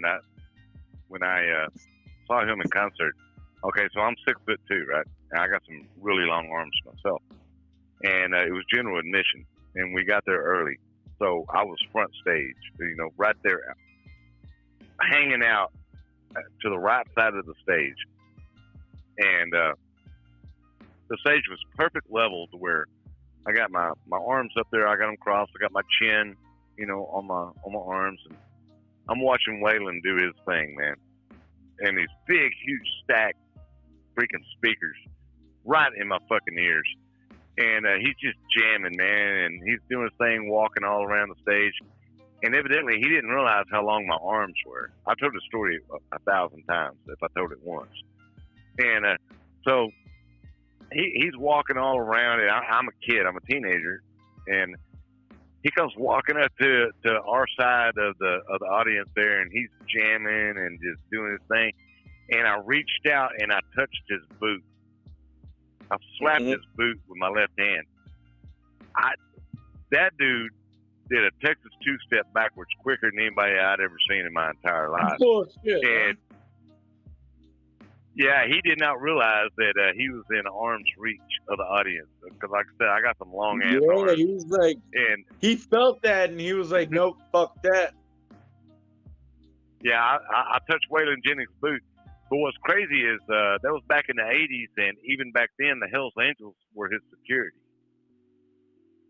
And next thing I knew, I had a couple dudes come working their way down, and I was like, holy shit! They backed off. Nothing happened. Thank God, But no, they were like starting to push the crowd back. Fucking Hells Angels walked in and were like, nah, ain't happening. I'm like, holy shit, man. Well, the Hells Angels were just like, they were there, honestly, just to keep the peace. I know, like, is this the concert that I think you're talking about? With the, like, the Live Aid? I don't know about Live Aid. Okay. Sound like the Live Aid. Yeah. Concert. My claim to fame, I touched Waylon Jennings' boot when he was live on stage. Balls deep. What's the best concert you've ever been to? Keith, what's the best concert you've ever been to? Skynyrd in the State Fair at the grandstand. Oh, that was a terrible fucking show. I hate you. Oh, you saw Skynyrd there? You're not old enough for that. I was like 12 years old. It was the first time I really got to smell pot on a large-scale basis. It was pervasive and thorough throughout the crowd. It was standing the whole time, so it's like I kind of had to peek through people to really see what was going on. But it was a blitz, man. It was absolutely insane. They played for probably an hour and a half, and when they finally did leave the stage, it was standing ovation for a good 15 minutes, and it only got louder and louder and louder as it went on. Solo, till they came back out and played Freebird. How is that solo? Played Freebird. Oh, dude, it was a blast. It was fucking great. No, I mean, and like I'm saying solo, that after seeing The Wall in its entirety down at the XL. Yeah. Last time Roger Waters was in town. That was a sweet concert too. From the who? Roger Waters from Pink Floyd. Pink Floyd. Yeah, you know The Wall, right? You've heard of that album? I've never heard of a wall at all. Yeah, of course. I know what you're talking Right on. Yeah, it was amazing. Like just the whole experience of that show. I mean, there was way more production involved in that one than the Skynyrd. But the Skynyrd one, that was like the first real fucking concert I'd ever been to. So it's like, that's like your that's the favorite one one. that really got me interested in listening to live music and that kind of shit. Hey Corey, what's your favorite concert? I started this. Guar, we talked about this already. Yeah. And it's like the show, it's the production, it's the whole experience. It's not just the music. I mean, obviously it helps. Like Metallica, some of their best shit I think is live. But yeah, dude, no, I'm telling you, Metallica, it was crazy. They sounded like their album. That shit was nuts. Yeah. Pearl Jam, you ever saw Pearl Jam, bro? Like they sound like better than the album. Texan, do you like folk music too, or just country? Say what? Do you like folk music too, or just country? Like I said, man, I'm into pretty much everything except for this bullshit rap. Where are your feelings on John Prine? I love John Prine, one of the greatest songwriters there ever were, man. Attaboy, fucking attaboy. All right, good, we're cool. Sam Stone, motherfucker, Sam Stone, dude, one of the coldest lyrics ever written in history. Daddy's got a hole in his arm where all the money goes. Fuck. Ooh. Yep. It's cold. Yeah, like I said, I don't care for this fucking gangster rap bullshit and death metal. Can't get into it. Yeah. I just, no, not me, man. Not happening. What about George Strait? He sucks dick. Ha! Nice. Yo, what about Slipknot, bro? George Jones. Wait a minute. See, wait a minute. So I've been very adamant about this since day one I started my show. So George Strait's from Texas. I'm from Texas. George Strait's country, so they say, but I say he's not. And the reason is because he's part of the motherfucking machine, man, that I cannot fucking stand. See, George Strait is a walking, talking fucking billboard. George Strait. Is that why his shit? Is that why his shit always? Is that why his shit's always like poppy? He's like a boy band. Yeah, he kind of is. George Strait's a lot like Elvis. See, George Strait never wrote a fucking song, his own original music. He had Nashville. He had Nashville. He had Nashville executives telling him what he's going to sing. Nashville executives telling him what hat he's going to wear, what shirt he's going to wear, what jeans he's going to wear, what boots he's going to wear, what guitar he's going to play. He ain't nothing but a walking, talking fucking billboard. He is what's wrong with fucking music today, not just country music, but music in general on that fucking FM radio. I cannot stand the fucking corporation. Matter of fact, George Strait's kid was killed in a DWI accident, right? Less than a year later, Bud Light hired him to promote their fucking product after his fucking kid was killed by somebody who was driving drunk, drinking fucking Bud Light. Fuck that piece of shit. That motherfucker's a sellout. He's what's wrong with this shit. Fuck commercialism. Okay. Yeah, no, fuck him then, man. Dude. I'm in. Yeah, I mean, I agree. Like, nobody here is disagreeing with you at all. Yeah, I know. I'm just saying, man. It's like, God, everybody, the king of country, my ass. That motherfucker ain't king of shit except for commercialism. Which I'm not. King of sellout. What up, Jacob? How are you? Schindler? Yeah, Schindler's in the YouTube. Dude, what's up, brother? Man, I like Jacob, bro. I'll back him up, bro. I don't give a fuck what he says to anybody. I'll back him up. Hey, you guys were talking about Metallica and stuff, right?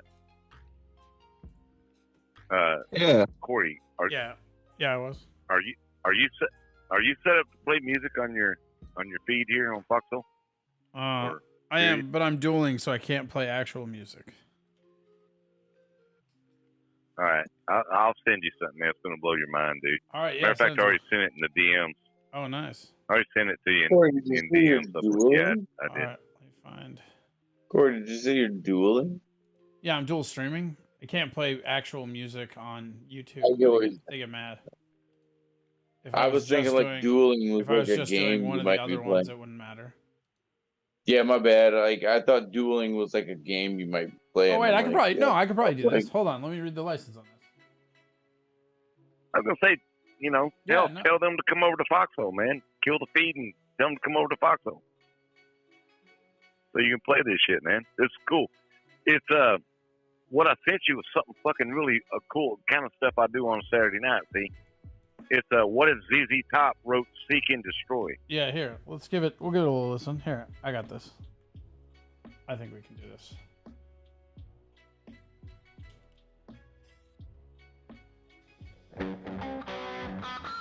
Foxhole? I'm looking for this shit, dude. I don't know where it's at.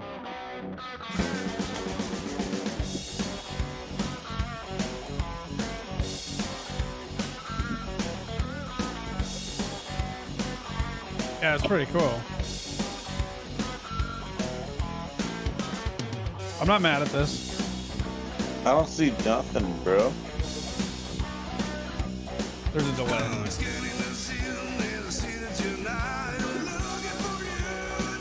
I like. Can I just say right away? I like that they're all wearing fake beards. Like, if you're gonna do this, you got to wear the beard, right? Are there like beard extensions?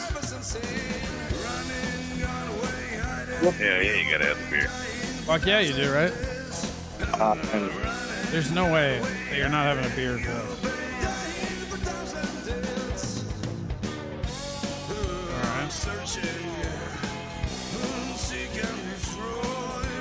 That's kind of sweet. That's kind of like dirty.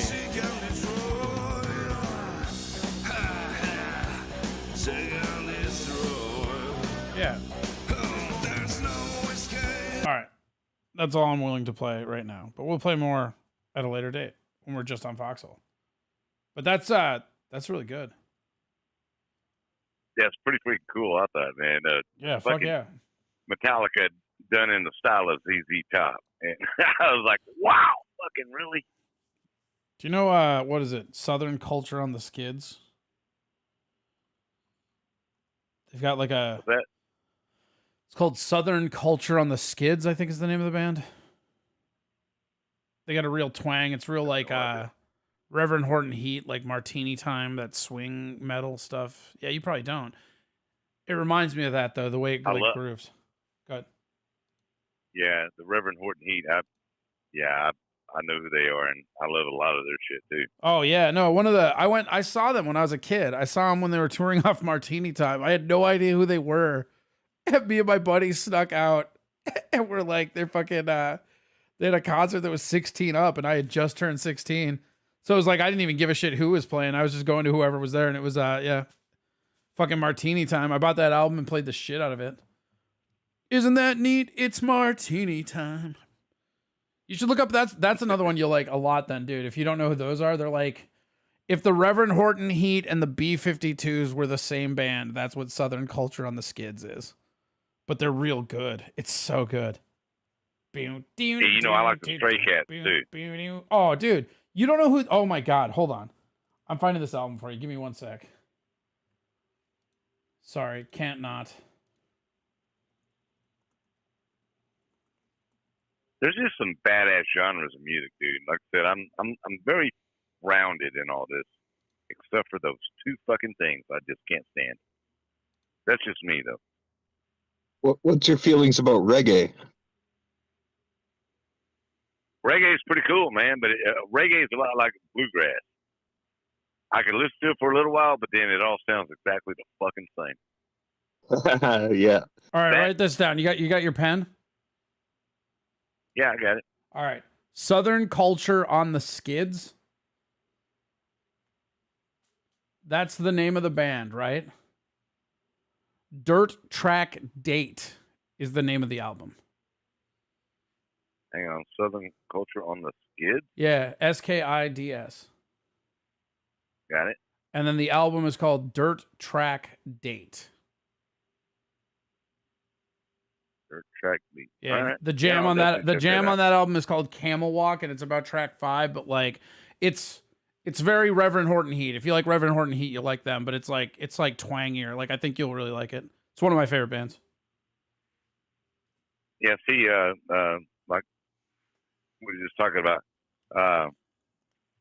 bluegrass, kick ass, but I can only listen to so much of it. Now, Billy Strings has made a big, huge impact on bluegrass, and man, that cat's awesome.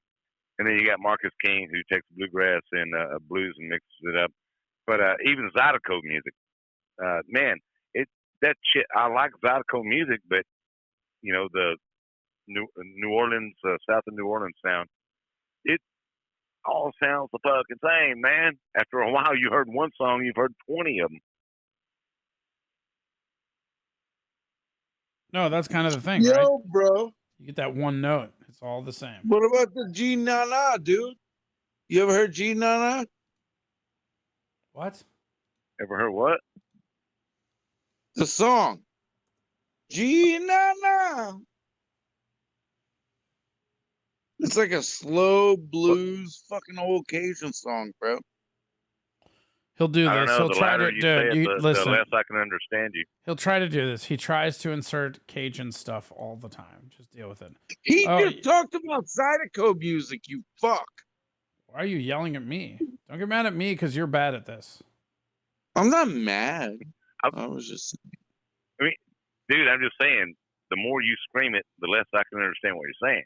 So, I just got really excited. Honestly, I just got really excited because you were talking about Zydeco music. Yeah, man. Zydeco's fucking cool. It is. We have like, yeah, man. That's like local shit here. I don't think Zydeco's got the recognition that it actually deserves. Dude, But, it has, you know, Zydeco, like, not a lot of people know that Zydeco has accordions and, like, your little, the plate that you wear over your chest. Yeah. Like, accordions and, the like, dude, like, and guitars and, like, drums. And it's like it's a different take on blues. Is what it is. Yeah, you're right, man. Have you ever heard of Buckwheat Zydeco and Dwight Yoakam doing a tune together? Yes. Yeah, it's actually an old Hank Sr. tune. Hey, good looking. I'm gonna tell you right that now, rocks, man. I'm down with some fucking Dwight Yoakam, bro.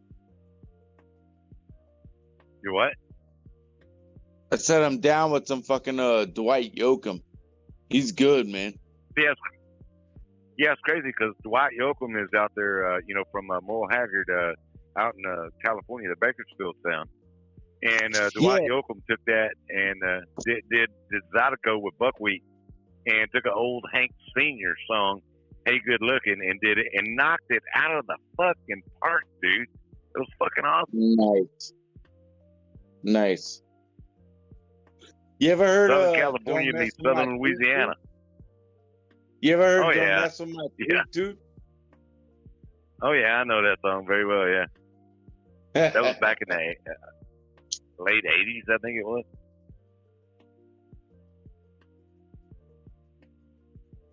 Don't mess with my toot. Yeah, I know it.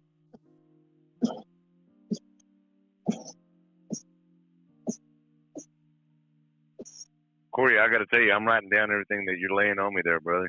Yeah, I think And, you're gonna. I think I'm you're gonna definitely enjoy be that. checking it out. I think you're gonna enjoy that.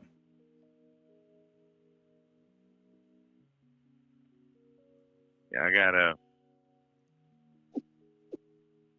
That's why I'm always looking for new sounds, new stuff, and all that, and the history behind it, man. Yeah, dude. No, I mean, I'm surprised. I'm honestly surprised you don't know who Terry Allen or Southern Culture on the Skids is.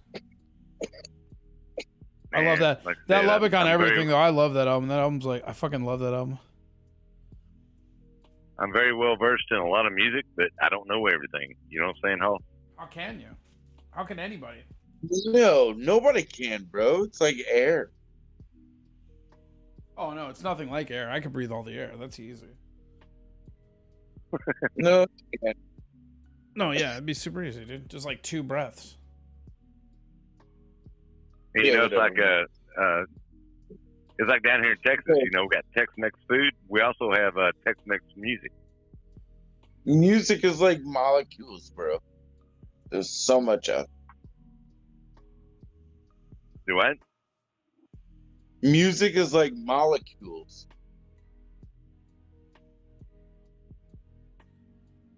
There's just so much. So much. Sound is vibration, brother. Sound is vibration. Well, and no, Wait, is that real?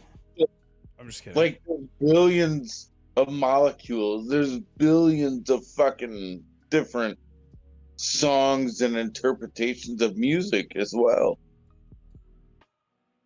Frequencies, that kind of stuff, harmonics. Everything, any kind of music. Like, think about how much That's why I appreciate someone like Sergio Simpson that can create a whole new sound and take genres and blend them together. I mean, it's just totally fucking amazing the way he did that. Yeah, like just. Dude, I know you don't like him, but like Hank 3 did the same thing with metal and country. Yeah, he did. You're right, man. With Ass Jack. You're absolutely right. It's just not tuned to my ears. You know what I'm saying? Yeah. Sure. I was listening to a fellow today, Frank Tedesco. He's a pianist. He does a lot of different stuff, and looping is one of the things that he does. And he'll play a little bit and record it, and then play over it, and keep kind of layering a sound and building up, just a fresh song, like improvisation style. And it was pretty amazing. And he whipped out the guitar, it's like a piano guitar, and he had a slide modifier on the neck of it that could really manipulate the sound of the keys when he was going through, and kind of just soloing and riffing through this whole thing after laying down his own beat. And it was really a unique thing and organic in the moment. And who are you talking awesome. about, a guy that plays music, Brady. Okay, cool. Yeah, innovators, man. Innovators from like I know said, a few of them. I'm big on history. Like Buddy Holly. The thing that he did just totally transformed music. And then him and Waylon were buddies, and then Waylon transformed music. I mean, it's just like there's certain individuals that come along throughout history, like Buddy Guy or Stevie Ray Vaughan in the Texas Blues. Dude, that was his sound. He created it. You see what I'm saying? It's just amazing innovators that only once in a lifetime come along. Stevie was playing lead and rhythm guitar at the same time. Mm-hmm. Also, yeah, I know. There are so many undiscovered talents, though, as well. And like New Orleans is a place of music, so I've seen a dude. This is fucking crazy. He had a guitar on the front, a guitar on the back, a bass on his feet, like a bass guitar on his feet, a drummer, and somebody with the tambourine. And this motherfucker was playing everything and singing. How often do I stream here in Rumble? Says Jacob. I don't know. Usually the Wednesdays. We're on Pilled, Kicked, Rumble, YouTube, and Twitch. Sorry, go ahead. I didn't mean to interrupt. All of it. We're on all of it.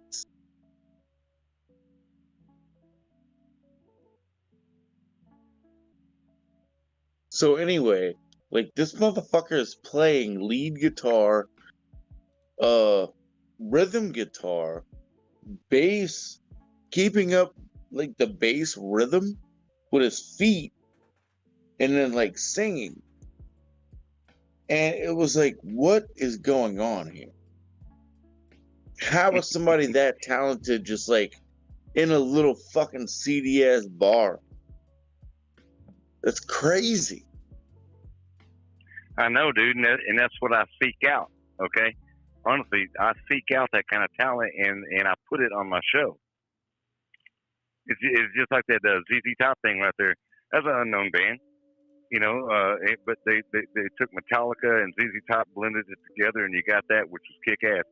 I mean, there's but they gotta consent to you, like they gotta consent to you, like recording them and shit. Like I'm talking about, like you just walk into a bar and this is what you see.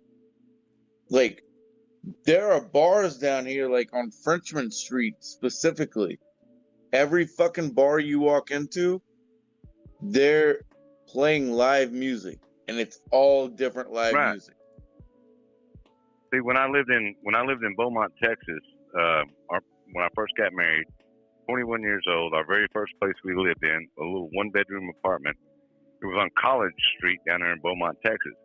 Literally right across the street. We could walk out the front. We lived on the second floor. Walk out the door, walk down the steps, left turn. Less than 50 yards away was a little bar, a little dive, hole in the wall. And I saw Hayes Carl playing in there one night. He was nobody then. I don't know if you're familiar with Hayes Carl, but Hayes Carl is like fucking big time now. And he's got his own original sound.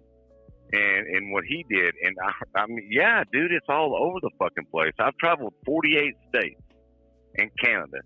And I've stopped being a truck driver, and I've stopped in so many. I've heard so much amazing talent, and it's just a crying fucking shame that Nashville does what they do and snuffs out talent. You know, it just, man, it's sickening. Well, some people also, you know, you gotta understand that like some of these people they have that talent, but they don't have the confidence to think that they can handle like that whole atmosphere, or they don't want to, which I can understand. I wouldn't want to fucking be like a fucking corporate fucking record deal and shit, you know? Yeah, it goes deep, dude. It does. I mean, yeah. But those that really want to get out there and do it, too many of them get snuffed because they don't play the corporate wants game. To do it organically.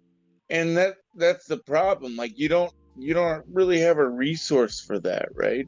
You don't really have just like somebody that will back independent records. Where I disagree. You used to. I disagree. Ryan Upchurch is Ryan Upchurch is one of the guys that are really helping independent artists.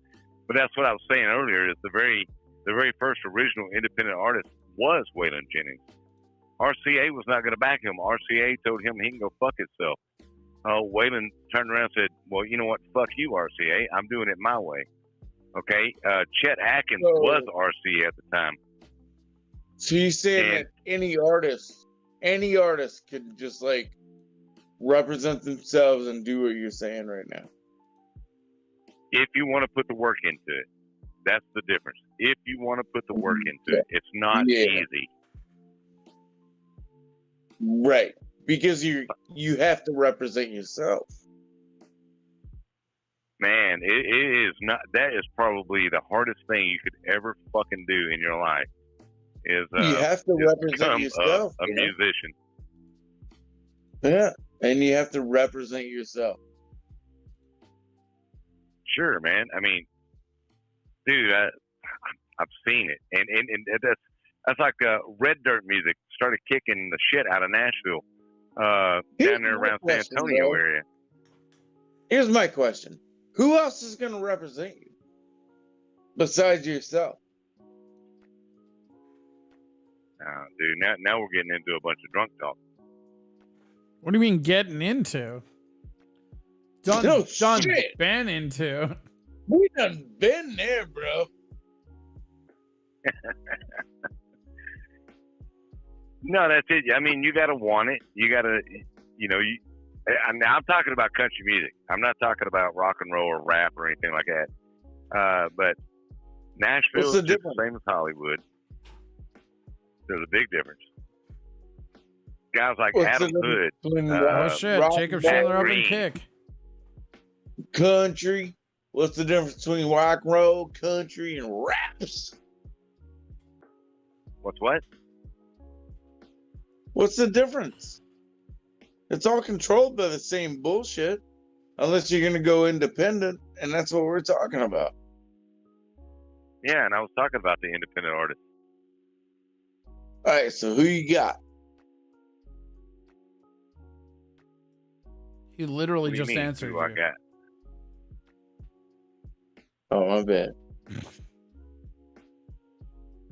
Ryan Upchurch, I like a lot of his music, but I don't like everything he does. But he's a free style. He's a free spirit. I mean, he does this rap stuff I don't like, but then he does some really heavy metal stuff, I don't like. But yet this dude can break it down and sing Country Roads by Bob Denver like nobody's business. So beautiful. Really? And then, he can do, oh man, yeah, he can. And I've seen it. I've heard it. And then he can do, songs about Hank Sr. And he can redo these old classics. And the cast is talented all the way around.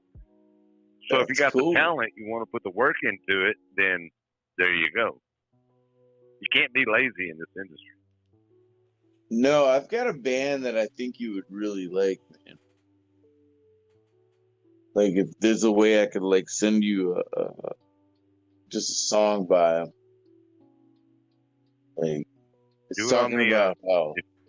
It's talking about how just, like, we're just humans, man.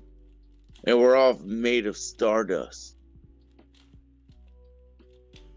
Do it on, if you're on Foxhole, do it through the DMs.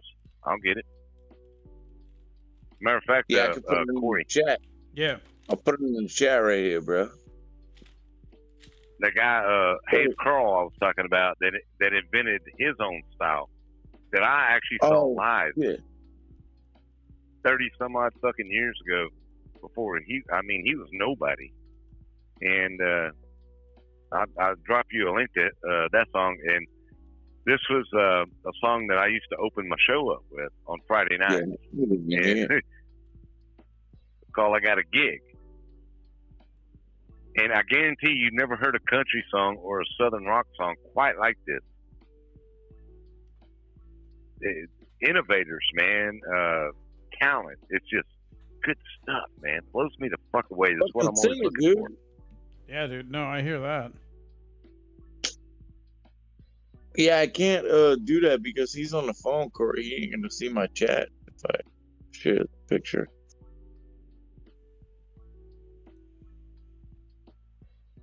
What? Did I share it with you, Corey? I don't know what you're talking about, man. I'm running a bunch of shit. What? The goddamn thing I drew tonight. I don't know. Okay. What's up, Ross? Dogs, Broken Spirit. How are you?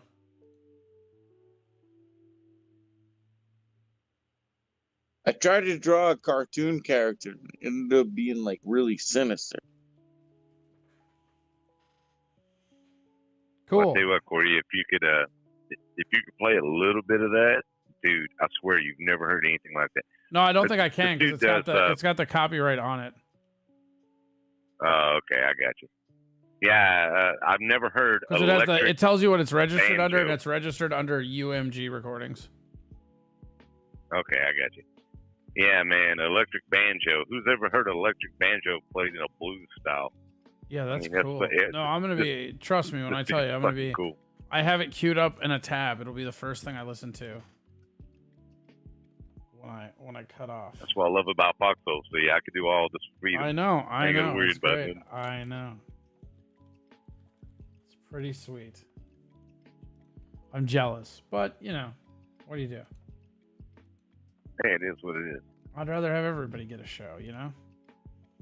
Because right now we got like almost as many people on Twitch, 6 people on YouTube. I don't know how many we have on Rumble. 4 on Rumble. You know, it's not that many any one place, but together it's all right.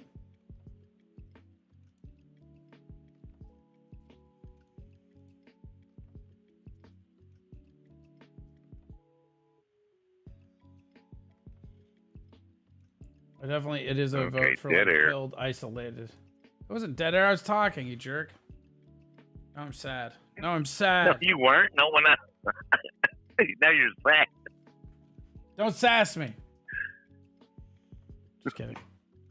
Hey, you're from Minnesota. Oh yeah, sure, you betcha. Yeah, I'm from northern Minnesota too. Iron ore miners. I'm a Texan. We'll go with it. Whatever. I vote in Texas. I could say it. Doesn't give a shit to me. I have a Texas driver's license. So did George Bush, and he was from fucking Maine. You know, you make an exception for old W. Kenny Buckport. He raised his kids here, though. That has to count for something. Say again? George Bush raised his kids here, so that has to go for something.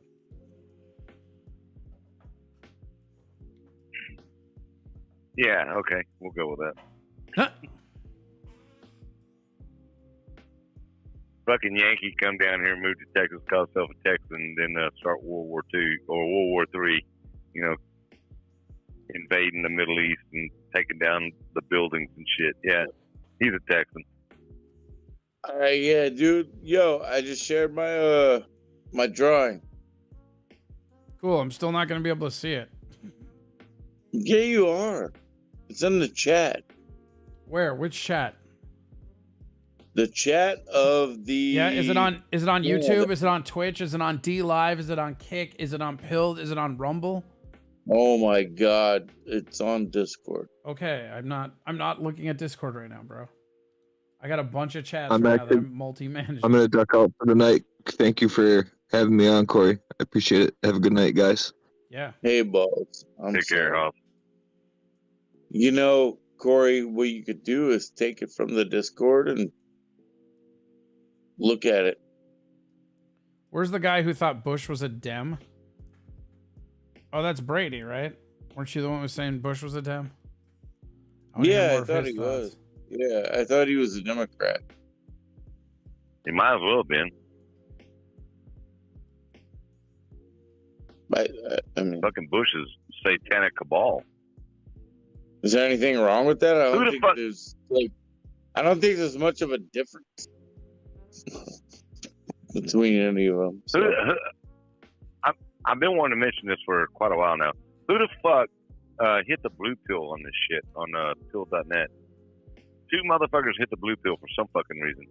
You know, you can go up here and hit that bell and find out who it was. You know that, right, Corey? No, I didn't know that. Top right-hand corner, the bell. Yeah. Oh, there you go. Notifications. You hit that. You can call their fucking name out. I mean, who gave you a red pill? Who gave you a blue pill? Truth Junkie gave a blue pill. What is the meaning of the blue pill and the red pills? Is there something? Blue pill for some fucking reason. You can go up here and hit that. It's a rating. And find out who it was. You know that. Yeah. Right? No. Yeah. You told me that. Oh shit. I got the echo. Yeah, it sounds like a fun game. It says Truth Junkie and one other, but it doesn't tell me who the other is. Weird. You have to scroll down. What is the meaning of the blue pill? Scroll down. Oh, just.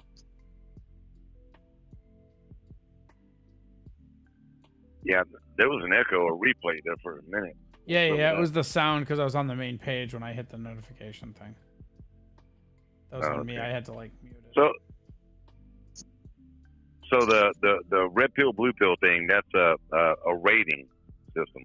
Yep, thumbs up. And thumbs down. red pill, red pill is a good thing. Yeah, the Matrix, red pill, blue pill. Yeah. And yeah, blue pill is a negative, and it's like, who the fuck did that, man? So red is good and blue is bad. Yeah, red pill, blue pill. Evidently. Got it. Somebody got their fucking feelings hurt, evidently. Butt hurt. I think that sounds like a really fun game. I mean, I'd be cool with playing that. Is it real life and you can like make real money?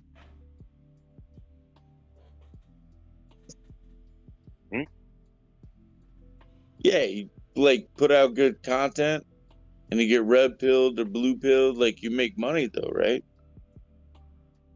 Money is the gold pills. You know that already. You're doing that thing again. No, I'm not. Oh, fuck. Yeah, I did. I forgot. I get it.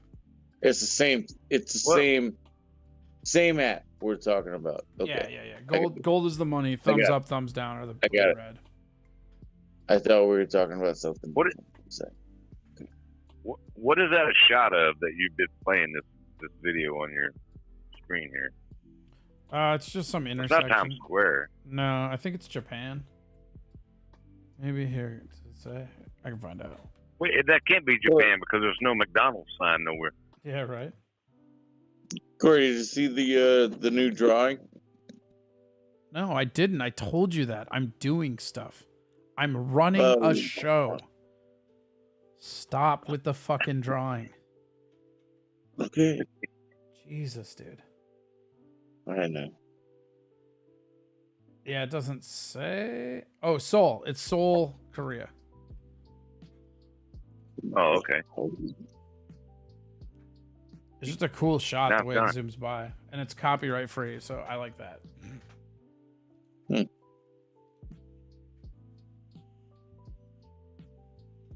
Japan's like Australia. It's got fucking McDonald's everywhere. You can't fucking turn one way or another without seeing a fucking McDonald's sign or advertisement.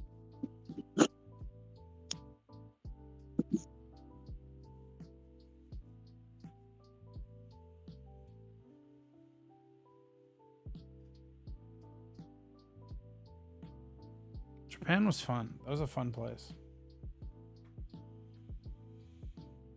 They have a animatronic like robot metal cafe that's kind of like seeing a Guar concert, but it was like two of their giant margaritas in. It was a good old time. That's what it's all about, man. Just having a good time. Where should I go in Texas? Wherever the fuck you want to, man. It's a wide open state. What are you looking for? I don't fucking know. Wandering, maybe? Yeah, that's it. People try to put Texas into, one little category, dude. No, it's got everything. It's got everything. It's like a little tiny mini America. It has everything. Yeah, pretty much. When you ask me, where should I go in Texas? Fucking everywhere, dude. Anywhere you fucking want to go. Anywhere you fucking want to go. Fucking, it's crazy. It's massive. History is amazing.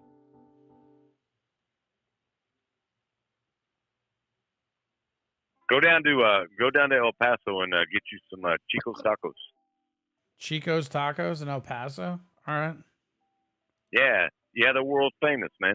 Literally world famous. Hey, Corey, come down and eat some Salvo's crawfish. No, I'm going to Chico's Tacos. Ain't you heard? Dude, crawfish and crab season right now, bro. Ain't you heard? It's Chico Taco season, bro. Yeah, you go have fun with that. I'm good. I'm gonna have a lot of fun with it. That does sound really good. Wow, that's like way the fuck over there, huh? Damn. Come and look at Salvo's, bro. There's got to be a train from Austin to El Paso, I bet. The train infrastructure in Texas is amazing. Because they built all the roads. So there's train tracks everywhere. It's great. Yo, it's a fucking interstate, man, and roll with it. Yeah, I wonder how long that'll be. Texan dude. What's your name? Mr. Texan? What's up? Yeah. You ever had a crawfish? You ever had boiled crawfish, boiled crabs and stuff? I tried that shit. I don't care for it. Yeah, we already talked about this too. We don't eat. Yeah, we don't eat bait. Remember, we talked about this too.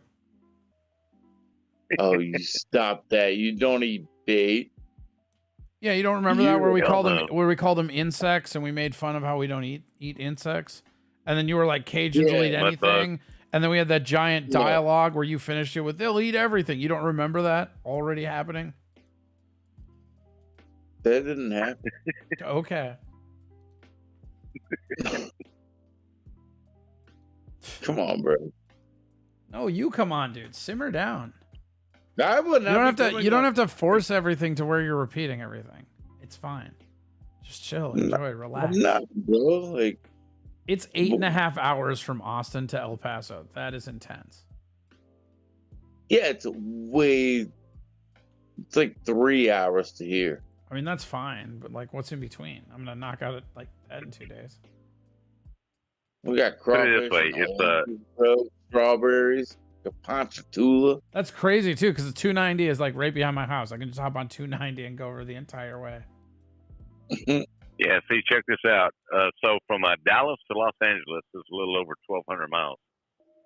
Dallas to El Paso is 630 miles. That's halfway.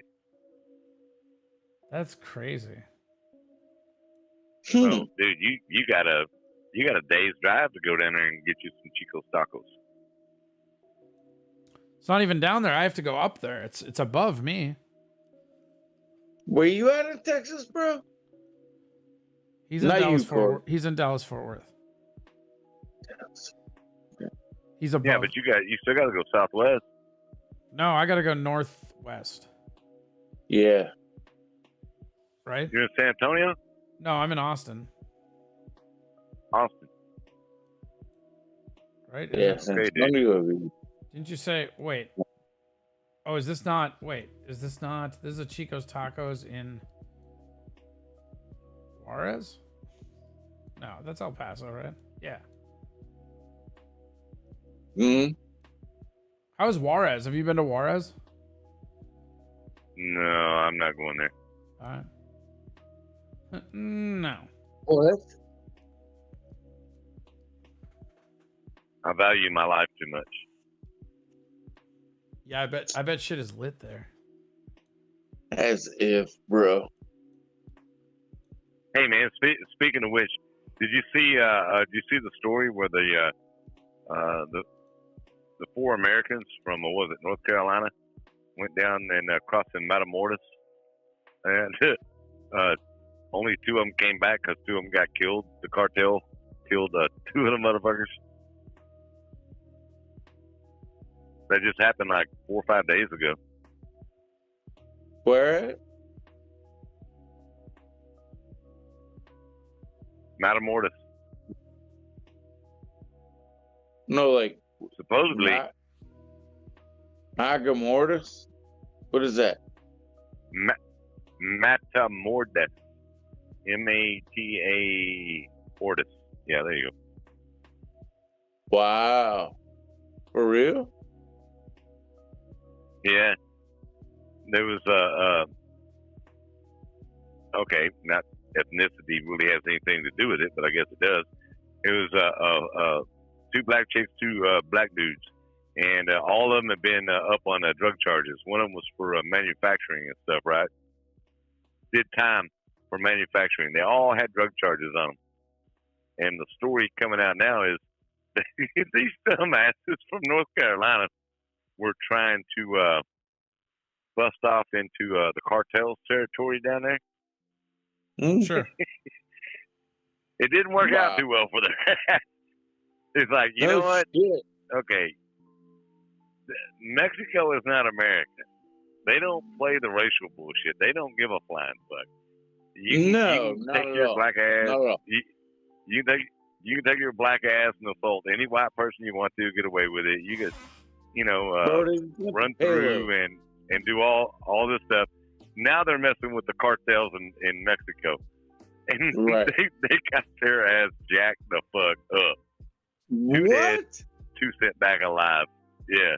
That's awesome. Is it? I think that's awesome. Yeah, talk to So them you about get fucking reparations. around, dude. See if they give a fuck.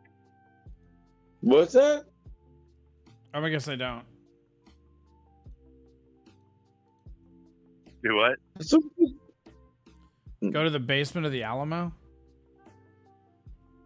There's no basement. What about the Alamo? Guy says I don't go- want to say anything that's going to get you kicked off. That's from Pee Wee Herman. Get kicked off YouTube. Oh, somebody calling me Pee Wee Herman. about the Alamo. Yeah, that's from Pee Wee Herman. Basement in the Alamo. I don't know. He's reading the chat, I think. So are you live streaming on YouTube right now? Yeah, I'm on everything. Okay. Yeah. Should have thought about this earlier. What do I find you under YouTube? Corey Adam Comedy. It's all Corey Adam Comedy. Okay. Okay. The Twitch one is my main one. Twitch.tv/Corey Adam Comedy is where I do my main show. That one's Monday through Friday, 11 a.m. to 2 p.m. It's like a lot of news stuff. You'd probably enjoy it if you like politics. Oh, there we go. You're live. Oh, now I see your chat. So this show is like really good for current affairs and stuff. Really, really good. I don't have Twitch anymore though. Okay. I've never heard about the basement of Alamo of the Alamo. I'm not saying it doesn't exist. I'm just saying I've never heard of it. I think it's a conspiracy theory. Yeah, it came from a movie. Oh, yeah. No, never mind. It's from Pee-wee's Big Adventure. That's literally. I'm an idiot. Yes. I was just fucking. Oh my god. It was in combination to your Alamo comment. Yep. And you were treating me like I'm a fucking idiot. No, that's not what I was treating you for a fucking idiot for. I was treating you for a fucking idiot for being like, oh, what about crawfish for the 7th time tonight? Delicious. I never once said that. I know. I may be taking liberties with the frequency or content, but the point remains the same. More than once tonight, Dude, you've been caught up like, said that oh it yeah. came from Pee-wee's Big Adventure. When? I said it. When? Multiple times. No, you didn't. Oh, you stop that. Stop what? You stop lying. Stop what? Stop lying, bro. Stop that line.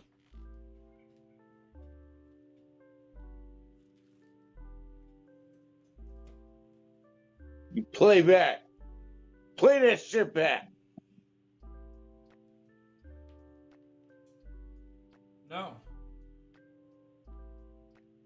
Well, if you did, you would hear a motherfucker saying it's from Pee Wee Herman. What is?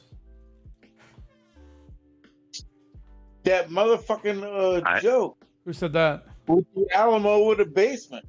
I don't get it. Yeah, okay. I see what you're doing. You're trying to confuse me because I don't think I have to try very hard, my guy. Yeah, you know I'm fucked up. Uh-huh. I have never, no offense, I've never in my life heard anybody be so passionate about Pee-wee. Brady and Pee-wee Herman have a lot in common.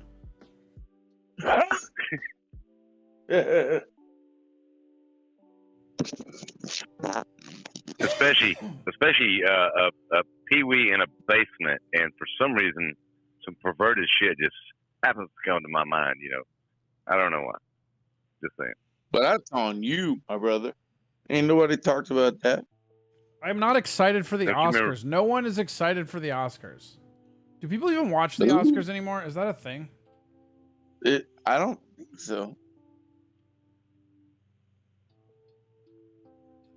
I don't give a I shit thought about the the Oscars. That's some satanic shit, man. What are you talking about? I don't think anybody watches that. Not even like the people that used to care about it.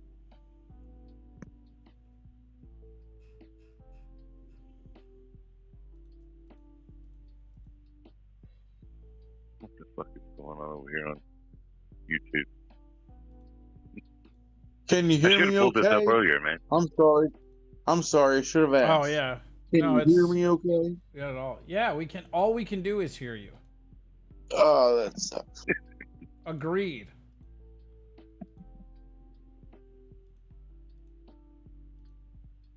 Oh, it's okay. So I gotta ask because I do not simulcast, like I said, Foxhole strictly. Live. So I'm looking at YouTube. I'm looking at YouTube here in the chats, and then you've also got an inset here with Rostog's Broken Spirit. Corey is excited for the Oscars. I'm not. What is that on? Is that Rumble? The Oscars? That's YouTube that he's on right now. No. You're saying Ross Dog's comment?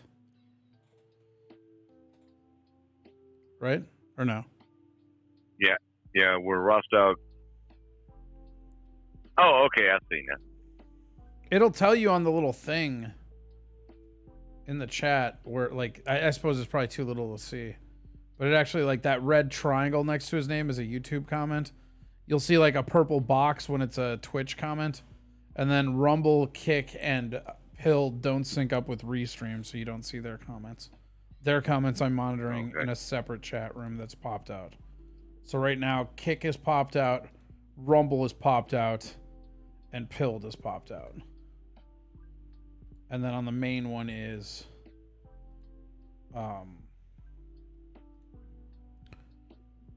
Twitch and YouTube. God damn, dude. And then if I had the other one, so I need to find a better Restream platform for more streams, because I could also technically be on Trovo and D Live right now as well. All at like simultaneous. Yeah, that's why I'm telling you I don't have time to watch your little picture thing, because I'm sitting here multi-managing all these different chats.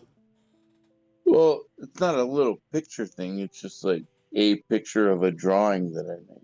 Right, little picture thing.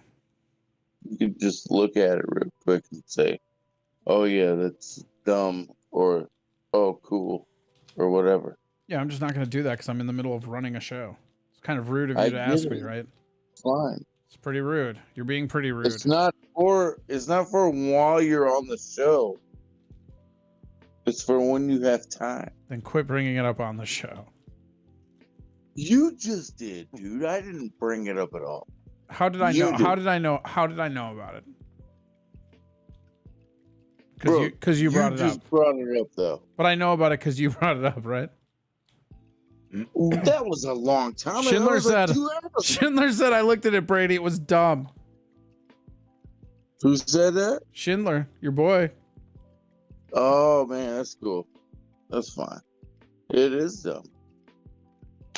So, dude, you're actually monitoring all this stuff, commenting, dealing with a couple of drunk motherfuckers, having a decent show tonight. Drinking. You must be like, awesome, bro. Yeah, on top of that. I've also been solving a Rubik's Cube most of this time, just on and off. If that does anything for you, I can show you here. I can put it on camera. So I got this little Rubik's Cube here. And I just kind of fiddle with it. I don't think Jacob are you married? Are you married? Because your wife must love you. I'm not, and no. Oh, Corey is so married. That's a talented motherfucker right there. Let me tell you. That's right. That's right. Now I feel pressured to solve this while I'm still on air. Fucking on the screen. Woo! See, and everybody will be like, "Oh man, it's a fucking stunt cube or some shit." But it ain't. It's real. This is real Rubik's cubing in front of you. That's what I bring to Foxhole, I guess. Rubik's cubing. There you go. Yeah. I've been fiddling with Rubik's cubes since I was a kid. I don't see a motherfucking thing, bro. just do it the way I do it. Smash it, put all the pieces back together in the right order. Dude, that takes longer than actually solving it. Like I've almost got it solved. Yeah, maybe not for you, but for me that would be a diminishing return. It'd be really fun to smash though, I bet. Oh, we missed one. Do. I never did understand that mind fuck, to be honest with you. The Rubik's Cube? Yeah. There we go. Oh. Now it's all algorithms. Solving is concluded. Yellow. I peeled the stickers off that motherfucker and have it done before you did. I know, dude. Check this out, though. Like, this one doesn't have any stickers. People always like to do that, and the problem is, if they don't put it back together, the cube itself becomes unsolvable. So if you're somebody that just fidgets, there we go, it's done. Look at that, huh? There's the chroma from the green screen. There you go. Print that. Just show the green side so it's invisible. All right, there let's you go. Look at your stupid picture. Where's your picture? Where'd you put it?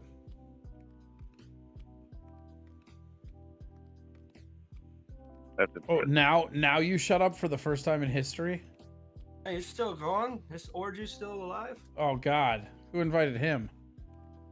Are you talking to me? Orgy. Yeah, where'd you send the picture thing? I thought I put it in the chat. Oh, for fuck's sake! What chat? The Show Talk live air chat. Show Talk. On air. Yeah. Yeah. You see the little thing?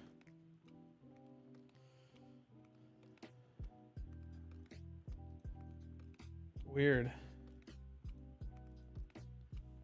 Are you looking at it? Yeah, that's why I said weird. That is this. I tried to draw a cartoon character, and then something else happened. And I only used 3 colors: gray, and orange. Cool. What are you doing, Cybernetic? Not much. I just came off the other stream, and I'm like, well, I'm gonna go antagonize this stream before I go to bed. Yeah, might as well, right? Yeah. Wait, you're done with Zed? What time is it? Oh Wait. shit, it's 3? Nice. We have a... Say hi to Texan, Cyber. Yeah. Hello. I even started late because I had some technical issues, so... Schindler says the Cube God. Motherfucking Cube. Dude, where's Schindler? He came in here a second ago. Where's he at? He's all over the place. I want to know what he thinks about this little. He's spreading his own brand of truth all over the interspheres. Bro, this little fucking thing that I drew is like.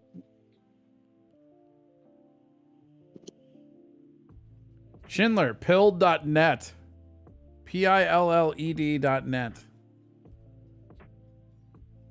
I think I'm gonna delete this shit. Oh, somebody put something up there.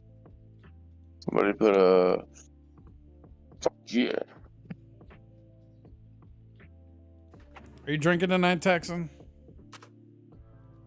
Me? Yeah. Fuck every night. What are you talking about? Attaboy. Hell yeah. I'm down an 18 pack already. Nice. Yeah, dude, I'm never up this late. How, bro? Oh, this is fucked up. I get this fucking girl from another store coming to run my store tomorrow, and I gotta get up and fucking help her get started. I'm gonna be like, yo,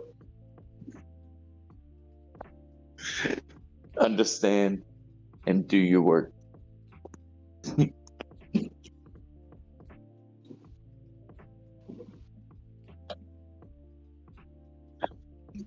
I don't know if it's just me or the audio was fuzzy.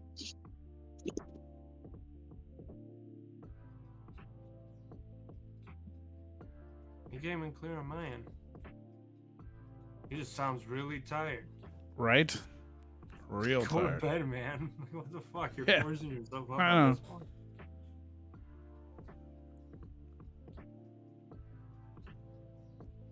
I don't know, but this Seoul, Korea thing is kind of driving me nuts. I'm sitting here watching the same bus go by time and time again, hoping it hits the little fucking Korean dude, but it always misses. Yeah, just keeps missing them. Right there. Damn it. Yeah. I'm a sick bastard, down there. Yeah. I'm just glad everybody's making it to safety. It's not at least it's not that one intersection in Japan. That shit's crazy.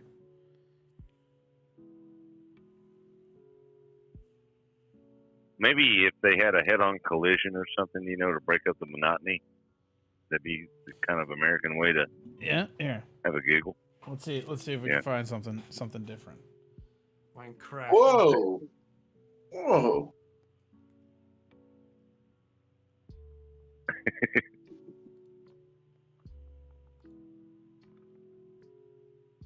There. This one's kind of as aggravating, but it's in a different way. American media, if it bleeds, it leads. So. Fuck yeah. Yeah. The fuck is this?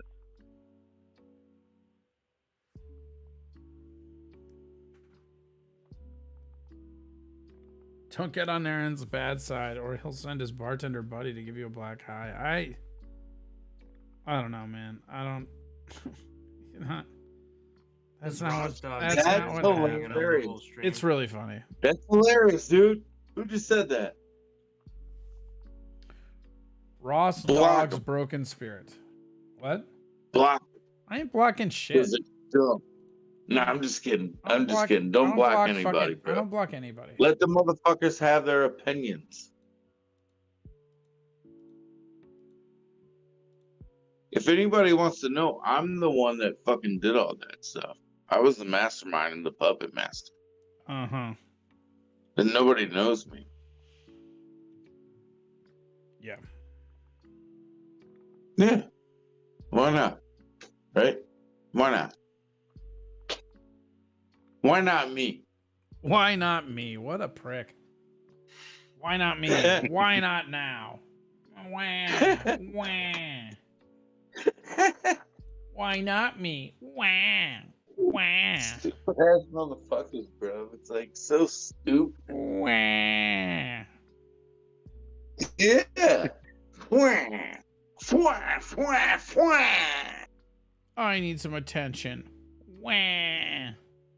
Give me attention. Fwah, fwah, fwah.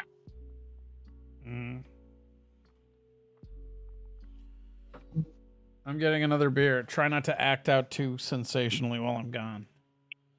Texan, you're the man of the house now. Trusting you. Oh, geez. You're fucked in. Despite what Corey says, I'm the man of the house now. Corey went to get a beer. How's it going, brother? I tell you, I heard that from my dad. You're the man of the house now. I'm going out to get a beer, and 10 years later, we reunited. Yeah. You actually got to meet your dad? It was a joke, dude. But yeah, going out for a pack of cigarettes, kind of thing, So you didn't get to meet your dad? No, I actually, my dad buried himself in a bottle of whiskey for like 20 fucking years, and I finally got to meet him when he sobered up. And didn't want to go that dark. But yeah, that's true.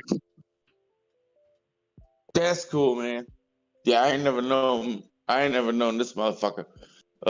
His family got a hold of me whenever I was like 32, and it was like he was already dead, Yeah. First picture I ever saw of this motherfucker was his obituary picture.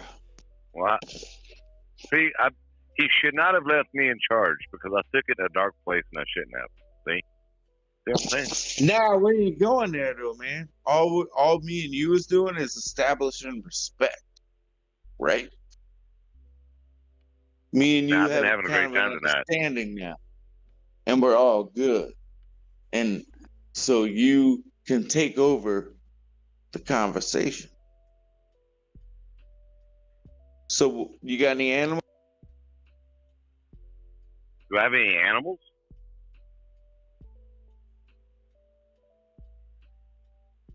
Hello? I don't know. He seemed to cut off in the middle of that. Maybe he passed out. Something happened. I think he asked if I had any animals. He's out. He's gone. He's disconnected. Oh, he's back. Well, I did have some, but now they're full grown. They're my children. The animals are your children? How many children you got? Well, I got 3 that I know of.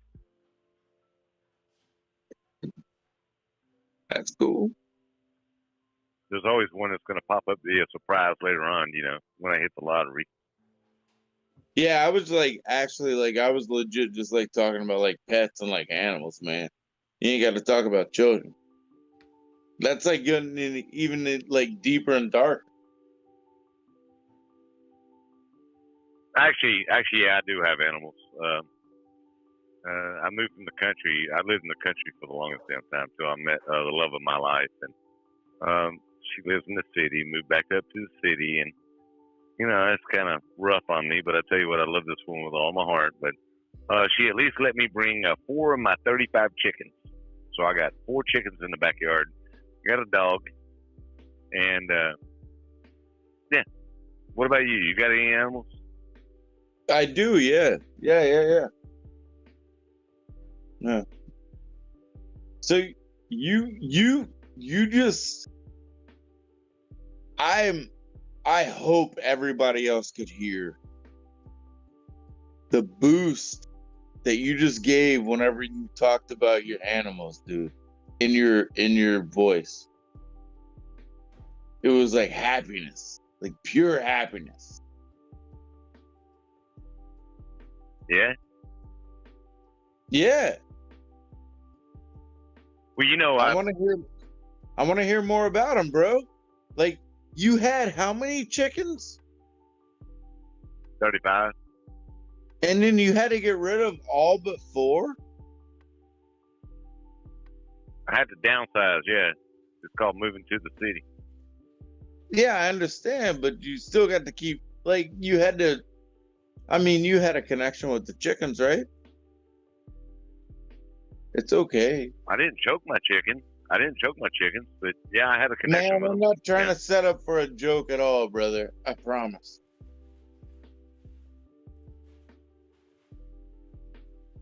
No, man. I mean, yeah. No, I was self-sustained out there in the country. I was on well water. Had generators for electricity. Freaking grew my own vegetables and everything. A huge garden out there, and 35 chickens. Had plenty of meat and eggs. And I actually traded. I'd slaughtered some chickens and stuff, and traded. The guy that lived about a quarter mile away from me, he raised hogs, and so we would trade chicken and hog meat and eggs and stuff. And yeah, it was a cool deal going on out there. We were self-sustained.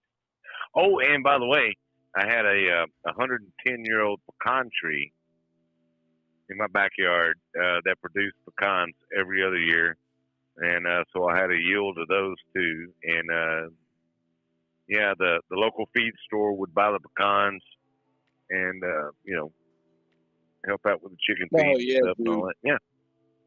All those little places to buy pecans, because they'll either sell them as pecans like to eat, or they'll sell the shells. Oh. All right. Goals achieved. We got pecan trees down here like crazy, man. Dude, that's fucking awesome, bro. You sound like you're really happy talking about this shit, man. And so now, like, what you're doing? Like, what's your job now? Well, I've been a over-the-road truck driver for 33 years. Oh, god damn, dude.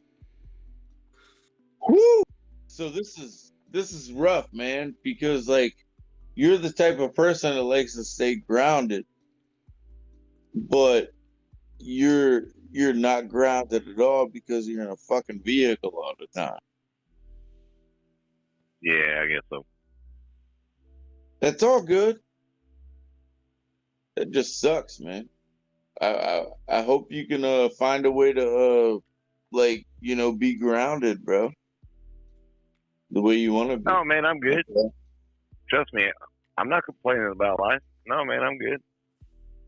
How's your life? Oh, my life is shit, man. I'm ready to die. Sorry to hear that. My life is good, but seems inappropriate to say that now. What, Corey? I said my life's good, but it seems kind of inappropriate to state that right now. Yeah, actually, the only reason I say that, honestly, is because my life is too easy. Boo-hoo. Too easy. It's too easy. Boo-hoo. Fuck off, dude. No, man, you're going to complain about your life being too easy? No, I want That's the most, like, suburban liberal wine mom shit I've ever heard. It's too easy. Fuck you, bro. It's too easy. Too easy. I've worked my ass off to get to a too easy life, and I don't like it.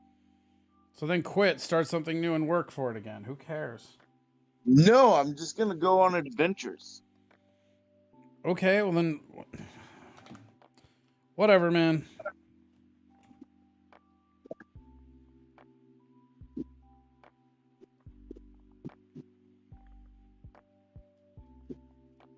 What kind of adventure do you want to go on?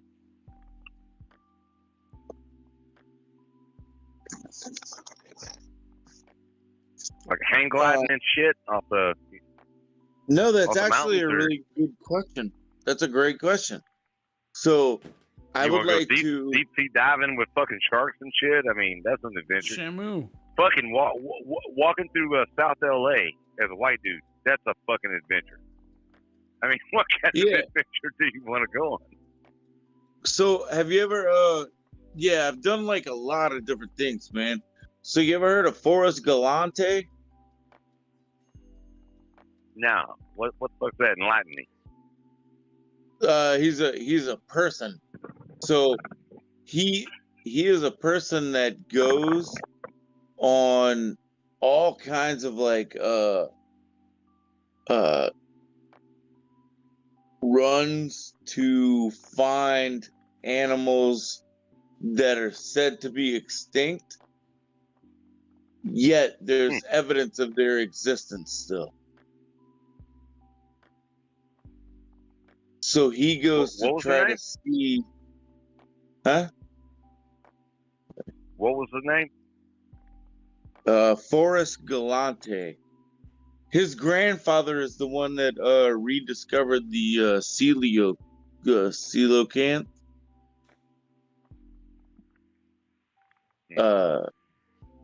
Which is a fish that was said to be extinct like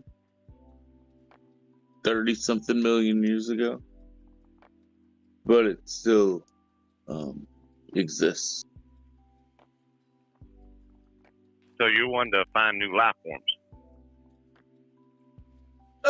No, I like wants to find some nude life forms. Nude life forms? Yeah, I'd like to be on like a journey where we find shit. Yeah. But like it's like a whole like obviously if you go to work with someone like that, like everything is it's all legit, right? Like it's not just like you're going. Yeah. I've already put in my application. I found his website and put in my resume, and then I like did a whole kind of a half of a I guess about a half of a debrief about me. So I doubt. I mean, I have no hope or I really don't think anything will come of it. But if it does, that would be awesome. In the meantime, like, I'm gonna go fucking walk around in the woods by the river. Like, I'll walk around at night. Like, I'll go right now and go over to Levee and fucking walk through like a treacherous area and get to the river with Crocs on. Oh, so you're from Louisiana, right? Yeah. Yeah. Yes, sir. You want it? Yes, sir.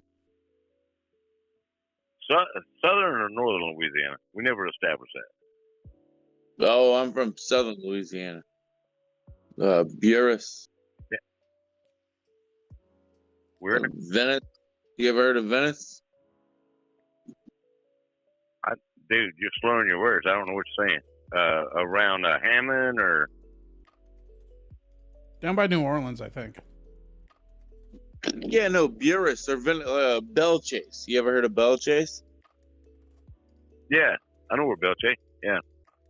You know where Belle Chase is? Okay, so you know Highway 23. Belle Chase is on Highway 23, right? I'll go with it.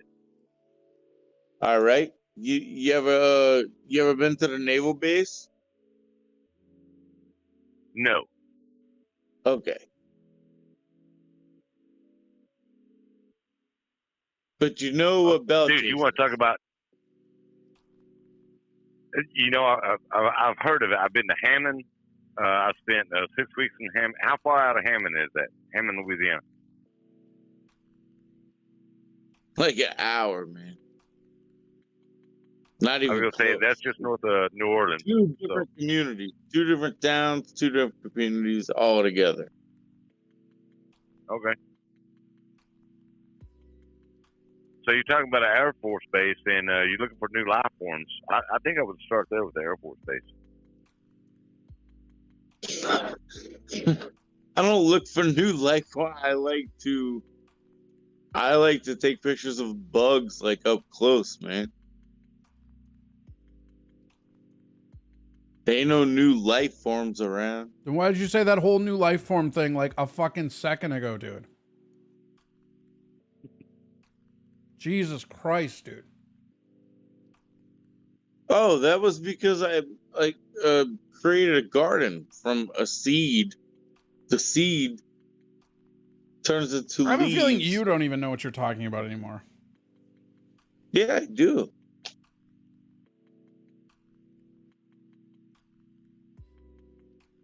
Preposterous. Motherfucker is preposterous. Who the fuck uses that word these days? Preposterous. I fucking do. What of it? Preposterous. That's a good word. Where does that fucking word even come from? I have an extensive vernacular, and I will use it to my own machinations. Sorry. Ah, this nigga said vernacular and machination. Jesus Christ, Brady, stop. What the fuck? Now I gotta mute you, Brady. You can't be part of this anymore. All right. Well, there we go. That was fun hanging out with Brady till he dropped the N-word. Ugh. I've been having a great time myself, man. Yeah, dude. No, it's been good.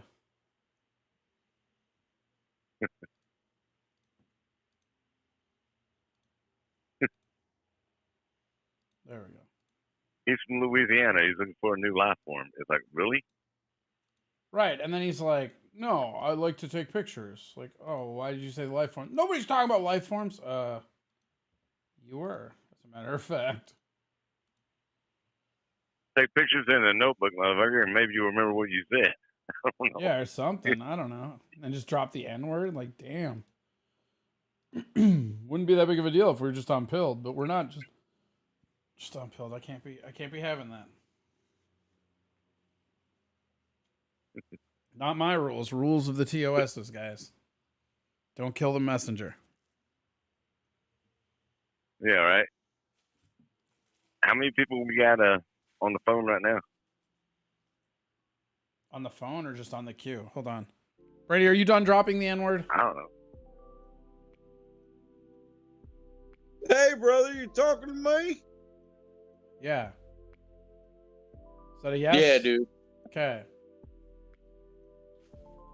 Next one, you're gone for good. All right, thank you. Fucking preposterous. I said thank you. Yeah. I heard you. I'm sorry. I'm not sorry, dude. I'm not sorry at all. Oh my god. Fuck that. Dude, I don't blame you. I got a question to ask you, though. So down there in Louisiana, you say you're smoking, smoking a little ganja, drinking a little drink. Okay, that's cool. Have you ever seen a UFO? Ever seen what? A UFO. A UFO. I have not. I mean, I've seen like weird ass lights that I can't explain. So maybe, I don't know. Like, I was doing some road gigs through the Dakotas, and you get through those like, I can't tell if it was a flying object or the windmills and an optical illusion, but there's this like light that just kept maneuvering all weird. But it might have been because the blades and the fucking pulsing of those lights is crazy. Hey, Corey. Yeah. I'm sorry, but he wasn't asking you. He was asking me. Oh yeah, that's the hill you want to die on. No, I'm not dying. You want to call out somebody for taking something that had nothing to do with them and misdirecting it to them. That's what you want to do right now. I'm not dying on anything. That's what you want to do right now. You want to bring up the one time. You want to bring up the one time it's happened in front of you after doing it like 1,800 fucking times. That's what we're doing. Only time, dude. That's what we're doing. The only time somebody asked me a question, man. That's what we're doing. Okay. I will mercilessly Mommy, I will Daddy, mercilessly please quit fighting. From Mommy. this point on, I will call it out every time you do it from now on. I concede. Mommy, Daddy, please quit fighting. I love both of you.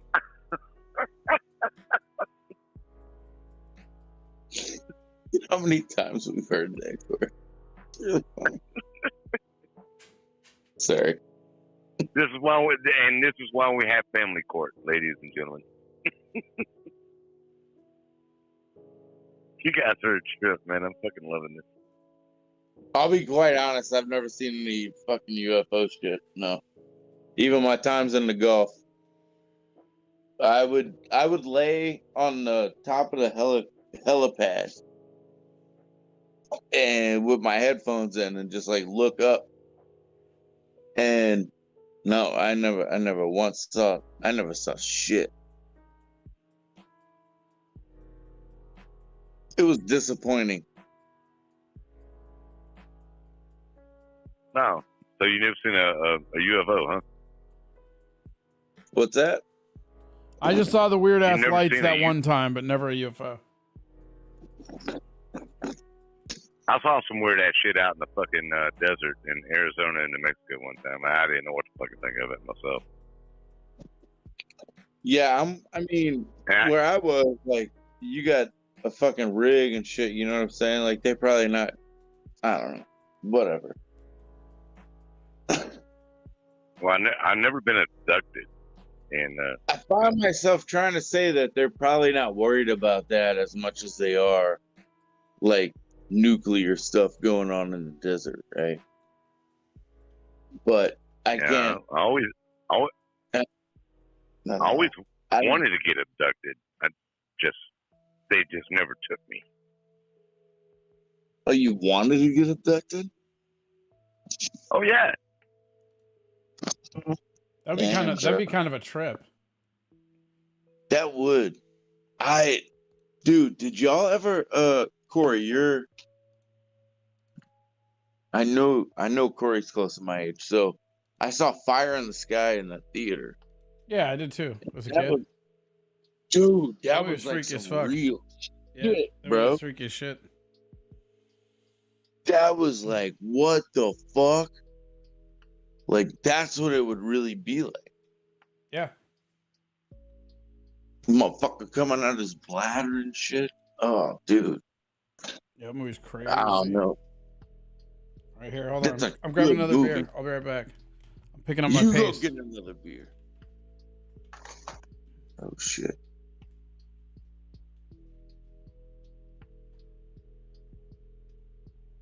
Hello? Man, yeah. Shit, I wish I got abducted. I mean, you know, from what I hear, they get more sexual, gratification and action on that spaceship than I've had in years. Oh, you're into abduct me.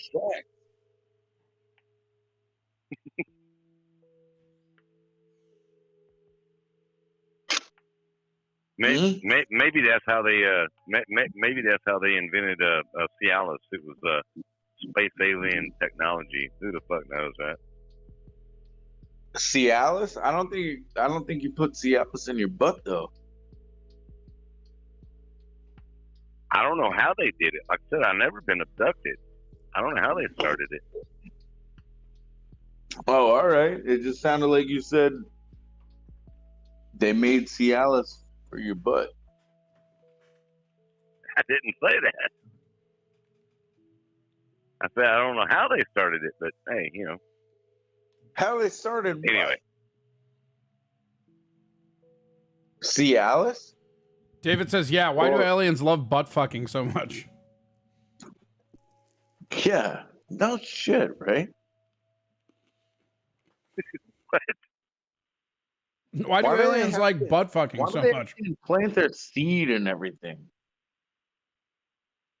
I don't know. I was talking about, you know, aliens never abduct anybody from the city, I've noticed. It's always like, you know, out in the boondocks and shit. That's why I was asking. He's from southern Louisiana. The Texan has to put Poon Everlasting into YouTube and go to his live stream. I swear to God, they're the same guy. Nah, bro. We ain't got none of that stuff because we'll kill and eat a fucking alien if it comes down. You know, and I believe you too. I do believe you. And if there has been aliens here, they've already been killed and eaten. They're called immigrants, Brady, and that's not okay. Hey! That's you don't say that. Wow. I mean, that's wow. That's all I can say to that. Boom, boom. That's why they don't have UFO sightings in, you know, southern Louisiana, right? That's exactly why. Where's that? Okay. It's too much red in the air.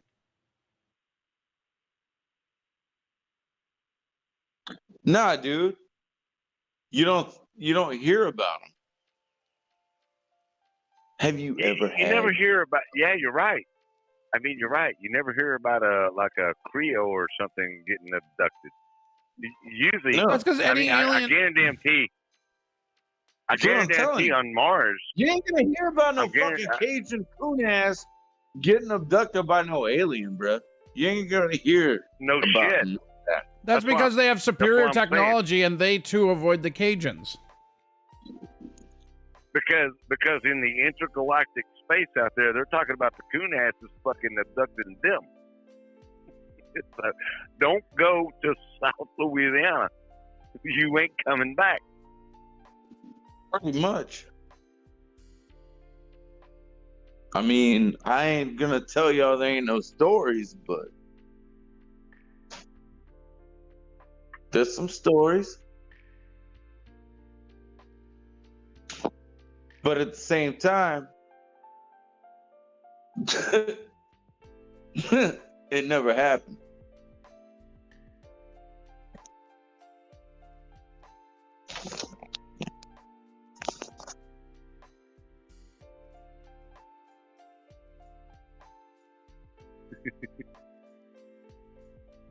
Yo, it never happened, bro. Like, there's some stories, but that shit never happened. There's some heavy denial going on now. Uh-oh. Now we're into something here. Yeah, we got to something. You got something? What you got?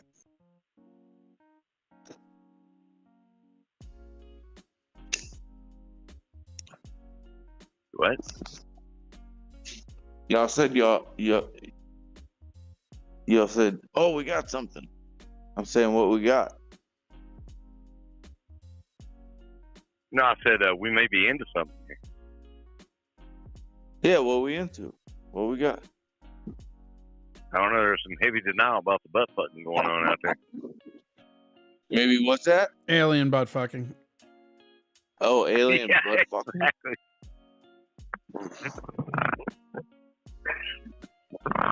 Where's Hank 10 Alien Surfer when I need him? God damn it.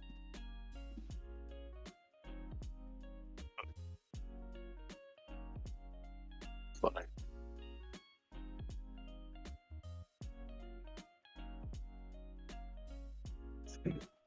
Them things are fucking slimy, bro. Say again?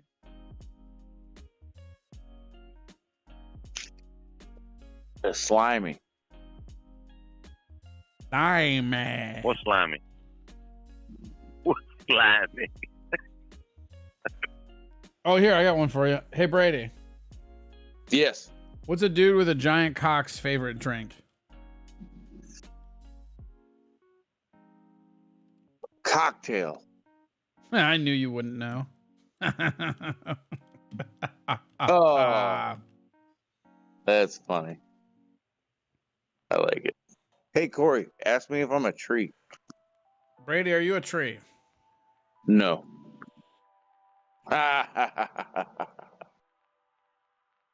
Shrinks. No. You don't go that way. No. I'm walking my cat. Going the wrong we all way. heard. Huh? No, I'm walking my cat. He's going the wrong way, man. Going towards the road.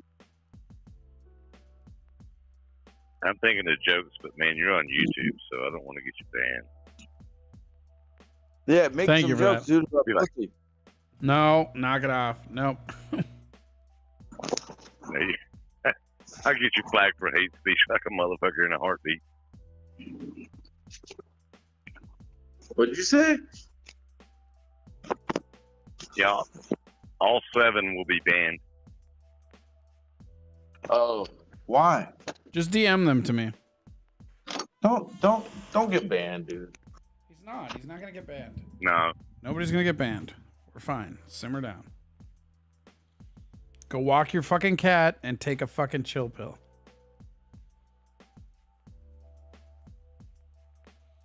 ooh. I got an owl, see? Ooh.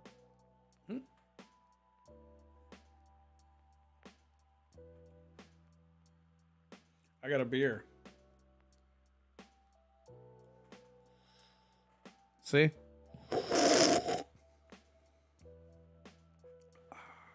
No. I don't see.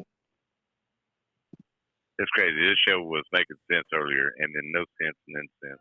And now That's it's what it just does. like It swings in and out. It's an endurance. That's just It's an instant. endurance. It's an endurance game. Oh, we're playing an endurance game? Dude, I'm gonna take a fucking shower right now, dude. I'll fucking go Charlie Kelly all over America's ass. Gross. Yeah. Exactly. No. Yeah. It'll be good. Well, hey, Corey, I tell you what, man, I'm going to go ahead and back out, dude. I've had a great time tonight. I All really have. I don't want to. No, thanks for coming Thank you out, for man. having me on, brother. No, thanks for coming Hey, out. I'm man. sorry. I'm sorry, man. I'm sorry. He does that. What are you Don't sorry ever, for? don't nothing. He's not. He's just saying it. He does this. I'm sorry if I made it weird or whatever. Sorry. What are you sorry for, Brady? Corey's right. Yeah, I know. Because of me. I don't know what the hell you're sorry for, but He's not like he does this thing where he apologizes knowing that he's done nothing. It's like a weird. I don't know what it is. It's like a tick. I don't understand what's He wrong doesn't with understand it, but if you call him out on it, he recognizes it. Yeah, it's a total tick, man.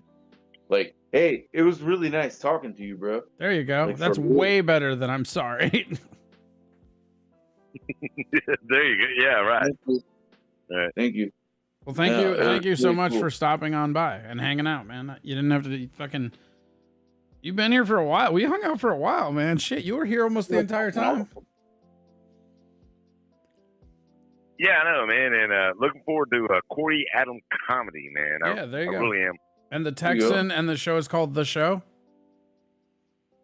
There you go. Yes, sir. Sure enough, it. Over on the Yeah, I'll be doing it. Yeah, I'll be doing that later on tonight, 8 p.m. Central Time. But no, nice. man, it's been kind of fun. Just drinking. Yeah. Been kind of fun just drinking some beers and chilling out and having some conversation. Hell yeah. Well, have a good one. Get to bed before your wife yells at you. Yeah, Whoa, she's gonna no. yell at me again if I don't shut up and go to bed. All right. Yeah, Have a good one.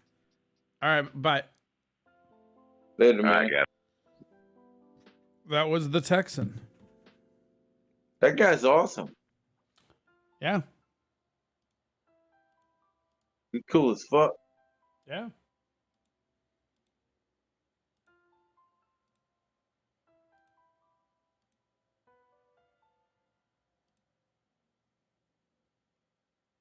It's 3. Yeah.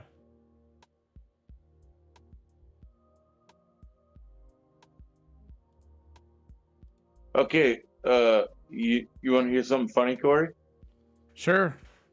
You remember whenever I trained the girl here and she left me that note and you were like, she's trying to bang you? Yep. Okay, well, tomorrow she's coming to work in my store by herself. But of course, I live here. So I was like, I'll get you started in the morning. You know, I'm not going to clock in or anything. I'm just going to like help her get started. And she's like, oh, thank you so much. And then she's like, oh, we got to go on a swamp tour together. I'm like, yeah.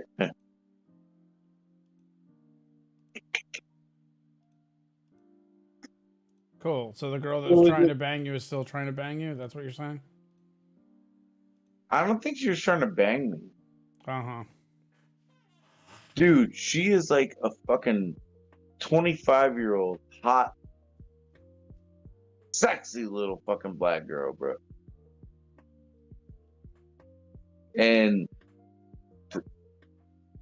I would be absurd to think that she's trying to bang me. Fine, then don't believe it. I don't give a shit. But I know, but I think she is. I want to. Cool story, dude. I don't believe this thing I want to, but kind of believe, but want to believe. Yeah.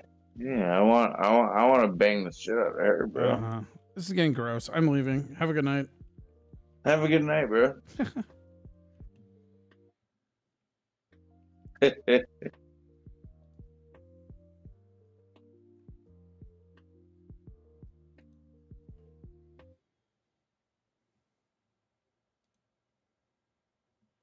Have you revisited The Boys?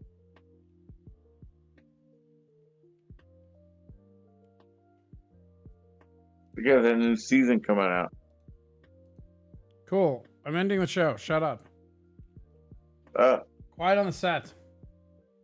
Yes. Coming in for a dismount. Yes. So shut it.